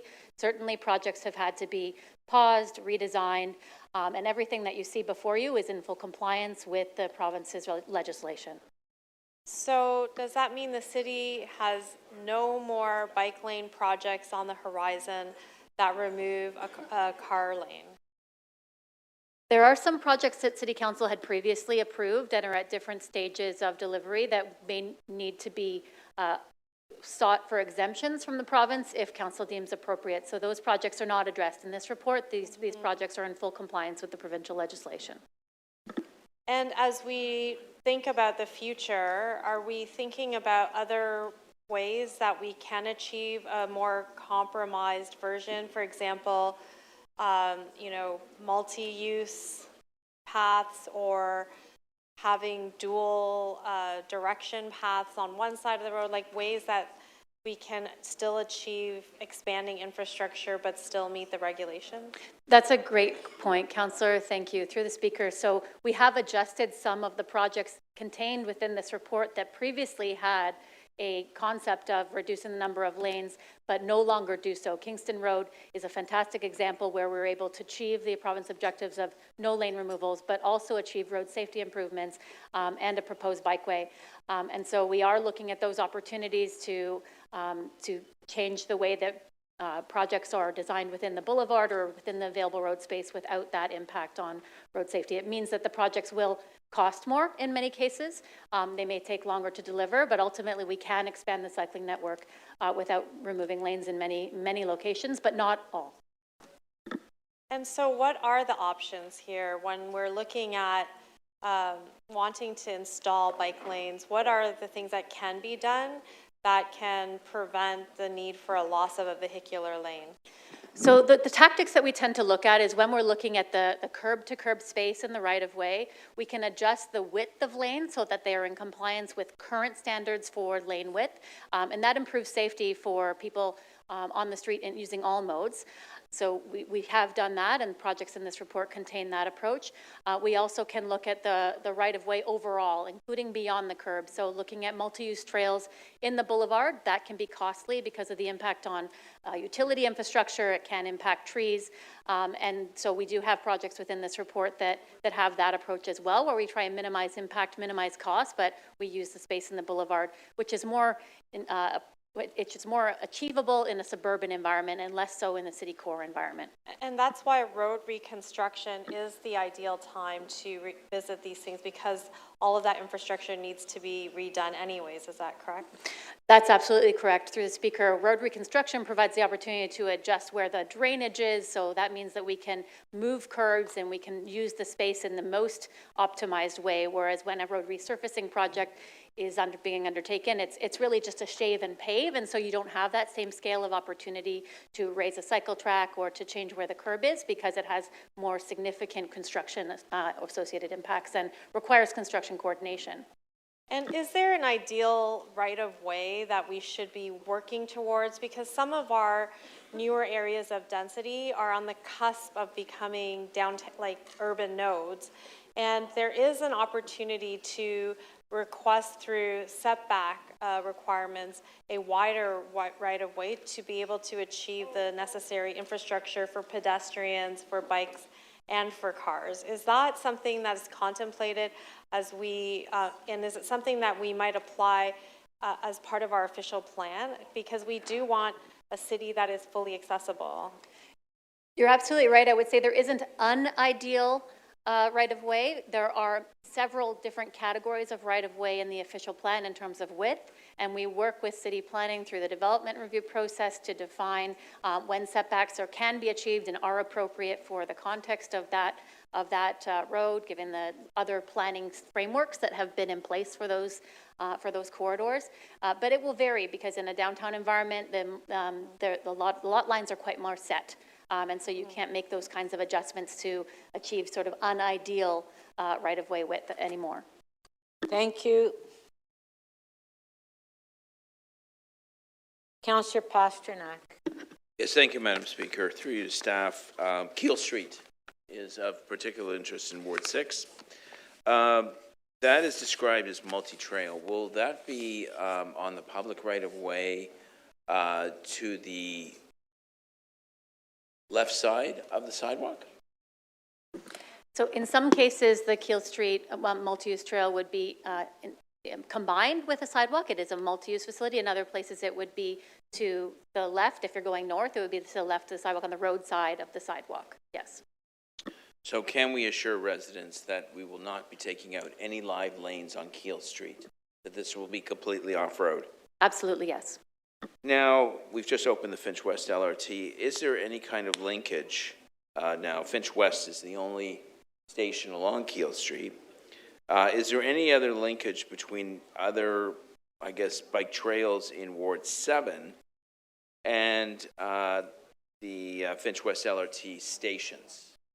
I don't have those in front of me, Councillor. I apologize, but we're happy to come sit down with you and talk through the opportunities for those linkages, because I know staff have been looking at those as the LRT has been under construction. Yes, the other question is linkage with bike share. We put a number of different docking stations in Ward 6 and 7, linking it up to York University. And I'm just wondering whether this plan will align with the bike share plan. City staff and transportation services work closely with Toronto Bike Share staff and the Parking Authority to to plan for bike share expansion in places where we're expanding the cycling network. So I can assure you that coordination takes place. And in regard to specific station locations, we're happy to follow up and sit down with you about that. All right, and final question, when do we break ground on this? When does work commence? For Keel Street specifically? Keel Street, and I believe it's from Steeles to Finch. Let me just dig that up in this report. My apologies, I don't recall it. I believe it may be in 27, but I will double check that. Yes, it is 27. Okay, thank you.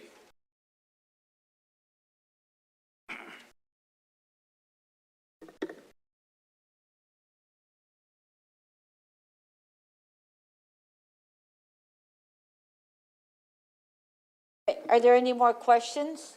Okay, we'll go to speakers. Councillor Fletcher. Got to have a mic. Thank you, Speaker.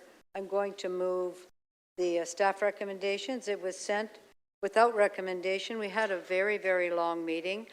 There were some 70 deputants about the building emissions, and then there was a good 35 on the unfortunate letter that I spoke about earlier with the misinformation in it. And then we had a lot of people coming to speak about supporting this report from staff. And you can see the number of new lanes and bikeways and cycling infrastructure that's being added. And I'm very sorry that they all didn't get a chance to speak, but this did make it to this council. We said we want to get this at this council. It has to be done now, because all of these will then go into the tender document. So this was very important to have these here so they could be tendered and this work could start. And I think we should all acknowledge that it really is I think as Councillor Candeval said, the broadest expansion of cycling network outside of the downtown core really that I've ever seen in the city of Toronto. So thank you to all of the councillors who have worked with their communities to install these. Hopefully we're going to get a good vote on that. Thank you to the staff for your work in putting forward these areas that will mean safe cycling, because we are worried in the city about safe cycling. We've seen what happens. We've seen bike lanes come out. We've seen a whole passion against cycling and why do you have to take up room on the road. I guess for those of us who cycle, being safe while you're cycling is really a #1 issue. And this now will guarantee that many more people in Scarborough, in North York, in Etobicoke, in York, can really be safe while they're cycling in our city. It's our goal, it's our challenge, it's our mission to make that possible. And this report does make that possible. So I hope that we will have a unanimous vote on that today. I think that would send a great message to all of those who felt so downtrodden and upset and discouraged with the recent actions of removing bike lanes and the kind of hate stance at times about cyclists. So this is a very important step forward, and I really thank our staff and leadership at the city and the leadership of all the councillors who are participating in this great new expansion. Thank you. Thank you.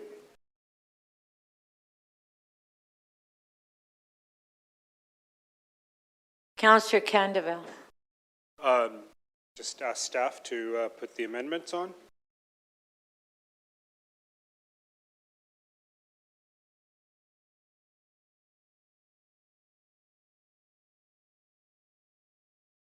On the screen.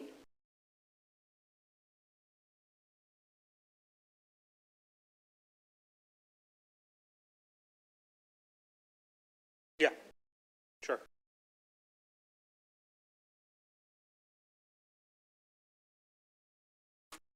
What happened? Yeah, I know, I saw it, yeah.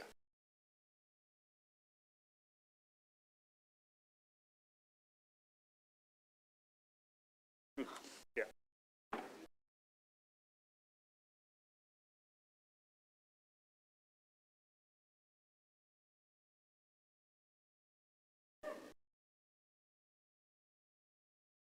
Okay, you can go ahead. Nope, the motions speak for themselves, and appreciate working with staff to include this as part of the amendment to the main recommendations. Thank you. Is that it? Yeah. Oh, okay. I'm just not used to people only speaking 30 seconds.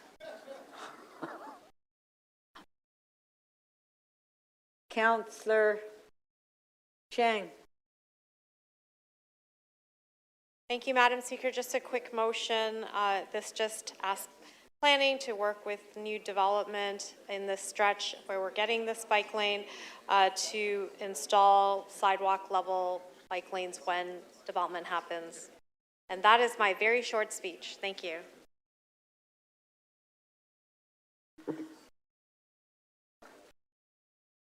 Okay, let's vote. Ring. Okay, ring the bells. Councillor Candeval's motion on the screen. There it is. Motion 2A by Councillor Candeval. On favor, carried. Councillor Fletcher's motion as amended. On favor, carried. Councillor Candeval's second motion.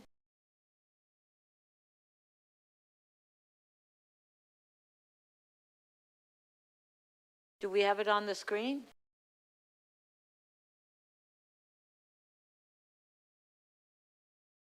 Where's Councillor Candeval's second motion? Oh. There it is. On favor, carried. Councillor Chang's motion.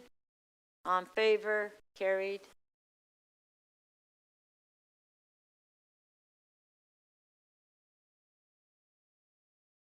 Item is, oh, the item's done?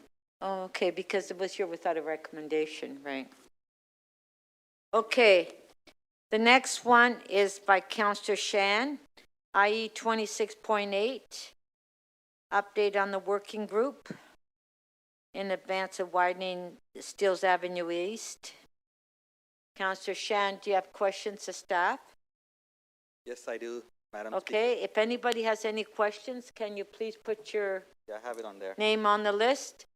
Okay, Councillor Shan, questions? Thank you, Madam Speaker. Just because this project has been around since when I was single digit in my age, I just want to make sure crystal clear where we are at. So just through you, Madam Speaker, I want to ask first the Tapscott to 9th line, Steeles Avenue expansion or widening. Do we now have funding secured between the City of Markham and York Region and City of Toronto? Through the Speaker, yes, the funding for this project is cost shared between the York Region and the City of Toronto. And the cost sharing is 50-50 as mentioned? 50-50 for Steeles Avenue itself, yes. And the report that is expected in early 2026 to come to Council, what would that include in terms of what we can expect for the Steeles Avenue widening that is between Tapscott and 9th line? So in early 26, we anticipate that we'll be complete with the preliminary design, the update to the preliminary design of Steeles from Tapscott to 9th line. A report to Council is not planned at that time. There is a public meeting that's planned at that time in Q1 to engage people about the current status of the design, and then we'll be undertaking the detailed design and moving that project into closer stage of construction. So when would Council ever be able to look at, would it come back to Council at all, or it's proceeding as? No further approvals from Council are required. We will certainly be updating local councillors on the project as it proceeds to get towards closer to construction, and we will update the project website, community members, and it'll be an item in the budget as the budget proceeds closer to construction as well. So the next part of the Steeles Avenue widening, which is between 9th line and going into Pickering Town Line, there was, according to the last report, there was a committee or working group that was set up Where is that at right now, and what are the next steps as of now for the other part of Steeles Avenue? So for further east of 9th Line, what this report describes is that Council asked city staff to strike a working group with City of Toronto representation from city planning, from transportation services, from the city manager's office as an intergovernmental issue, along with adjacent jurisdictions. And so we met 3 times with adjacent jurisdictions. No jurisdictions currently have this project as sort of highest priority in their capital plan. No jurisdictions have this project funded. Not all jurisdictions have this in their transportation master plans or official plans at this time. The need to widen further east along Steeles is certainly recognized as development pressures east of the city grow, but we do not have development charge funding to fund that particular segment because the growth is not within our borders. So at the present time, it's something that we will be assessing the future growth pressures on and reconvening with adjacent jurisdictions to discuss future opportunities. But the working group activities have closed as they currently stand. The Steeles Avenue widening was part of the provincial transportation plan in the past decades as well. Has the provincial government stepped in or offered any help in part of, because it includes 3 regions that are impacted there? Has the provincial government stepped in to support in any way so far? At the present time, the province sent representatives to the working group to track the issue. They know it's an issue of regional importance, but there isn't currently a funding plan from the province as there was back in the late 80s to fund the construction of widening of various sections of Steeles. Okay. Thank you very much.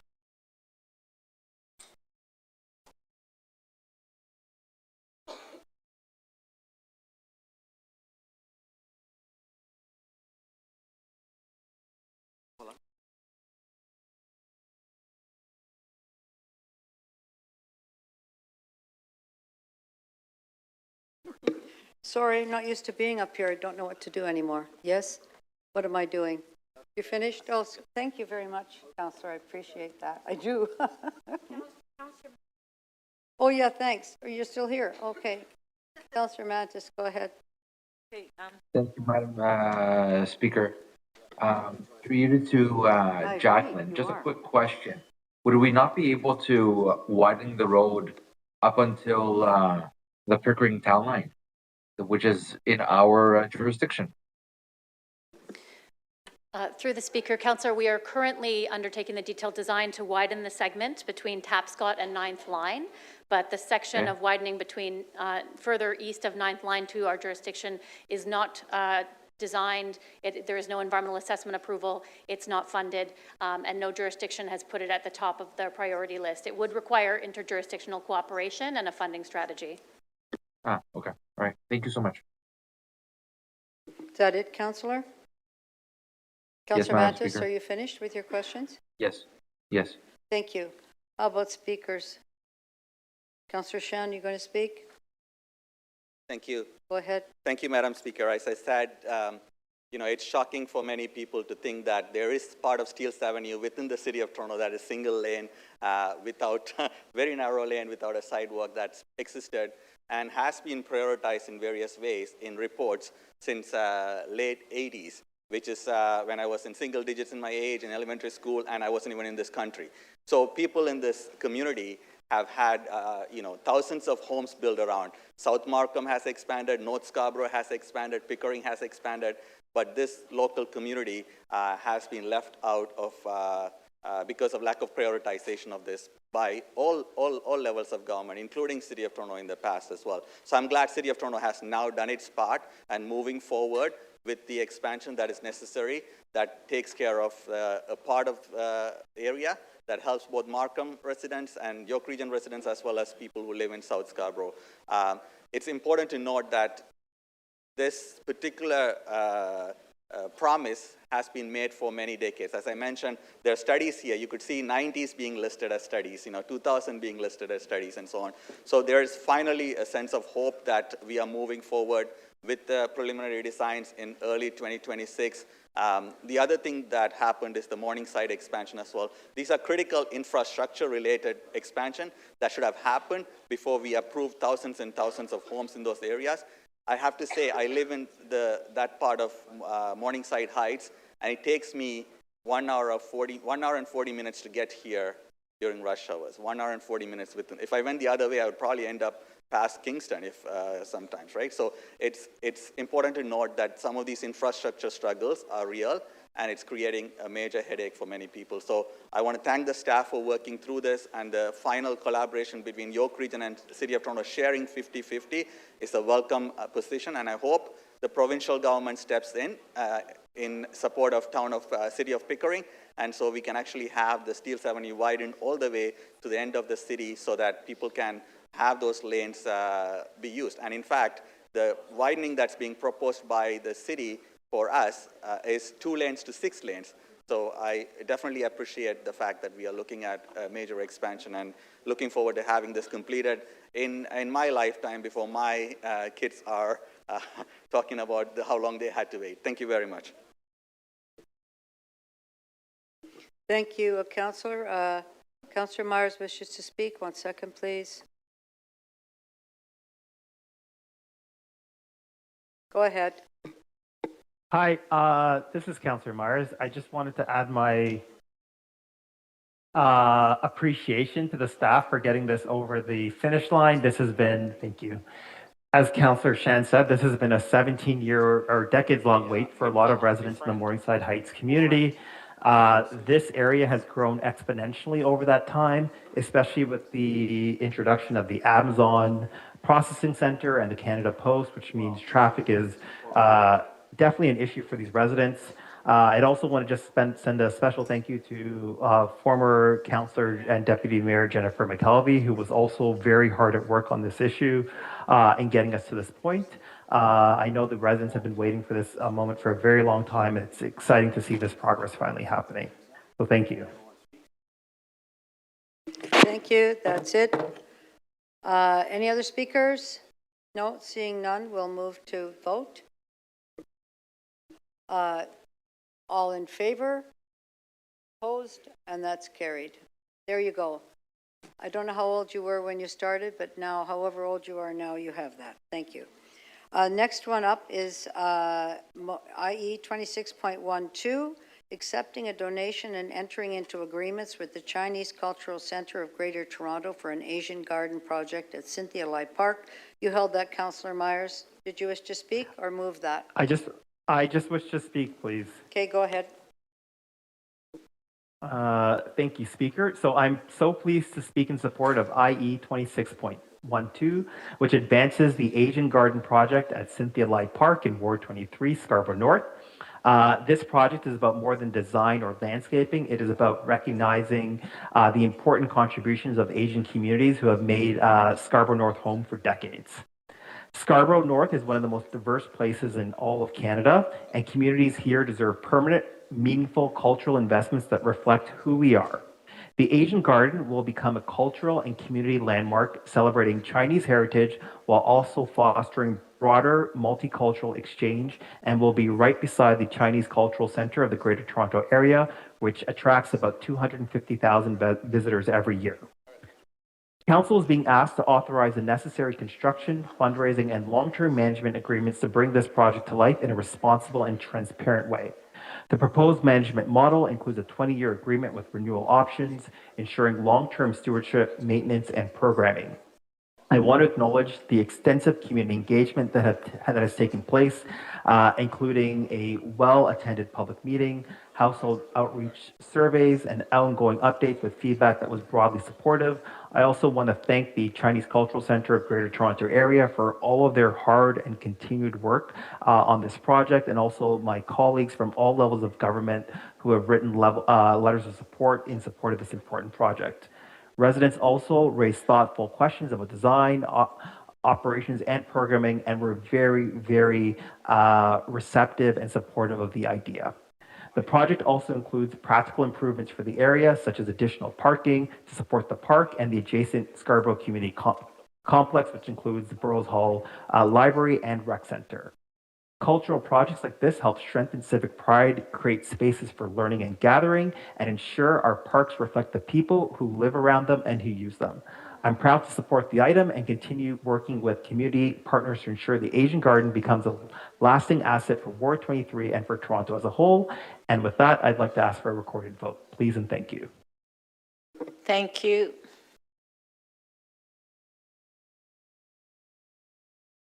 Councillor Chang to speak. I just want to add my congratulations to those of Councillor Myers. I saw the plans for this beautiful Asian garden, and I think it's a gem that all Torontonians can enjoy, a celebration of the beauty of Asia, and as well as a multi-purpose space that is being included that will host future cultural events. It's something that I think generations to come can visit and learn more about Asian culture. And I want to congratulate the founder of the Chinese Cultural Center, Dr. Ming Tat Chung. He envisioned this garden 30 years ago when they started to work on the cultural center. And that perseverance is a great reminder of how we should approach city building. We have to be patient and we have to persevere. And so I know when shovels go into ground next year, it's going to be a really meaningful moment for him as well as the board, including President Alan Lam and Angela Chan. They have all worked so much. If you look at the credit roll of the people who are working on this project, from fundraising to design, it is a true community effort. And I'm really grateful and proud of my Chinese cultural heritage to be able to bring my kids to enjoy this beautiful garden. So congratulations, Councillor Myers, to the future beautiful garden in your ward. Thank you. Councillor Shan. Thank you, Madam Speaker. Chinese Cultural Center of Greater Toronto actually serves multicultural communities. The auditorium and the space is used by a wide variety of communities coming together, so it's a beautiful place to have this garden. In fact, our physical spaces in Scarborough need to reflect the diversity that we have in Scarborough, so this will be a perfect opportunity to start something that can show what is possible when a community organization, all levels of government, the City of Toronto comes together to provide that place-making options. And so looking forward to having this. As somebody who represented this area before as a councillor, I would like to congratulate the Chinese Cultural Center and all the volunteers that are involved and the board of directors on this project moving forward. Thank you.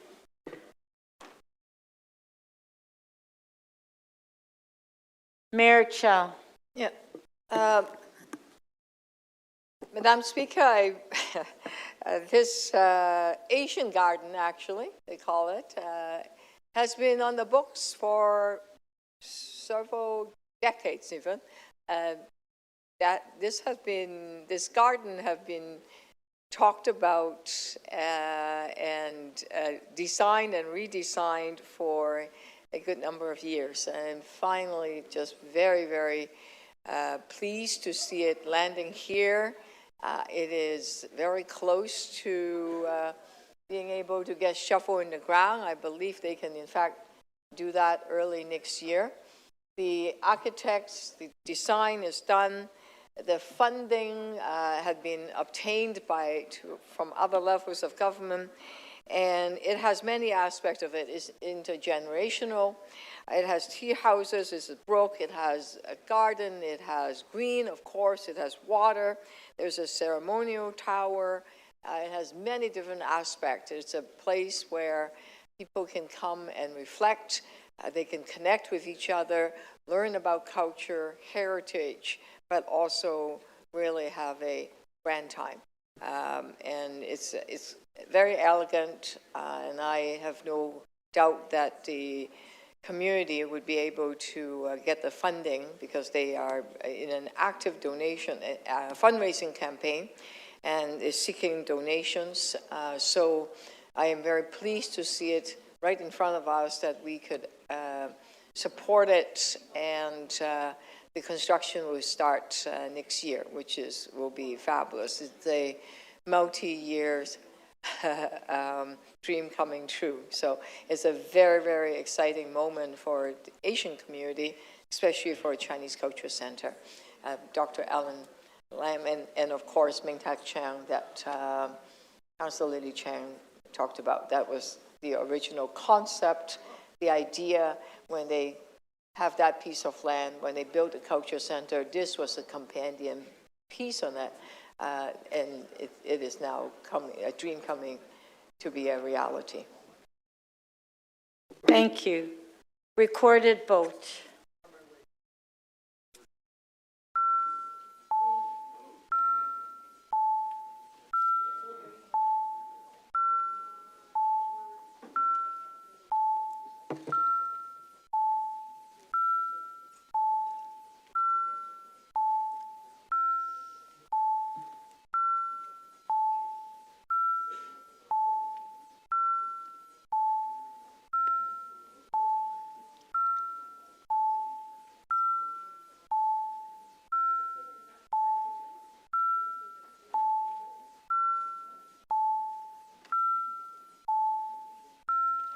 Councillor Perruzza, if you're participating in the meeting, please turn your camera on.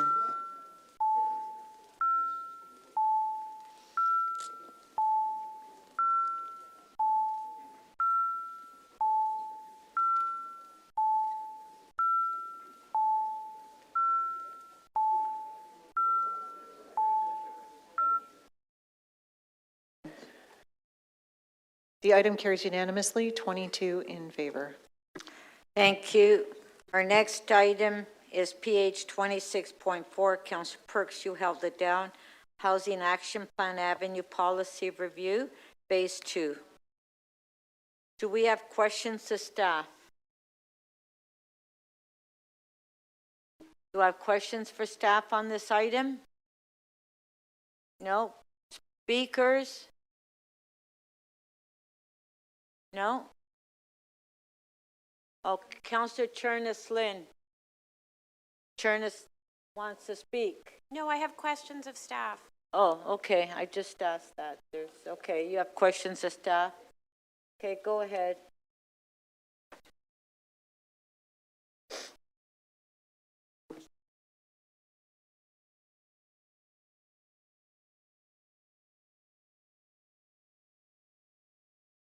Okay, Councillor, go ahead. Thank you. So there are some school sites that, from TDSB sites that match scoping and redesignation criteria, and presumably this is going to be the case in other situations as we go through all of these. And I guess I'm just wondering, they're not being recommended for rezoning, but they do match that scoping and redesignation criteria. And I guess one of the questions I have is, have planning staff consulted the TDSB on school sites?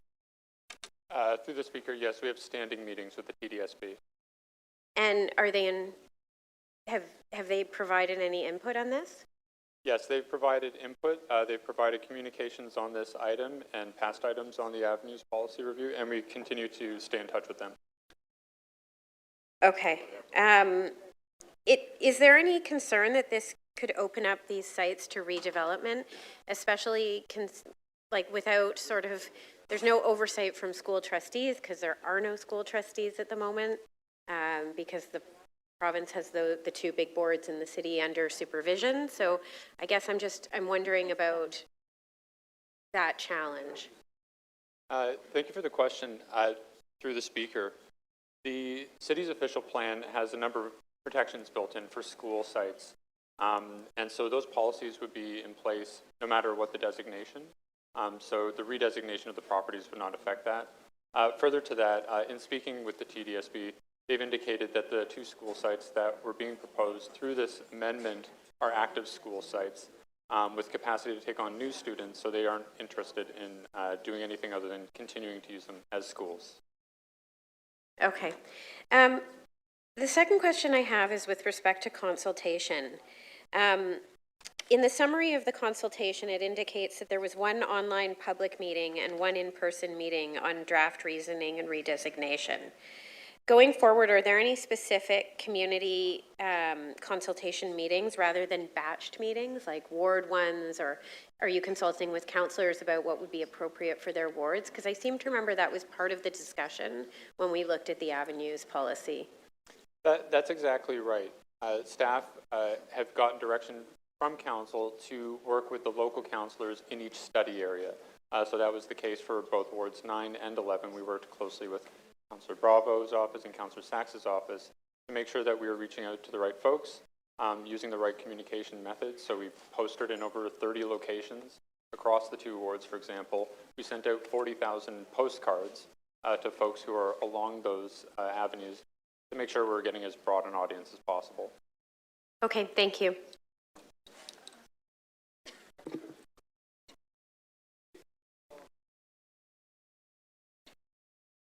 Councillor Sachs.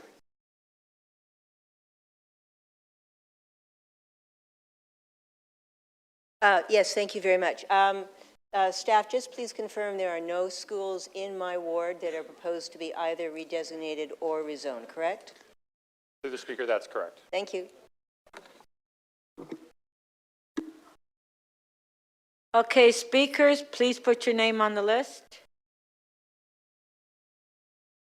Councillor Bravo. Thank you, Speaker. I have a motion. I had advance circulated one that removed the schools in Ward 9. Although Ward 11 is mentioned, the schools are located in Davenport and from rezoning. And then I will also added a second piece around removing public school properties from future stages of phase 2 of the Avenues policy review. And I want that to reflect concerns that have been raised by other councillors.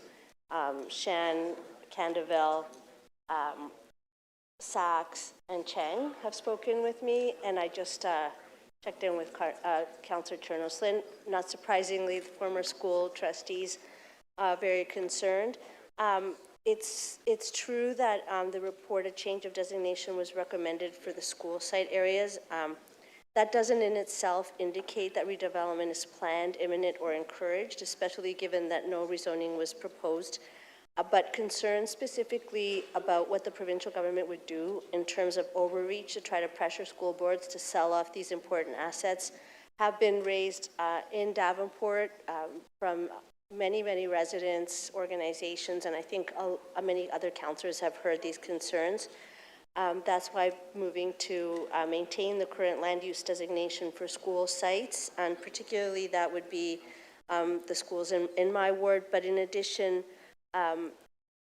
we want to make sure that the concerns and the protections that we envisaged are continuing, and that is the substance of my motion. And I appreciate the collaboration with staff on this.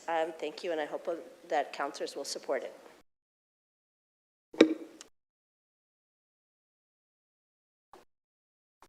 Councillor Holiday.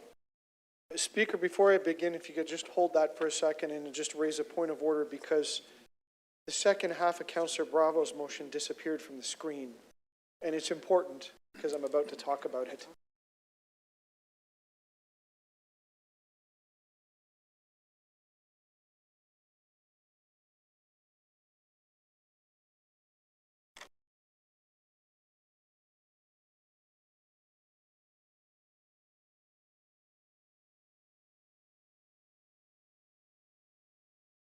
Thank you. So I have almost the same motion, but I'm going to propose to amend Councillor Bravo's to ensure that it's clear that it's publicly funded schools, not just public schools, are removed from phase 2 studies.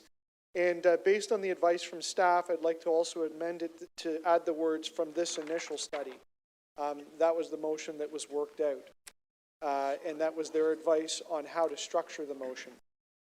So that is my proposed amendment. But I will thank Councillor Bravo for addressing an important issue that was very evident. I was following this matter through the committee, and you can clearly see that many residents...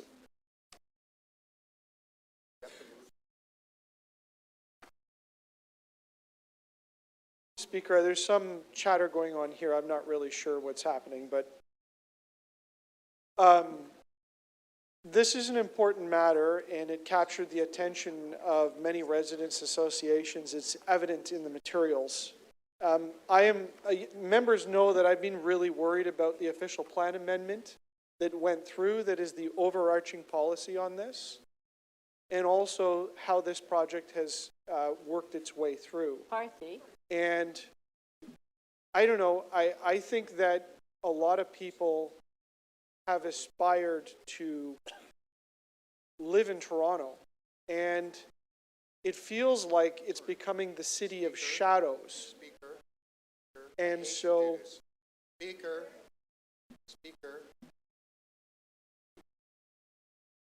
What? Just on a point of order. Oh, you're on a point of order? Yeah, and maybe if you. So, sorry, hold on. Councillor Perks, Yeah, point of on order. a point of order, I think nobody knows whether Councillor Holyday has actually moved a motion or not, and the clerks are trying to sort it out. just did. I'd recommend you give him a minute to do that work, give him back some of his time.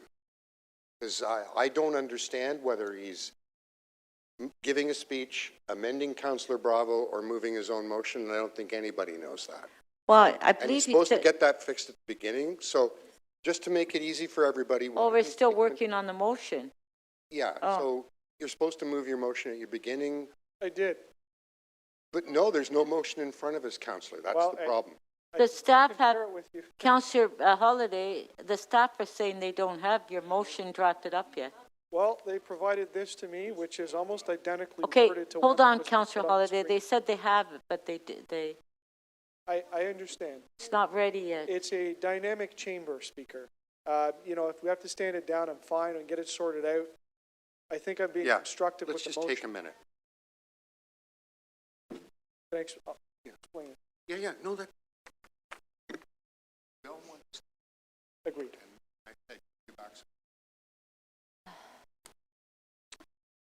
It's Christmas. We should all be happy and Take merry. a breath. The details matter. Doesn't look like we're very merry these days. Wrapping presents.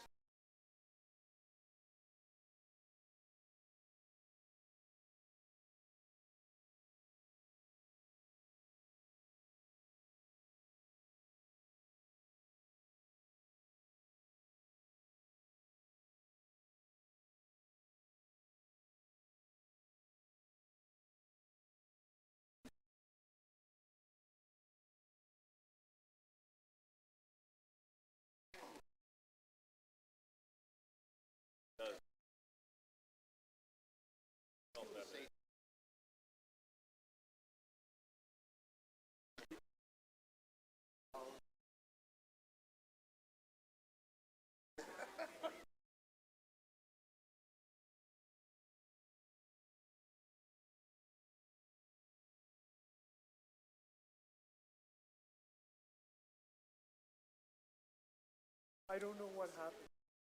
I don't know what happened.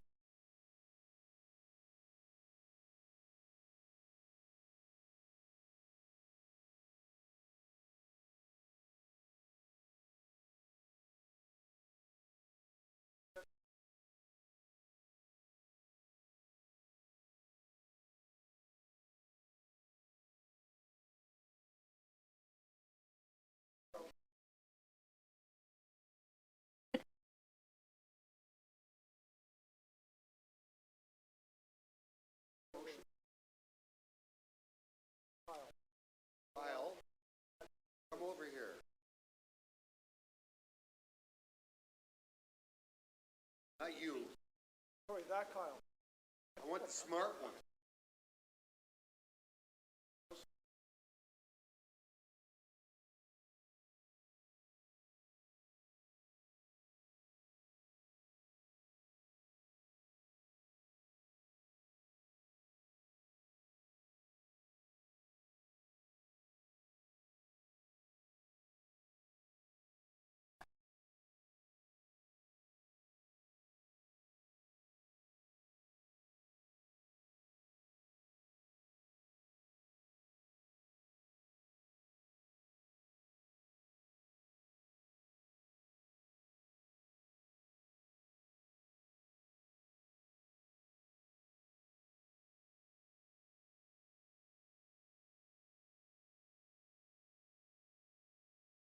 Is it ready or?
Okay, so you're not reading a motion.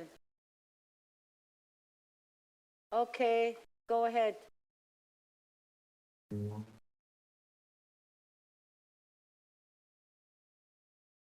I commend Councillor Bravo for moving that motion and the second one. It turns out I didn't see I you come had in. almost the same motion written. We have had a discussion and we have determined that both my motion and hers, which were developed independently, do the exact same thing. So I'm happy to support Councillor Bravo's motion. It does two things. It takes the school sites out of this particular item, and it takes the school sites out of the items moving forward. I think members of council understand that a rezoning and a redesignation of school sites changes the financial dynamics. I think members of council also know that we have a bureaucratically run set of school boards because of the actions of the provincial government to remove the trustees from office. And I think that that is a prudent approach by this council with respect to the value of lands and the complexities of those transactions. The overall principle is that many people consider school sites as public assets and as public spaces, in particular the schoolyards, which are outdoor spaces, and including them in redesignation sends the signal that there is an intent to change them to housing, and I don't think we want to do that as a council. Speaker, everyone knows that I've had concerns with this particular policy proposal, and I have not been supportive of it. I feel in many ways that this brings the city of Toronto into a city of shadows, a city that shadows itself. And if you look at what the definition of mid-rise has been over the years, it started out with this idea of a 6-story building, a little taller on the avenue, and then it meant the width of the avenue, and then it's become something even bigger, and what it will mean in the future, I don't know. But we can potentially see a mid-rise building being 40 or 50 meters. And that creates a lot of shadow. And I just don't want to see the city of Toronto as the city in its own shadow. There are so many people that aspire to move into the city. They see it as a great place to live, a great environment with lots of amenities. I don't want to see that flip so that people now aspire to move out of the city. And that has to do with the planning decisions that we make and how aggressively we pursue a housing agenda. And that's why there's a lot of people with reservations about some of the big moves that we're making. You hear it from the residents' associations. We're supposed to be doing things in collaboration with people, with the endorsement of the communities, and yet I find us offside. It's as if council's moving in spite of what the people are telling us. And I ask us to step through with care. So again, I will commend Councillor Bravo for hearing the message about the school sites. I don't think that this is a universal template for how people will feel about avenue studies in their areas. But I do see, that this report is going through with some input and some change, so I appreciate that very much. Unfortunately, I cannot support the overall initiative, but I think it's laudable that council is hearing these things from the community and making changes.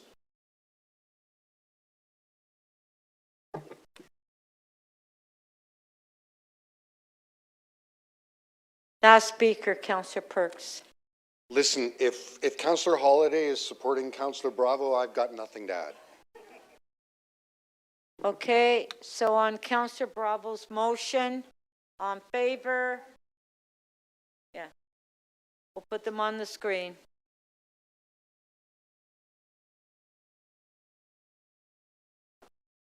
There it is, on favor, carried.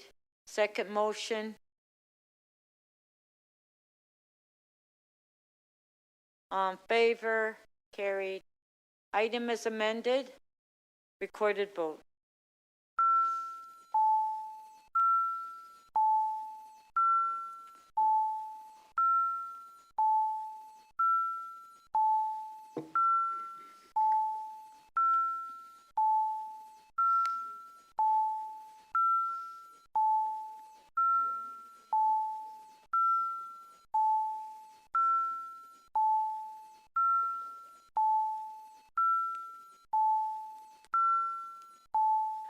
Councillor Pertsa, if you're participating in the meeting, please turn your camera on. Thank you.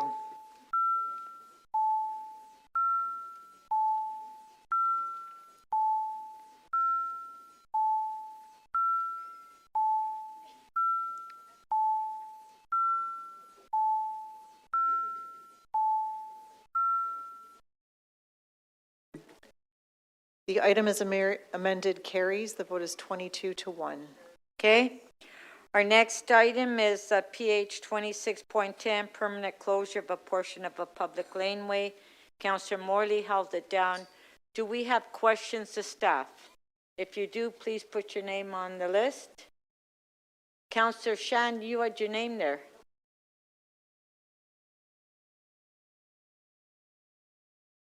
Okay. Questions to staff. Councillor Morley? Hi, thanks, Madam Speaker. Just a few quick questions for staff. This seems to be an item of interest to colleagues outside of my ward. So just for everyone's information and clarification, why did this item come to City Council through Planning and Housing Committee and not through Community Council?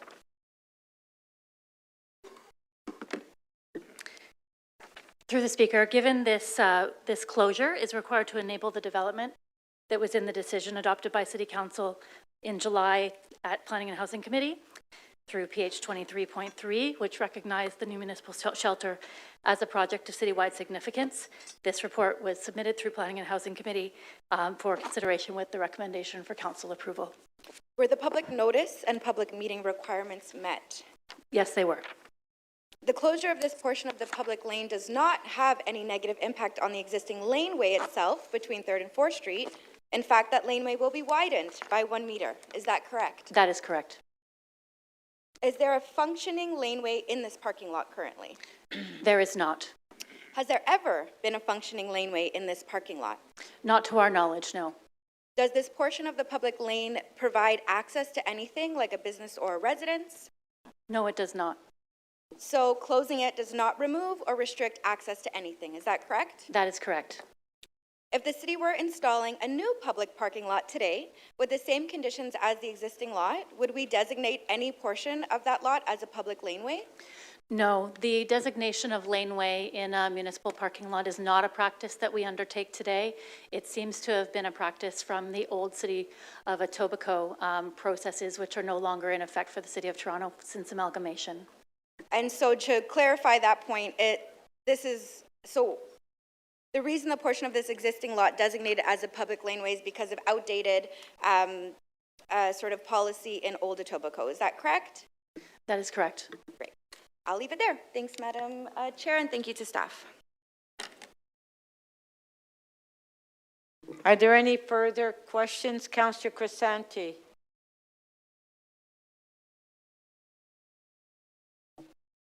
Yeah, thank you, Speaker. So I know that Councillor Morley asked this question right at the very beginning.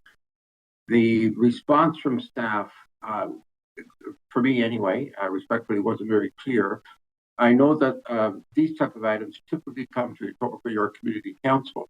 So can you again just clarify in simple words, why did it not go to your community council, where I think the expectation for most people in the community is that a place that it could have gone or should have gone?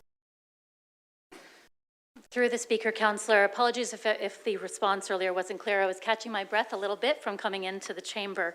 The closure in this report is a closure of a legal designation of a laneway that exists on title for a municipal parking lot that was operated by the Toronto Parking Authority.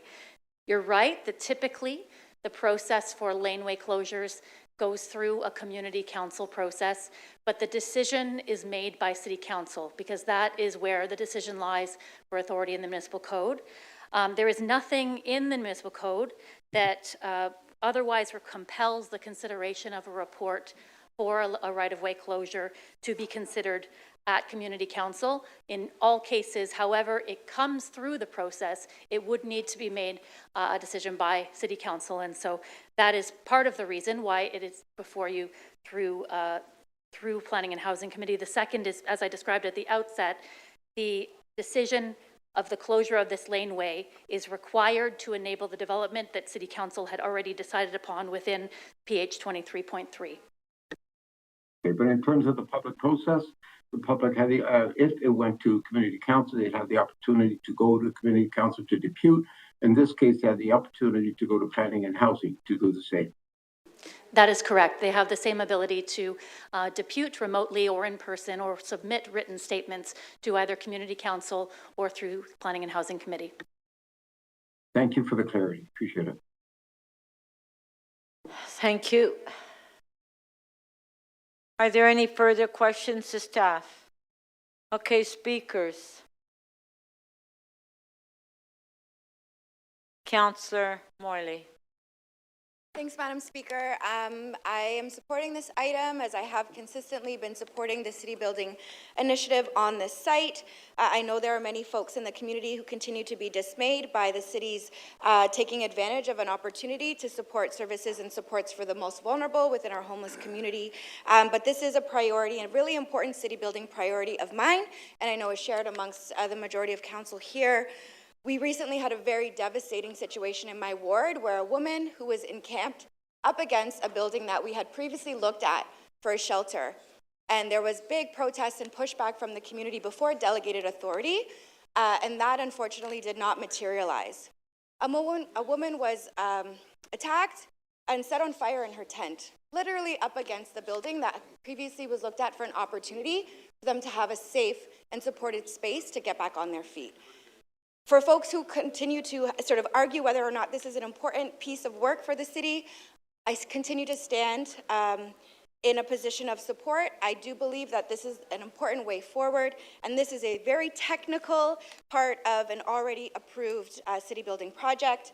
Again, not really crystal clear on the interest outside of my ward from colleagues here, but glad to support it moving forward here, with my thanks to staff and the local community members who have stood in solidarity and support. Thanks, Madam Speaker. I'll leave it there. Thank you.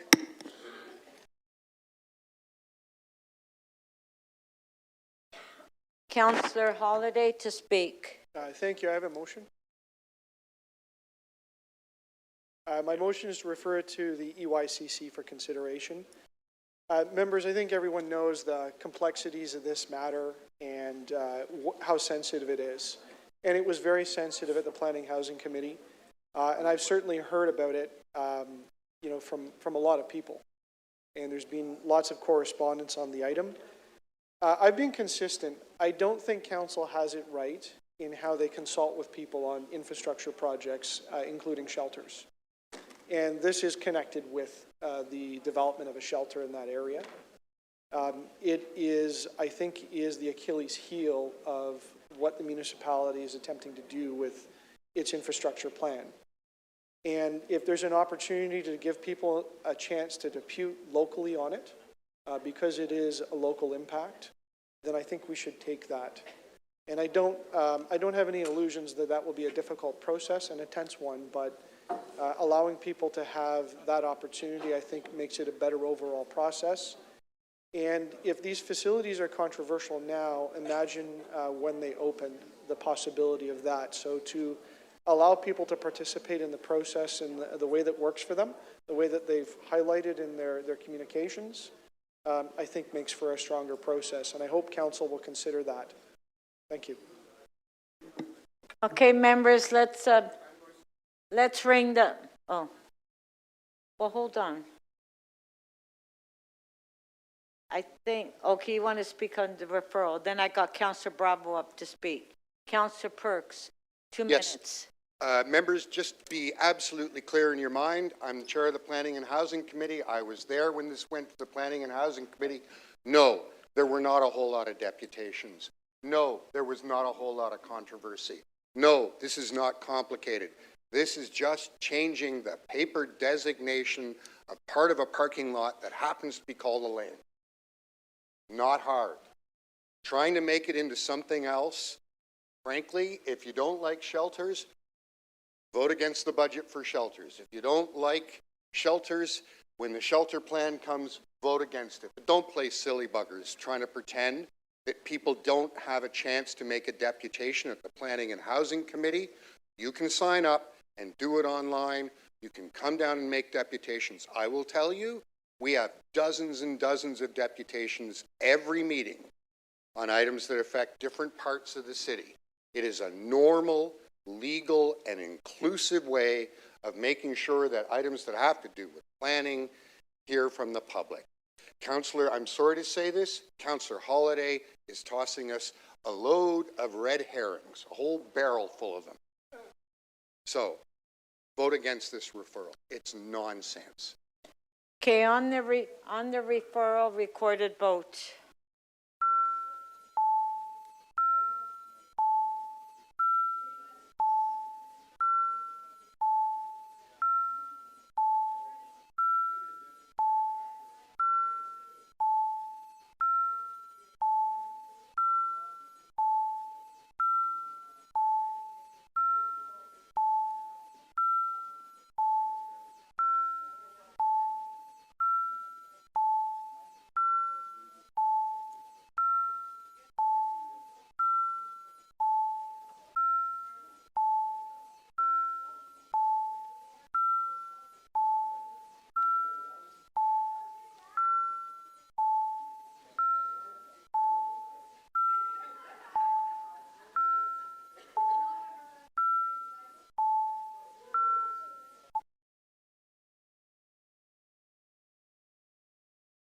The motion to refer the item does not carry. The vote is 4-20.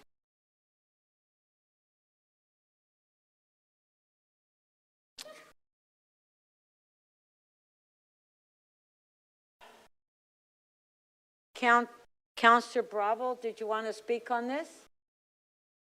Councillor Bravo? I wanted to just take a moment to, first of all, thank Deputy Mayor Morley for her clarity in explaining what a paper tiger this is, and that the reality is that there has been multiple opportunities for people's voices to be heard. As you heard from the Chair of Planning and Housing, this item came to Planning and Housing, and there were negligible amount of deputations there.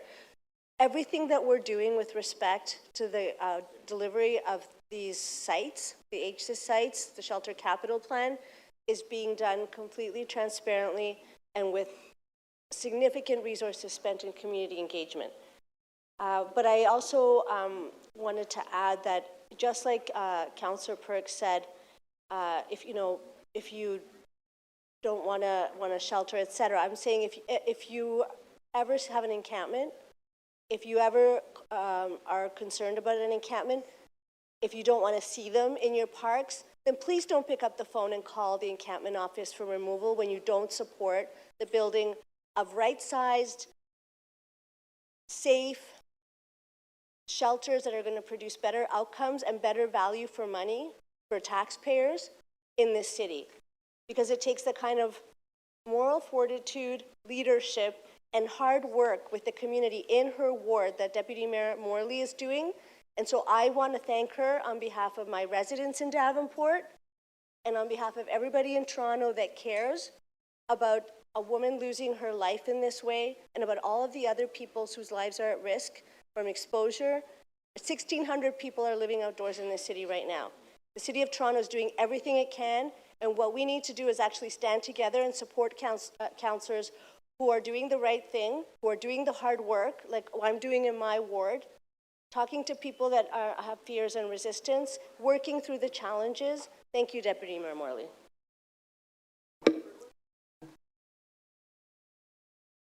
Councillor Holiday, what is your privilege? Actually, I think it's a point of order, but... what is it? You know, Speaker, the commentary is getting awful close to becoming a violation of the procedure bylaw.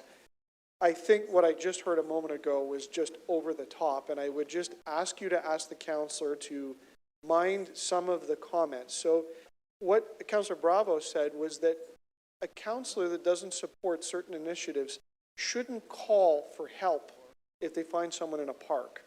And I think that's outlandish. And I would just, you know, that's not necessary. This is a very serious matter, and this is a serious point about public participation in a matter. Vote or not vote for it.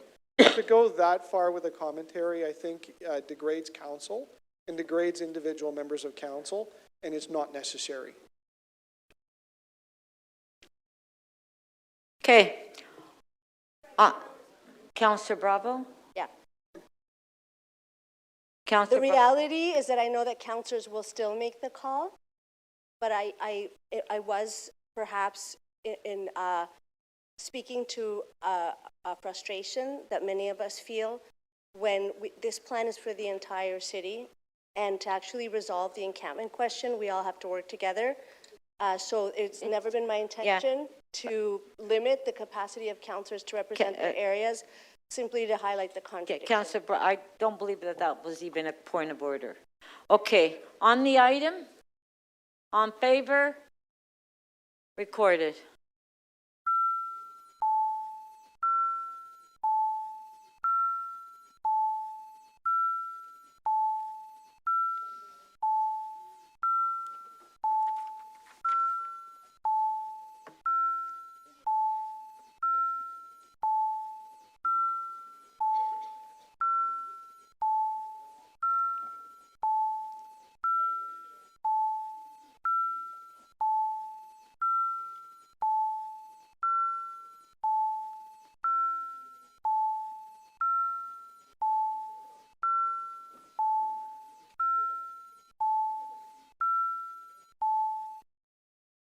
Councillor Prutzen, may we have your vote verbally, please? In favor, thank you. The item carries. The vote is 21-4. All right. Councillor Sachs, I believe that you're ready for the item in Councillor Bradford's ward, DM 34.1. Yes, please, Madam Chair. This is a... Are there any questions? Oh, I'm sorry. I don't have any questions. Does anybody have any questions? We did the in-camera yesterday, now we're in public. Any questions? No? Okay, go ahead. Go ahead. Okay, I have a motion. So my motion is to adopt the staff recommendations with an amendment. It is extremely unfortunate that the developer in this case refused to allow the terms of the proposed settlement to be disclosed. This has simply exacerbated already severe conflict in the community. My role in this matter is to deal with the environmental issues. I've been working in cooperation with Councillor Bradford, who has got other matters to speak to. I'm not taking any position on the height of the building or any of those other sort of things. But as the residents who have been very active, and I know my office has received hundreds of emails, I imagine that some of the rest of you have received many emails. This development abuts the Glen Stewart Ravine, which is a very small, very fragile ravine with a spring-fed creek. And so there's been a lot of concern about the adverse effect of the development, and certainly as originally proposed, it would have. The city solicitor has agreed that I can say that I am not asking you to vote against this item on the grounds of the environmental issues, given the resolutions we've been able to reach through the settlement and through my amendment. The three key issues that were of concern to me was, first of all, the setback. As you all know, the TRCA has a standard that every building must be at least 10 meters from the top of bank as determined by the TRCA. The second issue for me was interference with the groundwater. And fortunately, according to the geotechnical study that Mr. Geronimo showed me, this basement will not protrude into the groundwater. And the third issue is stormwater, because the water needs to go into the ravine and not into the combined sewer. So I can tell you that those three issues, I've addressed those issues, and I am not taking any position on the remainder of the item. I hope that's as clear as I'm allowed to make it.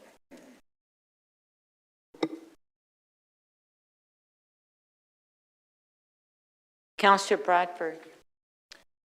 Yeah, thanks, Madam Speaker. I have two motions on this item.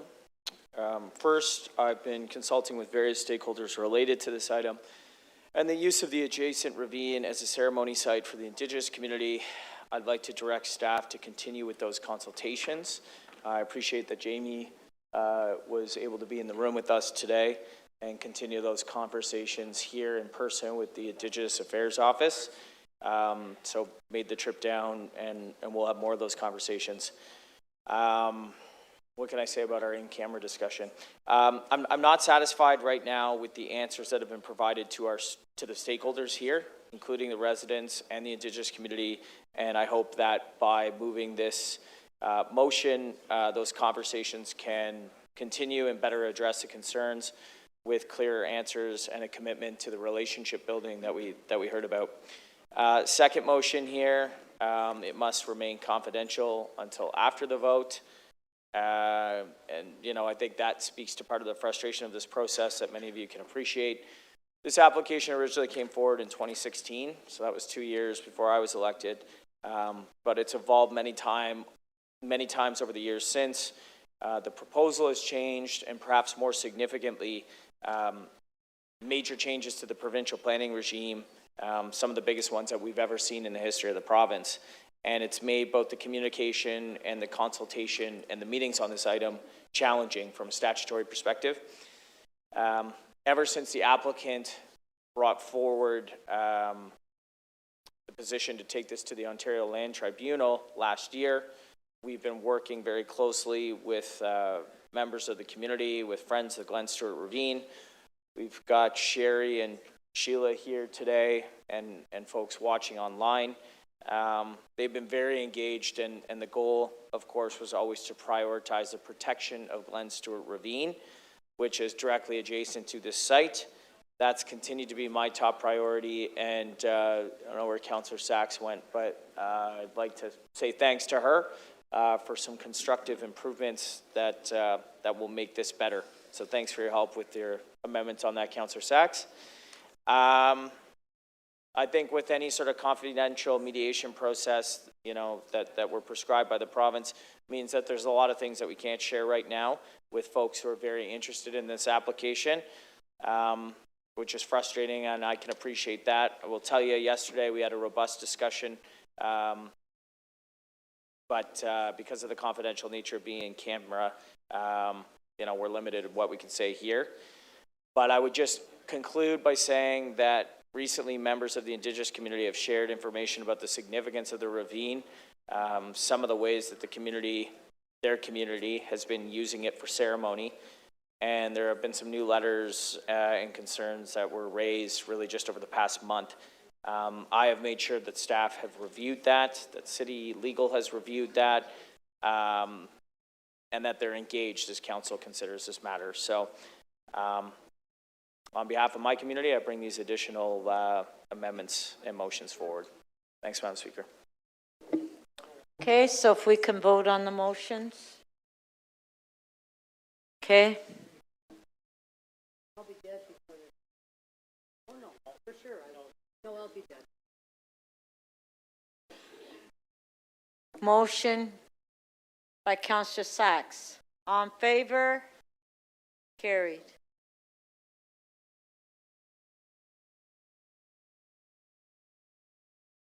Next motion by Councillor Sachs.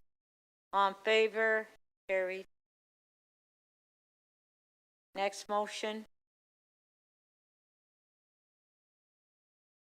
Motion 2A by Councillor Bradford. On favor? Carried.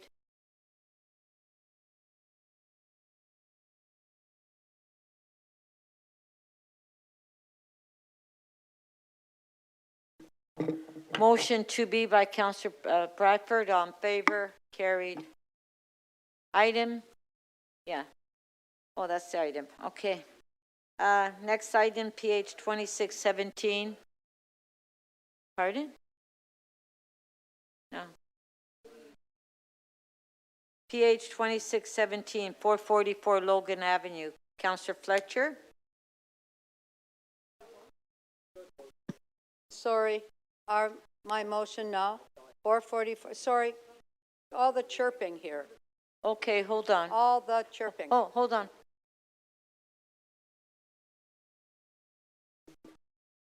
I don't believe he asked for it. Okay, recorded vote. On what? The whole, pardon? All the motions you want to reopen? But we've already voted on all of them. If you want a recorded vote on your motions.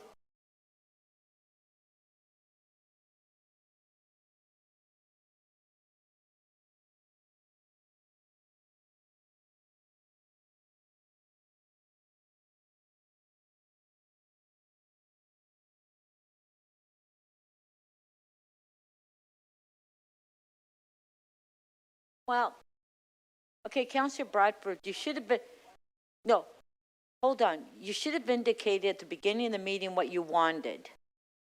Because you passed the item to Councillor Sachs. No, well, I'm not giving you advice, it's the rules, which you're not following. Okay, so members of council, do we want to reopen all of them and he wants a recorded vote? Okay. Moved by Councillor Pasnek, all in favor, carried. We need to follow the rules in the council chambers. Okay, let's go back.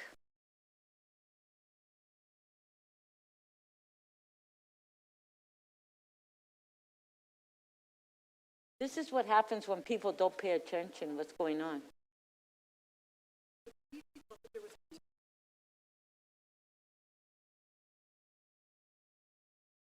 Okay. Okay, let's go back. Yeah, that's fine. But Councillor Sachs is not here. It's her motion. Councillor Sachs? Okay, let's ring the bell. Councillor Sachs, we're voting on your motion. 1A, recorded vote.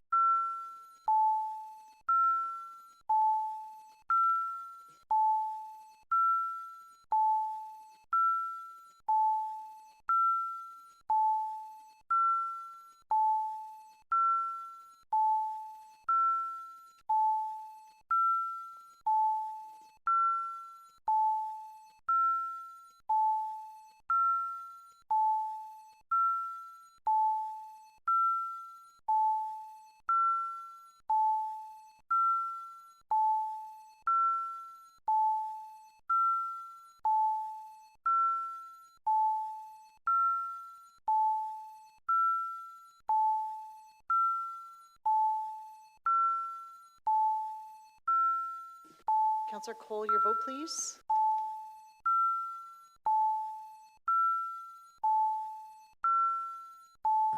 Negative.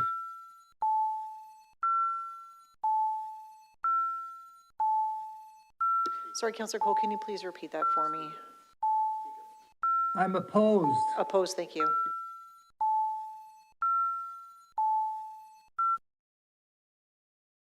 Chang, we're in the middle of a vote. Please take your seat. Motion 1A carries. The vote is 17-6. Okay, next motion.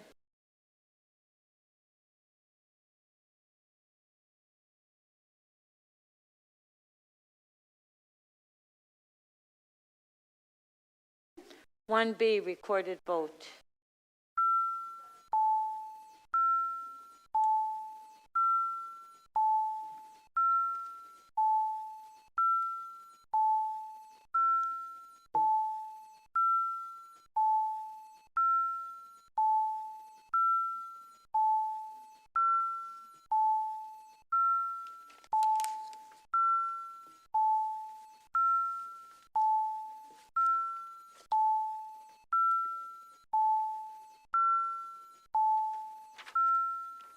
Mayor Chow, please.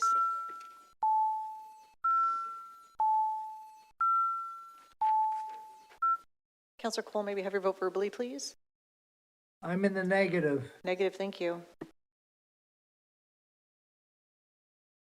Motion 1B carries. The vote is 21-1. Okay, next motion.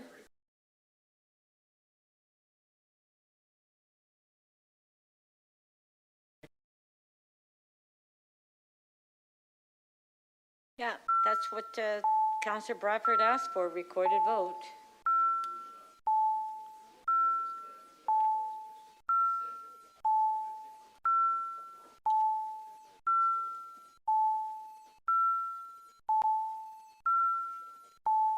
Yep. What the hell's going on with it?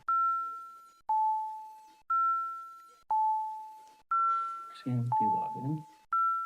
Councillor Chang, Deputy Mayor Malik, please. Councillor Turnislin, please. This is really weird. And You're Councillor on the corporate Crisanti. network. Good question.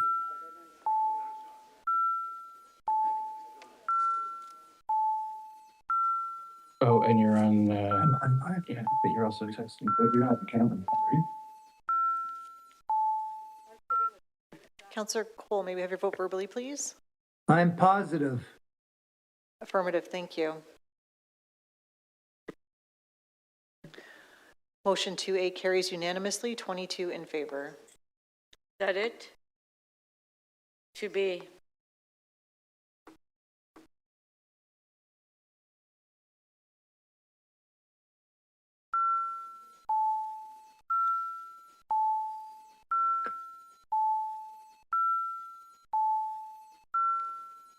You online with tech support? No. Who's talking? That's on. Who is?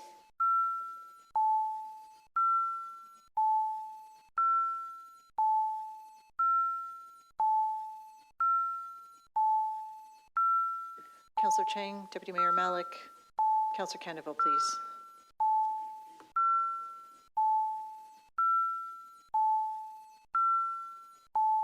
And Councillor Cole, your vote verbally, please.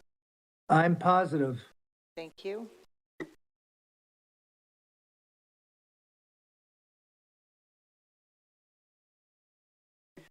Motion 2B carries unanimously, 22 in favor.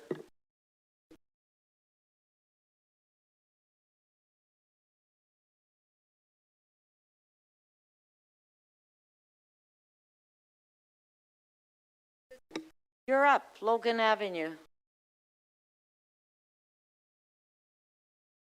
Do we have the motion by Councillor Fletcher on Logan?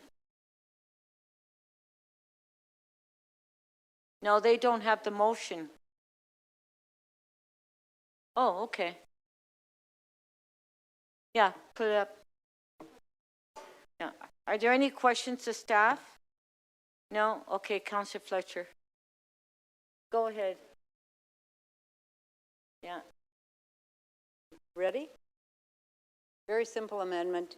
It's just to take some of the Section 37 money devoted to affordable housing from Eastern Avenue and move it to looking at development of affordable housing at 835 Queen, which is part of this overall two-way agreement with the city and Wood Green. Thank you. That's it.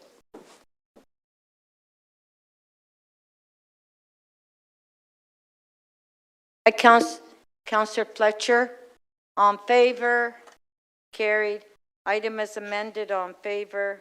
Here, recorded? Okay.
Councillor Pasternak, please, and Councillor Fletcher.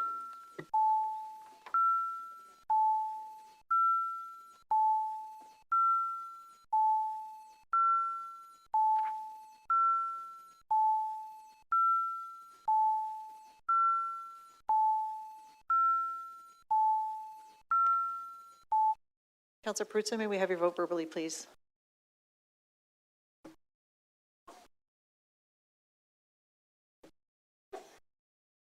Entire the line. Start. Perruzza? Get your vote, Councillor Perruzza. I thought I just seen Councillor Perruzza in the council chambers. No, he came 5 Councillor minutes. Perruzza, may we have your vote verbally, please?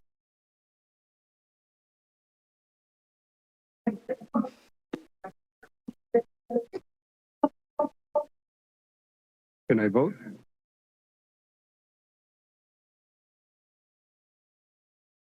Councillor Perruzza, we're having trouble hearing you. Can you please give us your vote verbally?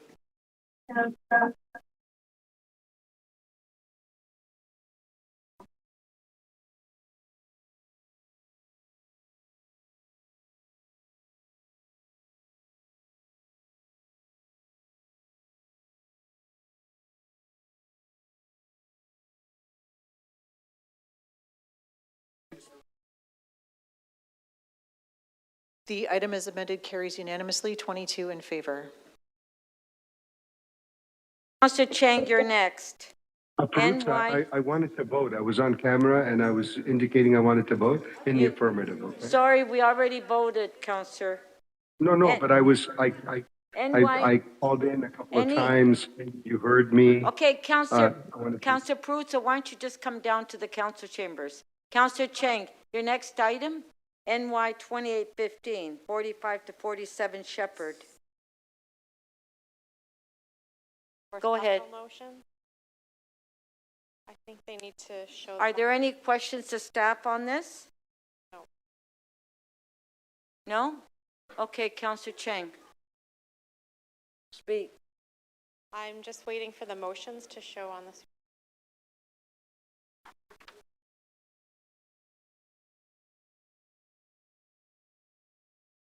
So these are just some technical amendments, but I am excited to share that this development puts North York, puts Willowdale on the pathway to garner us the first AOC in Willowdale. And we need a lot of community space. This will help make a dent in what is much needed. We have the North York Centre Secondary Plan coming, which proposes to add 100,000 people to North York Centre. That's not my entire ward, just a part of it. And already I get comments every single week where people are looking for community space and they either can't find any or they can't afford what is available. So this AOC will really help with community building, and I want to thank city staff and the applicant, because it took us at least half a year to get to this point.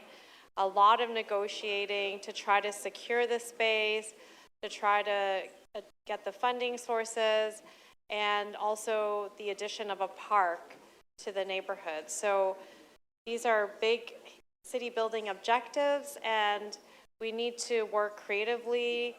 The challenge, as with many things these days, is that as we tie critical infrastructure to development, as you know, is not stable. Currently, we're looking at the market and a lot of things are on pause. I have a community center that is on pause, as well as a future daycare. So this AOC, while we're very appreciative that it's here in this recommendation, but we also realize that it too will be at the behest of the market. So I am grateful, but I also know we'll have to continue fighting and working on this to make sure it gets delivered. Thank you. Thank you. Yeah. Motion by Councillor Chang, on favor. Yeah, 4. Are they not on one or separate?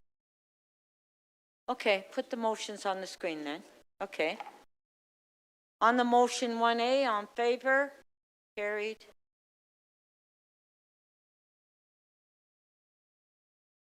Yeah, we're in the middle of a vote right now. Just 1 sec. Speaker, I have a hot mic, please.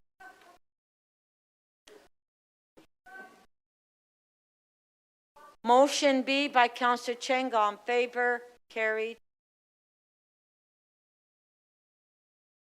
Motion C, on favor, carried. Motion D, on favor, carried. Item is amended, on favor, carried. Mayor Chow. Madam Speaker, I am moving that the City Council extend the meeting to complete the agenda with a 30-minute break at 6 p.m. We'll come back at 6:30, get it done, and yeah, let's finish it tonight. Okay, motion by Mayor Chow to recess at 6 o'clock, come back at 6:30 and finish the agenda. All in favor? Carried. I don't see anybody wanting to come back tomorrow, right? On favor, carried.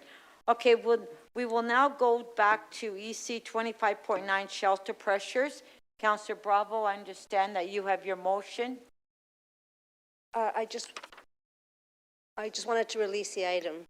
Oh, so Councillor Bravo is just releasing the item EC 25.9 shelter pressures. On favor, carried. All right, that's done. Councillor Cheng, why is your name up on the screen? For what? Okay, I don't know. Okay.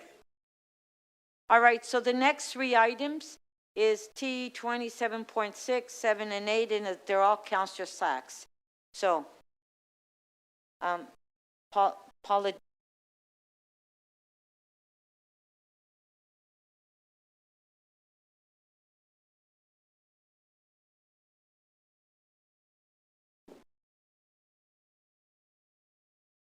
Councillor Sachs. Yes, I think, just checking that the clerk is ready. I see that my motions have been circulated. And I don't have any questions of staff. I just want to move my motions. Okay, Councillor Sachs is moving her motion to T 27.6. So there's... Put it on the screen. It's on the screen there. There are two motions. This is 1A. Yeah. On favor, motion 1A, carried, okay. 1B, on favor, carried. Item is amended on, pardon? Oh, that's item, okay. The other one is T 27.7. Councillor Sachs, you have a motion on that one? No, I'm just moving the staff recommendations. Well, yes, I'm moving the staff recommendations. Okay, because it's here without recommendation. So Councillor Sachs is moving the staff recommendation on T. Yeah, no, I know. T 27.7. Okay, that's the staff recommendation. It was here without a recommendation. On favor, carried. Now, T 27.8, 333 College Street. Councillor Sachs? Yes, I have two motions. I want to move my motions.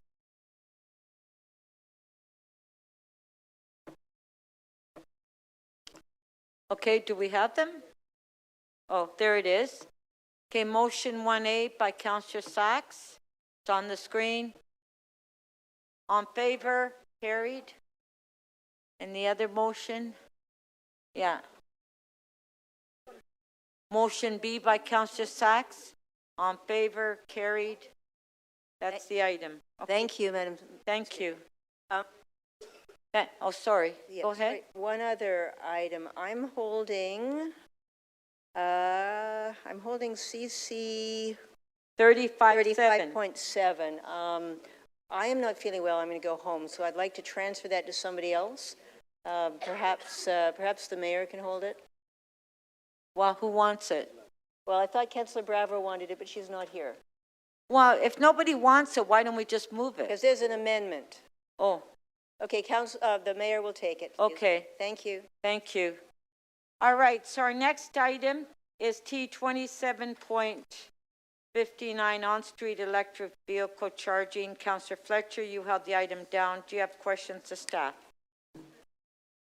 I have been trying to get a quick release motion, and I've been working with Mr. Jollymore. We're almost there. So if we just hold that and continue, then you'll have a quick release later. Thank you. Okay. So our next item, Councillor Bravo. We're at the CC 35.1, Ombudsman investigation in the city's social assistant. Do you have questions to staff? No, Speaker. Does anybody have any questions to staff? That's on CC 35.1. No, did you want to speak? Yes, please. I have a motion which has been advance circulated. And I want to thank, well, I'll say what it is and then I'll thank all the people that worked on it. This motion is complementary to the Ombudsman's report. It includes reporting to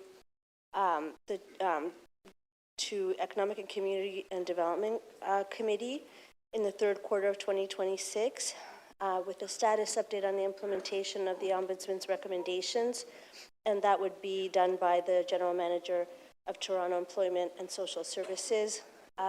The reason for this motion is that it's important to both have a response to the Ombudsman on the status of the implementation of the recommendations, but to ensure that it's clear that the ultimate body that is accountable for policy making and also the implementation of policy is City Council. And in addition, it's important, I believe, for the people impacted by any decision or conversations about their conditions are able to see a report at committee, councillors can ask questions, and people are able to be heard via deputations and submissions. I worked with on this with the Deputy City Manager's Office, with the General Manager of Toronto Employment and Social Services, and also with the Ombudsman's Office. So thanks, everyone, and I hope you'll support it. Okay.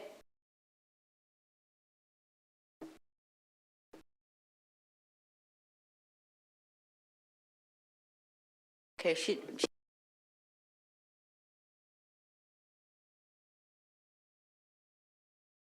okay, on the item, well, that's what I mean. So if we could put the motion on the screen, that's what I asked.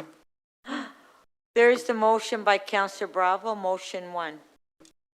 On favor, show of hands, carried.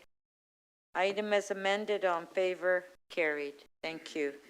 Councillor Fletcher, CC 35.4, public salary disclosure of city agencies and corporations. Just like to refer that to the next meeting, please. Okay, Councillor Fletcher's moving to refer to the next council meeting. Hold on, we'll let the staff draft up that motion first. Okay, thank you.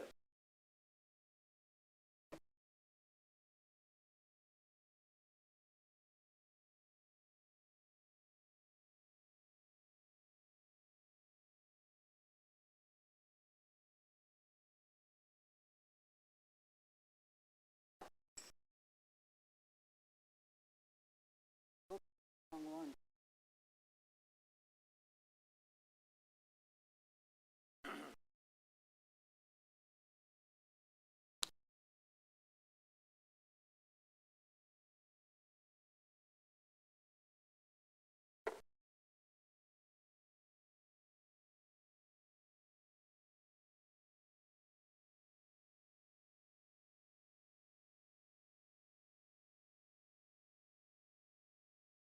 Okay, there's the motion by Councillor Fletcher to defer it to the February council meeting. On favor, carried. Okay, Mayor, you took over CC 35.7 on behalf of Councillor Sachs, Bill 60, fighting delays.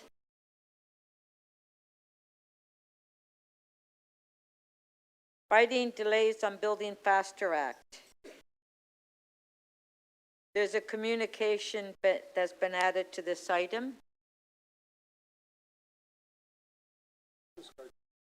I'll just bring it forward. Is there anyone asking staff any questions?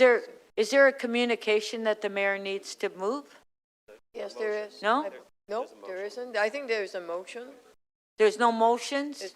Really? Okay. Because Councillor Sachs said that she wanted to refer to the mayor because there was a communication that had to be Passed. What does Councillor Sachs want to do? I don't know.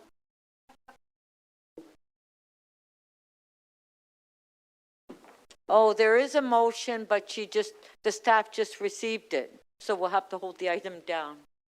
Okay. Okay. Where is it? No, I know, but what about the vehicle one? That's not ready yet? It's gonna come. Councillor Cheng, CC 3511, 234 Shepherd. Questions to staff? No question, just want to move, I think there's some amendments that have been made in confidential attachments. So you have a motion on this? Yes, Okay. but it's all in confidential. Yeah, it's, we'll put it on the screen. Yeah. Motion by Councillor Cheng. On favor? Carried. Item is amended. On favor? Carried. Okay. Mayor Chow? Yeah. On Councillor Sachs' motion, I have a motion that it's amendment to CC 35.7. This is the legal advice.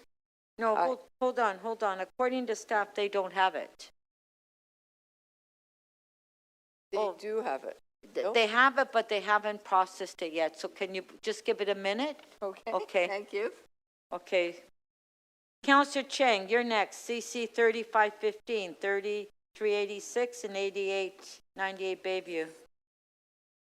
This is an OLT settlement, and Do you have any questions? no, No? Okay.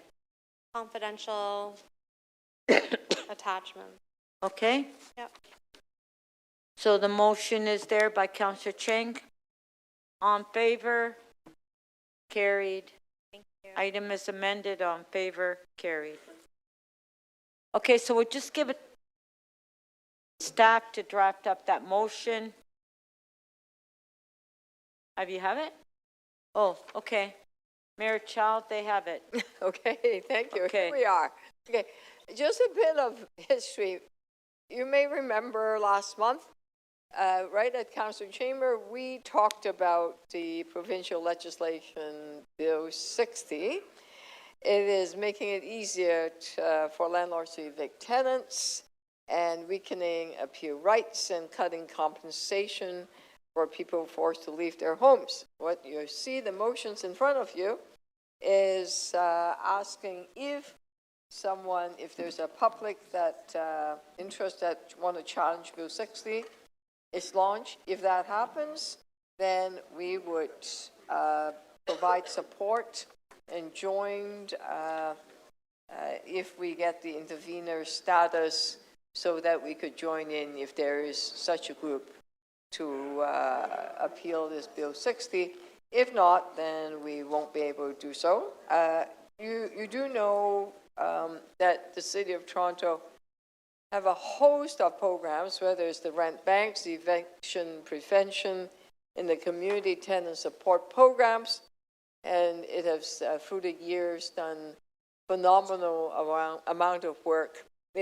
For tenants, it is a lifeline for many, many tenants. They end up not being evicted illegally. Our rent eviction bylaw really helped a whole lot of people. Rent banks, for example, save people from becoming homeless by giving them a hand when they need it most.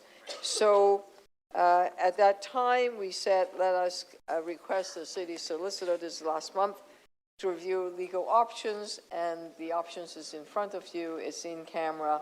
I think, folks, unless you have a question, you can take a read yourself.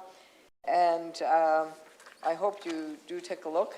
So my amendment really directs city staff to submit evidence if, in support of a legal claim against Bill 60, if an applicant requests it, so that if we do end up having intervener status, that we would advocate on behalf of the tenants, people that are having housing problem, so that we can prevent homelessness in other areas. So As you and I know, half of Torontonians are renters. They deserve stability, fairness, and the same long-term security that homeowners have. Thank you. Thank you. Councillor Burnside, you had your name up, did you? You're okay? All right. Okay, so the motion by Mayor Chow on CC 35.7 recorded vote.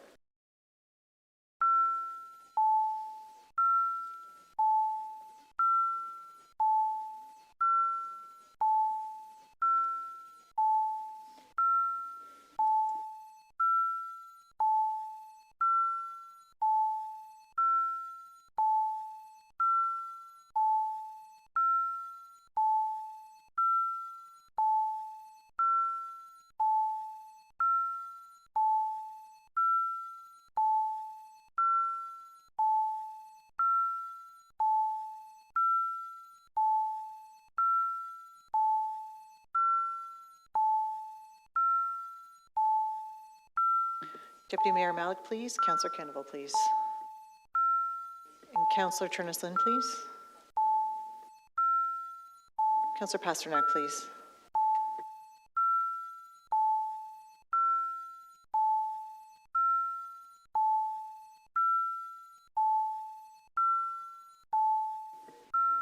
Councillor Turneslin, please.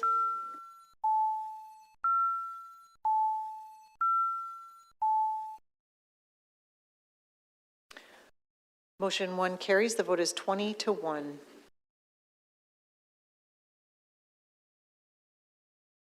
So item as amended, on favor? Recorded vote.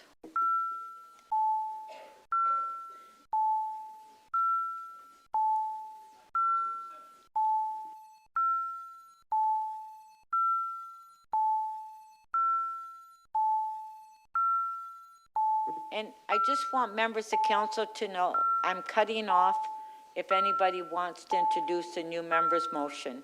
We're just doing this one and that's it, no more. Till next year.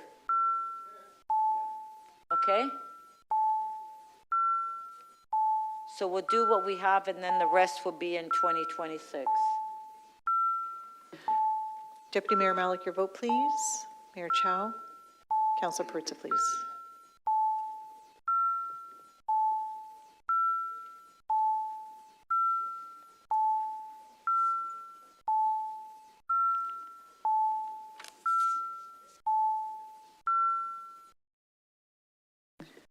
The item as amended carries. The vote is 20-1.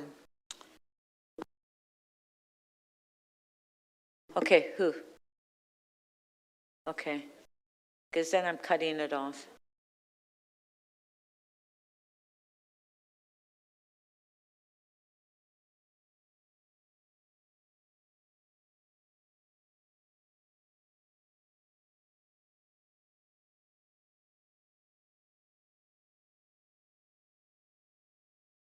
Councillor Thompson. Yes, Speaker. I'm moving this motion without notice regarding 2444 Eglinton Avenue East in order to ensure the continuity of this cooperative housing development that it can take place. Okay, thank you. On favor? Carried. Councillor Matlow.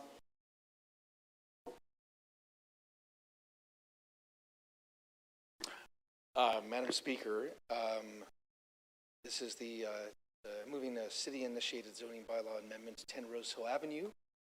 This motion is urgent as staff require immediate direction to initiate the zoning amendment prior to the report back requirement in Q1 of 2026.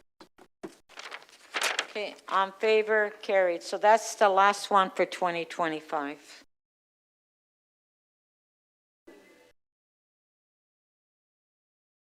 All right, we're going to the members' motions that were held down. MM 35.1, safety on city sidewalks.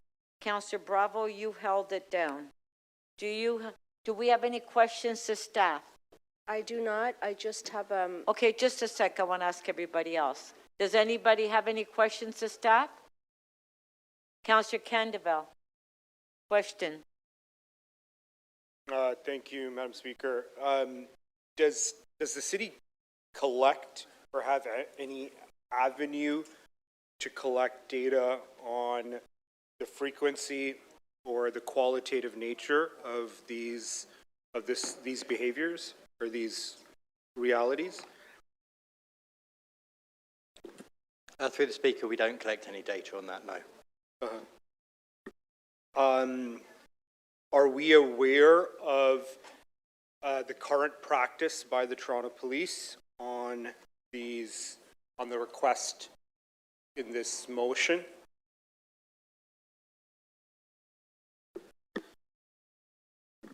Through the Speaker, I mean, their current practice is that when they're able to and when resources allow, they will stop people who are using these devices on the sidewalk. They will generally then just talk to them, but then let them go on their way as opposed to confiscating the device or the vehicle. Thank you. And just for clarity, e-bikes and e-scooters are not allowed on city sidewalks. Is that clear? That's correct. How about bicycles? Cyclists are not supposed to be on sidewalks either.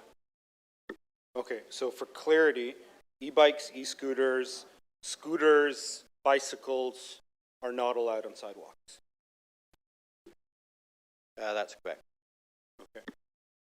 Are we aware of any jurisdiction or municipality that has taken action or explored legislative options to prevent these items from being on the sidewalk or used on the sidewalk?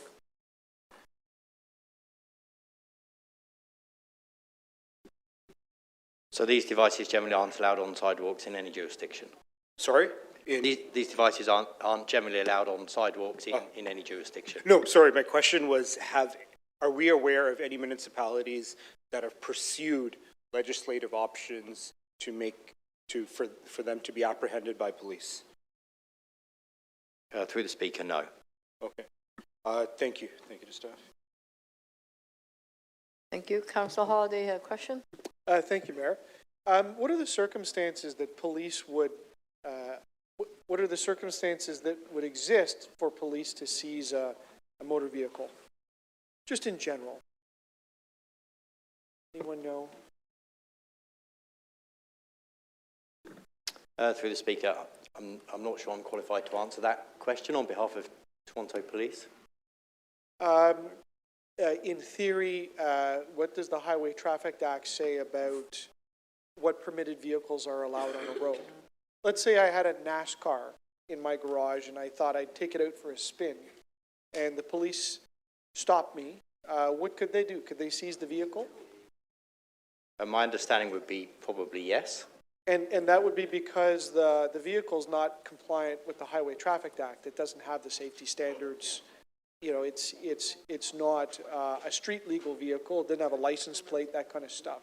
Correct. So police do, and I don't know if I'm going to say seize or impound, but they have that ability to take something off the road which is illegal, doesn't meet the standards. Correct. And the standards are in place likely because of safety concerns. Yes, correct. So what's proposed under this, although they're not vehicles, is not a radical thinking. And there's plenty of debatable points, but for police to take something away because of a safety concern, you know, there is a precedent out there. Would that be fair? I think that would be fair. What I would say is that most of the injuries, through the work we've done with micromobility, most of the research has demonstrated that the majority of injuries occur to people who are using the micromobility device themselves, as opposed to impacts that they have on others. I'm not saying there aren't any, because clearly there are, but the majority of incidents involving micromobility devices are occurring to the person who's using the micromobility device. Of course. The people using a micromobility device, do they have a license? Like a driver's license? Do they need a driver's license when they do that? No, they're not licensed. If they got a ticket, would it accrue points? Would it affect their insurance? Through the Speaker, that would depend on whether they do have a driving license or not. My understanding is if they have a driving license, then yes, it does, but if they don't, then obviously it couldn't. Can the police even issue a ticket to somebody without a driving license? An HTA violation? I don't know the answer to that. Okay. Can the police issue a ticket to somebody under 13? Do we know? Again, I'm not sure. I'm sorry. You're the only one here for this stuff. Okay. Finally, some of the micro-mobility devices, some of the larger electric bikes, how much do they weigh under the provincial definition? There's a number. Okay. Through the Speaker, they have to be under 40 kilograms to be used on our 40 or 14? 40. 40. 40, so 2.2 pounds per kilo. That's 80, 90 pounds. And how fast can they go, assuming they're not modified? 32 kilometers an hour? Sorry, what was the final part of your question? Well, how fast can they go, assuming they're not modified? Under the definitions, 32 kilometers an hour? I think it's 30. I think it's 32 kilometers. Yes. So a 40 kilogram moving object, moving at 32 kilometers an hour, and we're assuming it's within the definitions. Would that not be a significant traumatic event? Through the Speaker, that would be yes. Okay. And so there's a wide variety of things that are considered micromobility. I know many people think of the little toy scooters, but some of these devices can be quite heavy, plus the person on them. That's true. Yes. Fair enough. Thank you. Okay, thank you. Councillor Myers. Thank you. Through you, Speaker. I keep seeing letters about the micromobility working group. Can you just explain what that is? Through the Speaker, the Micromobility Working Group is a working group that we compiled together through our direction from, I believe it was our May 2024 report. We were asked to compile a multi-partner table with a range of stakeholders. So at this working group, we have a variety of stakeholders at the table, including bike cycling advocacies, as well as pedestrian advocacy groups, the accessibility community, injury prevention specialists, including those from sick kids and emergency room hospitals, as well as city staff, Toronto Police, and other divisional support staff. So is this something that they're already, is this something they're already looking at in their working group? I thought we've already... Through the Speaker, with this working group, we are looking at injury prevention opportunities and interventions as it relates to some of the most pressing issues for micromobility. We're looking at prioritizing safety for the operations of these electric micromobility devices. Would it be better to have this decision sent to that working group, as that would be considered in sort of the larger package of what they're doing? We are discussing a range of items. Seizing bikes has not been identified as an option for this group at the moment, but we can definitely bring it as staff and get some feedback from the working group. And the working group, as you said, is pretty representative of the broader community, people with disabilities, seniors, the cycling community, etc. Correct? Through the Speaker, that is correct. Okay, thank you very much.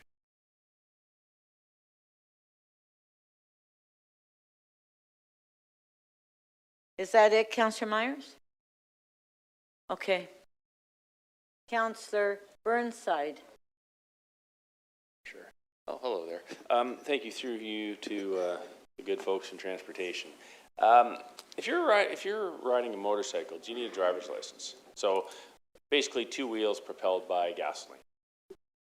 Yeah, through the Speaker, yes. Yeah, okay. If you were to drive that motor vehicle, whatever, on a sidewalk, would it be likely you get a charge for careless driving? Through the Speaker, I would suggest it would be likely, yes. Yeah. Depending on the severity, it could actually be dangerous driving under the criminal code. But you're aware that careless driving, 6 points between $500 and $2,000, yeah? Yes. Okay.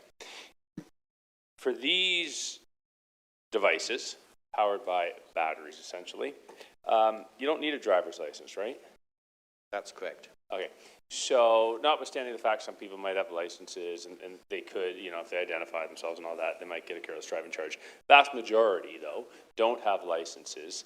And so that option, that enforcement option of careless driving, which is not only the fine itself, but the effect it would have on one's driver's license, is essentially not available, yeah? That's my understanding, yeah. Okay, thank you. Thank you. Okay, Councillor Bravo, you held the item down. Did you want to speak on it?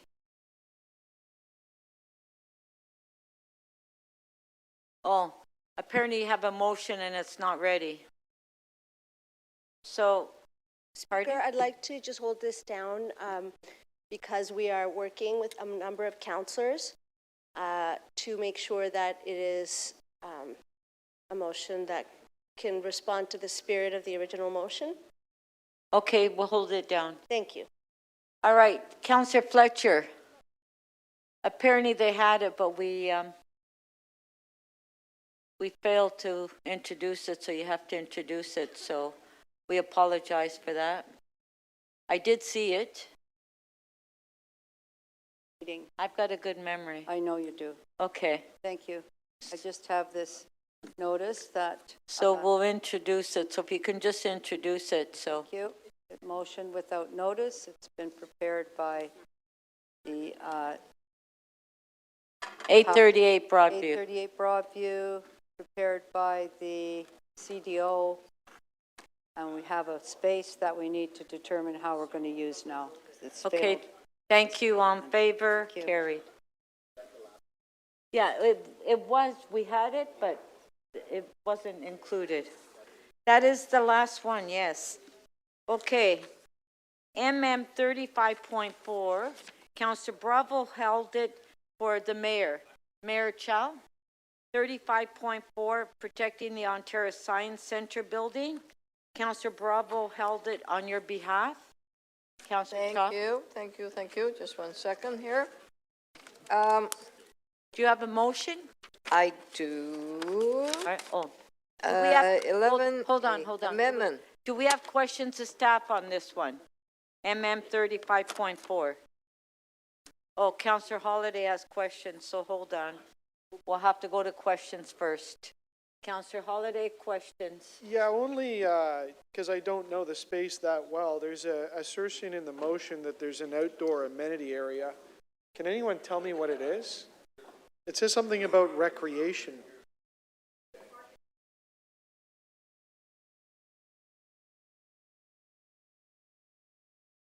So it says to maintain the outdoor landscaping and activity installations at the Science Centre. But what is the activity installation? Does anyone know? Yes, through the chair, the space would be either the parking lot or the green space behind or beside the science center. So could you just describe the green space to me? Is it a park? Is it a play field? Yeah, it's an open green space. Okay, so my understanding of this proposal is that there's an open green space, a parking lot, and this word Telescape Exploration Plaza. What's that? Again, I'm not aware of that. It's in the motion. Maybe I'll talk to the councillor offline. Okay, I mean, that's helpful. Thank you. Okay.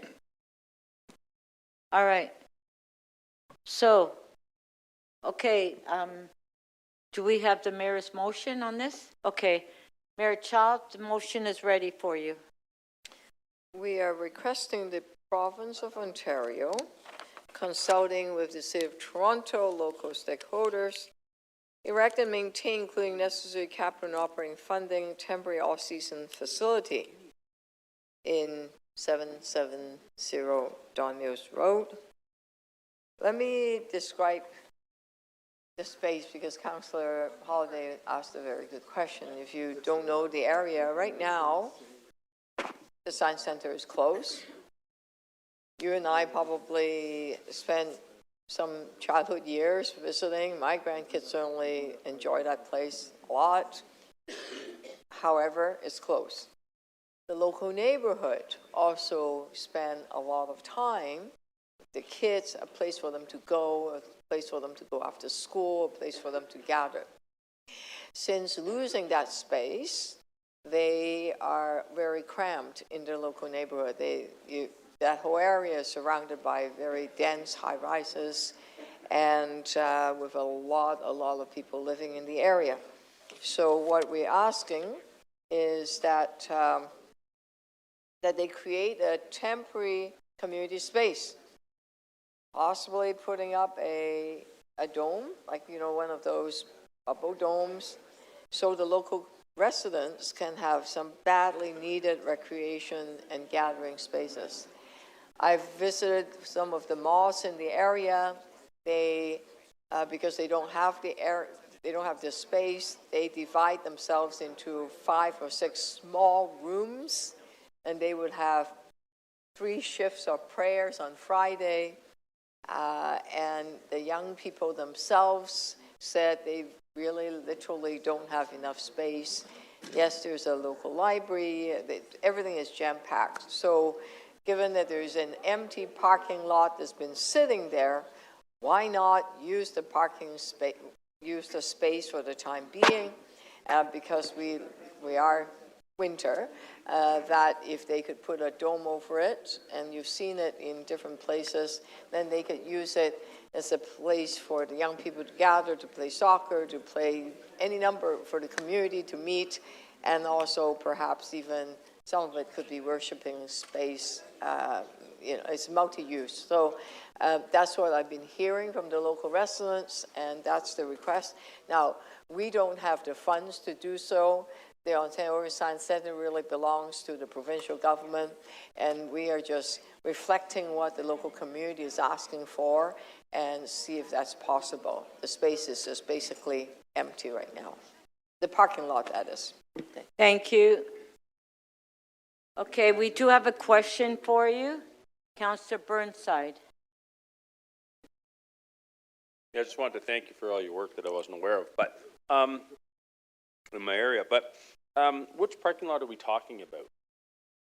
This is the one at 770 Don Mills that's out in front of the Science Center. It's, you know, when you come into Science Center, there's parking spaces there. Right, there's the north lot, there's the south lot. Which lot? It doesn't matter. There are lots that are being contemplated as development. I'm not talking about housing development, but this housing development is not happening there at this point. So this is very temporary. At the meantime, my apologies, Councillor Burnside. This came in through a group of young people. I just make the assumption that they would have talked to you about. Oh, no, Adam did try to get a hold of me. I was away, but anyway, that's fine. I'm not worried about that. That is what it is. You guys do what you have to do. But the young people are basically crying out for some space, right? 100%. I think it's a great idea. It's just more where you're doing it. Because are you aware that most of the lot is taken up by a staging area for the Ontario line? Some of it is. True. So, yeah, so I'm just wondering, as I say, I think it's a great idea. I'll support it. I'm just trying to understand where. Have you actually identified it, or the actual land? Because I drove by there this morning, and it's pretty full with staging area stuff. Right, but the restaurants are saying that surely there is some space. They used to play ball hockey there, etc. So before the staging area. I know. That's what I'm concerned about, and I just don't know if there's something you know that I don't. Nope. It's their suggestion. If it's not possible, it's not possible. Okay. They're looking for any space. Oh, 100%. Yeah. 100%. And, thank you. it could be inside, outside, doesn't matter. This is just basically reflecting that they are crying out for some place where they could gather. 100%. Yeah, thank you. Thank you. Thank you.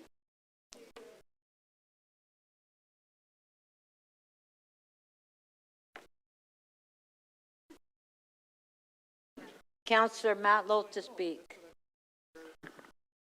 Thank you, Madam Speaker. I wasn't aware that this would be held, but I'm glad to have an opportunity to say a few words. First of all, I want to thank Save the Ontario Science Centre, Jason Ash, Floyd Ruskin, the whole group that have been really the leaders in advocating to protect the Science Centre and bring 770 Don Mills Road back to life to serve the public purpose. And I've really enjoyed working closely with them, with the support of, first of all, the local councillor, John Burnside, who's been consistently supportive of our work, along with other councillors who have visited our working group and supported us, including councillors Candevel, councillors Cheng, and others. This has really been noticed and appreciated by the residents of Flemington Park, Thorncliffe Park, the Don Mills community, and really everybody in the northern region of our city and beyond who, by the way, it's so noisy here, Madam Speaker. Yeah, can you keep it down, please? Yes. Thank you. And Councillor Morley.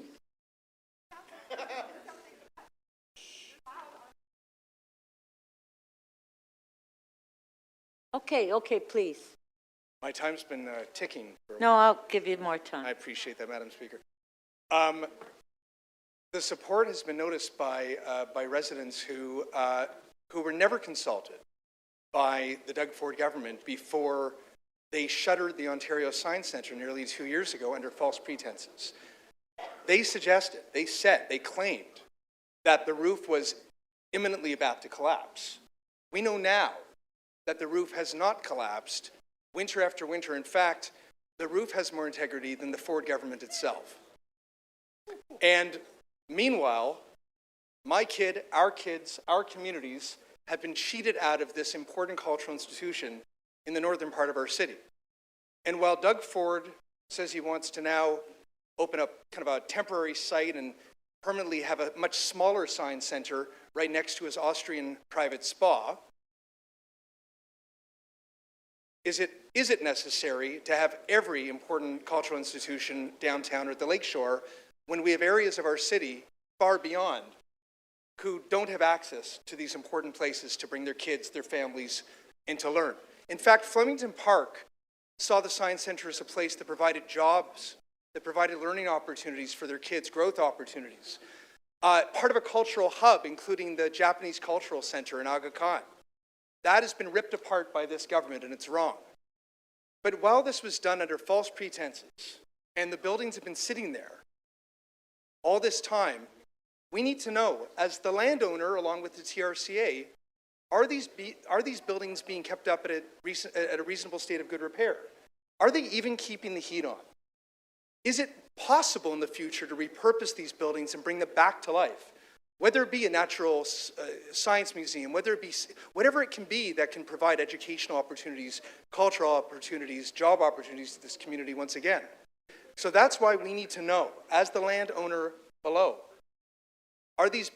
is the government meeting their contractual obligations to us? And we need to know that the building will be able to be repurposed. And as part of the Telescape Exploration Plaza, this is public land that also should be for the public purpose. And the community does want to be able to enjoy it again. So I hope that Council will support this motion. I really appreciate the support of our, the colleagues who recognize how important this is to the North York community, to the entire city, to every family. And ultimately, I want Toronto to be a place, no matter if you live in downtown or North York or Scarborough or Etobicoke or anywhere in between. I want Toronto to be a place that has many more wonderful places for families and all of us to go, rather than a place where we struggle to figure out what we're even going to do with our kids during our long winters. So thank you very much for your support, and I want to reiterate the support of Councillor Burnside and the community for these initiatives. Thank you. Thank you. Last speaker, Councillor Cheng, and then we'll break. Thank you, Madam Speaker, and thank you, Councillor Matlow, for this motion. Thank you to all the great people behind Save Ontario Science Centre. This one gives me pain in my heart. When I drive on Don Mills Road and I pass that building, I feel brokenhearted because I was a member the year that they closed it down. And my kids and I have so many memories there. And I see the critics online, oh, all of that you can learn on it on AI and through an iPad. Well, no, I don't want my kids learning about science using an iPad. I want them to have interactive learning experiences. And there are fundamentals of science that are still necessary to learn. We don't want our kids learning how to program when they're 6 years old. We want them to learn about gravity. We want to learn how things grow in soil. These are the important things that our kids were able to learn, the fundamentals of science in a fun and interactive way. And I am very upset about this micro science center that is being launched downtown. And I have heard many schools cannot fathom having a school trip there because if they were to take their buses downtown, they might not get back to school in time. This is a true loss for our city and the greater GTA, and I will fight this until I leave City Council. So Chang, just speak on the motion that we have. And what really upsets me is Okay, the you have idea, you have 2 minutes. Yes, that the idea that we might be rotting out this gem. It's a beautiful building embedded on a ravine with beautiful views. And if they're rotting it out and letting it just fall apart so that they can then demolish it, that is a loss of public investment. It's a loss to families. It's a loss to community. So I hope that we won't give up the fight. And we have to keep this fight alive because it's for the future of our children. And in my dreams, we would reinstate a visionary science center. And I look to Rochester, which has a play museum. London has a children's museum, London, Ontario. Why can we not have a great destination that's educational for families in North York that does not require us to travel downtown? We can travel downtown for the ROM, for the AGO, but let us have something that drives economic development, that creates jobs. I hope somebody is listening who has the pockets to be able to make that possible. But in the meantime, we need to know what is happening with this building, with this asset. And while we may not own the building, it's on our land, and it is still paid for by our collective tax dollars. So we fight for the restoration of the Science Center, and at the very least, let's fight for keeping this building usable, functional, and as something that can serve the community. Thank you.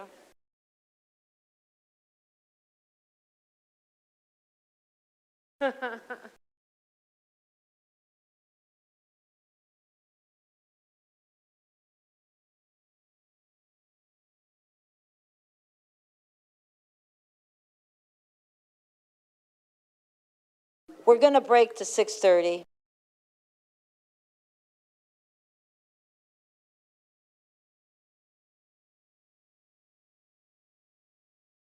Recess to 6:30.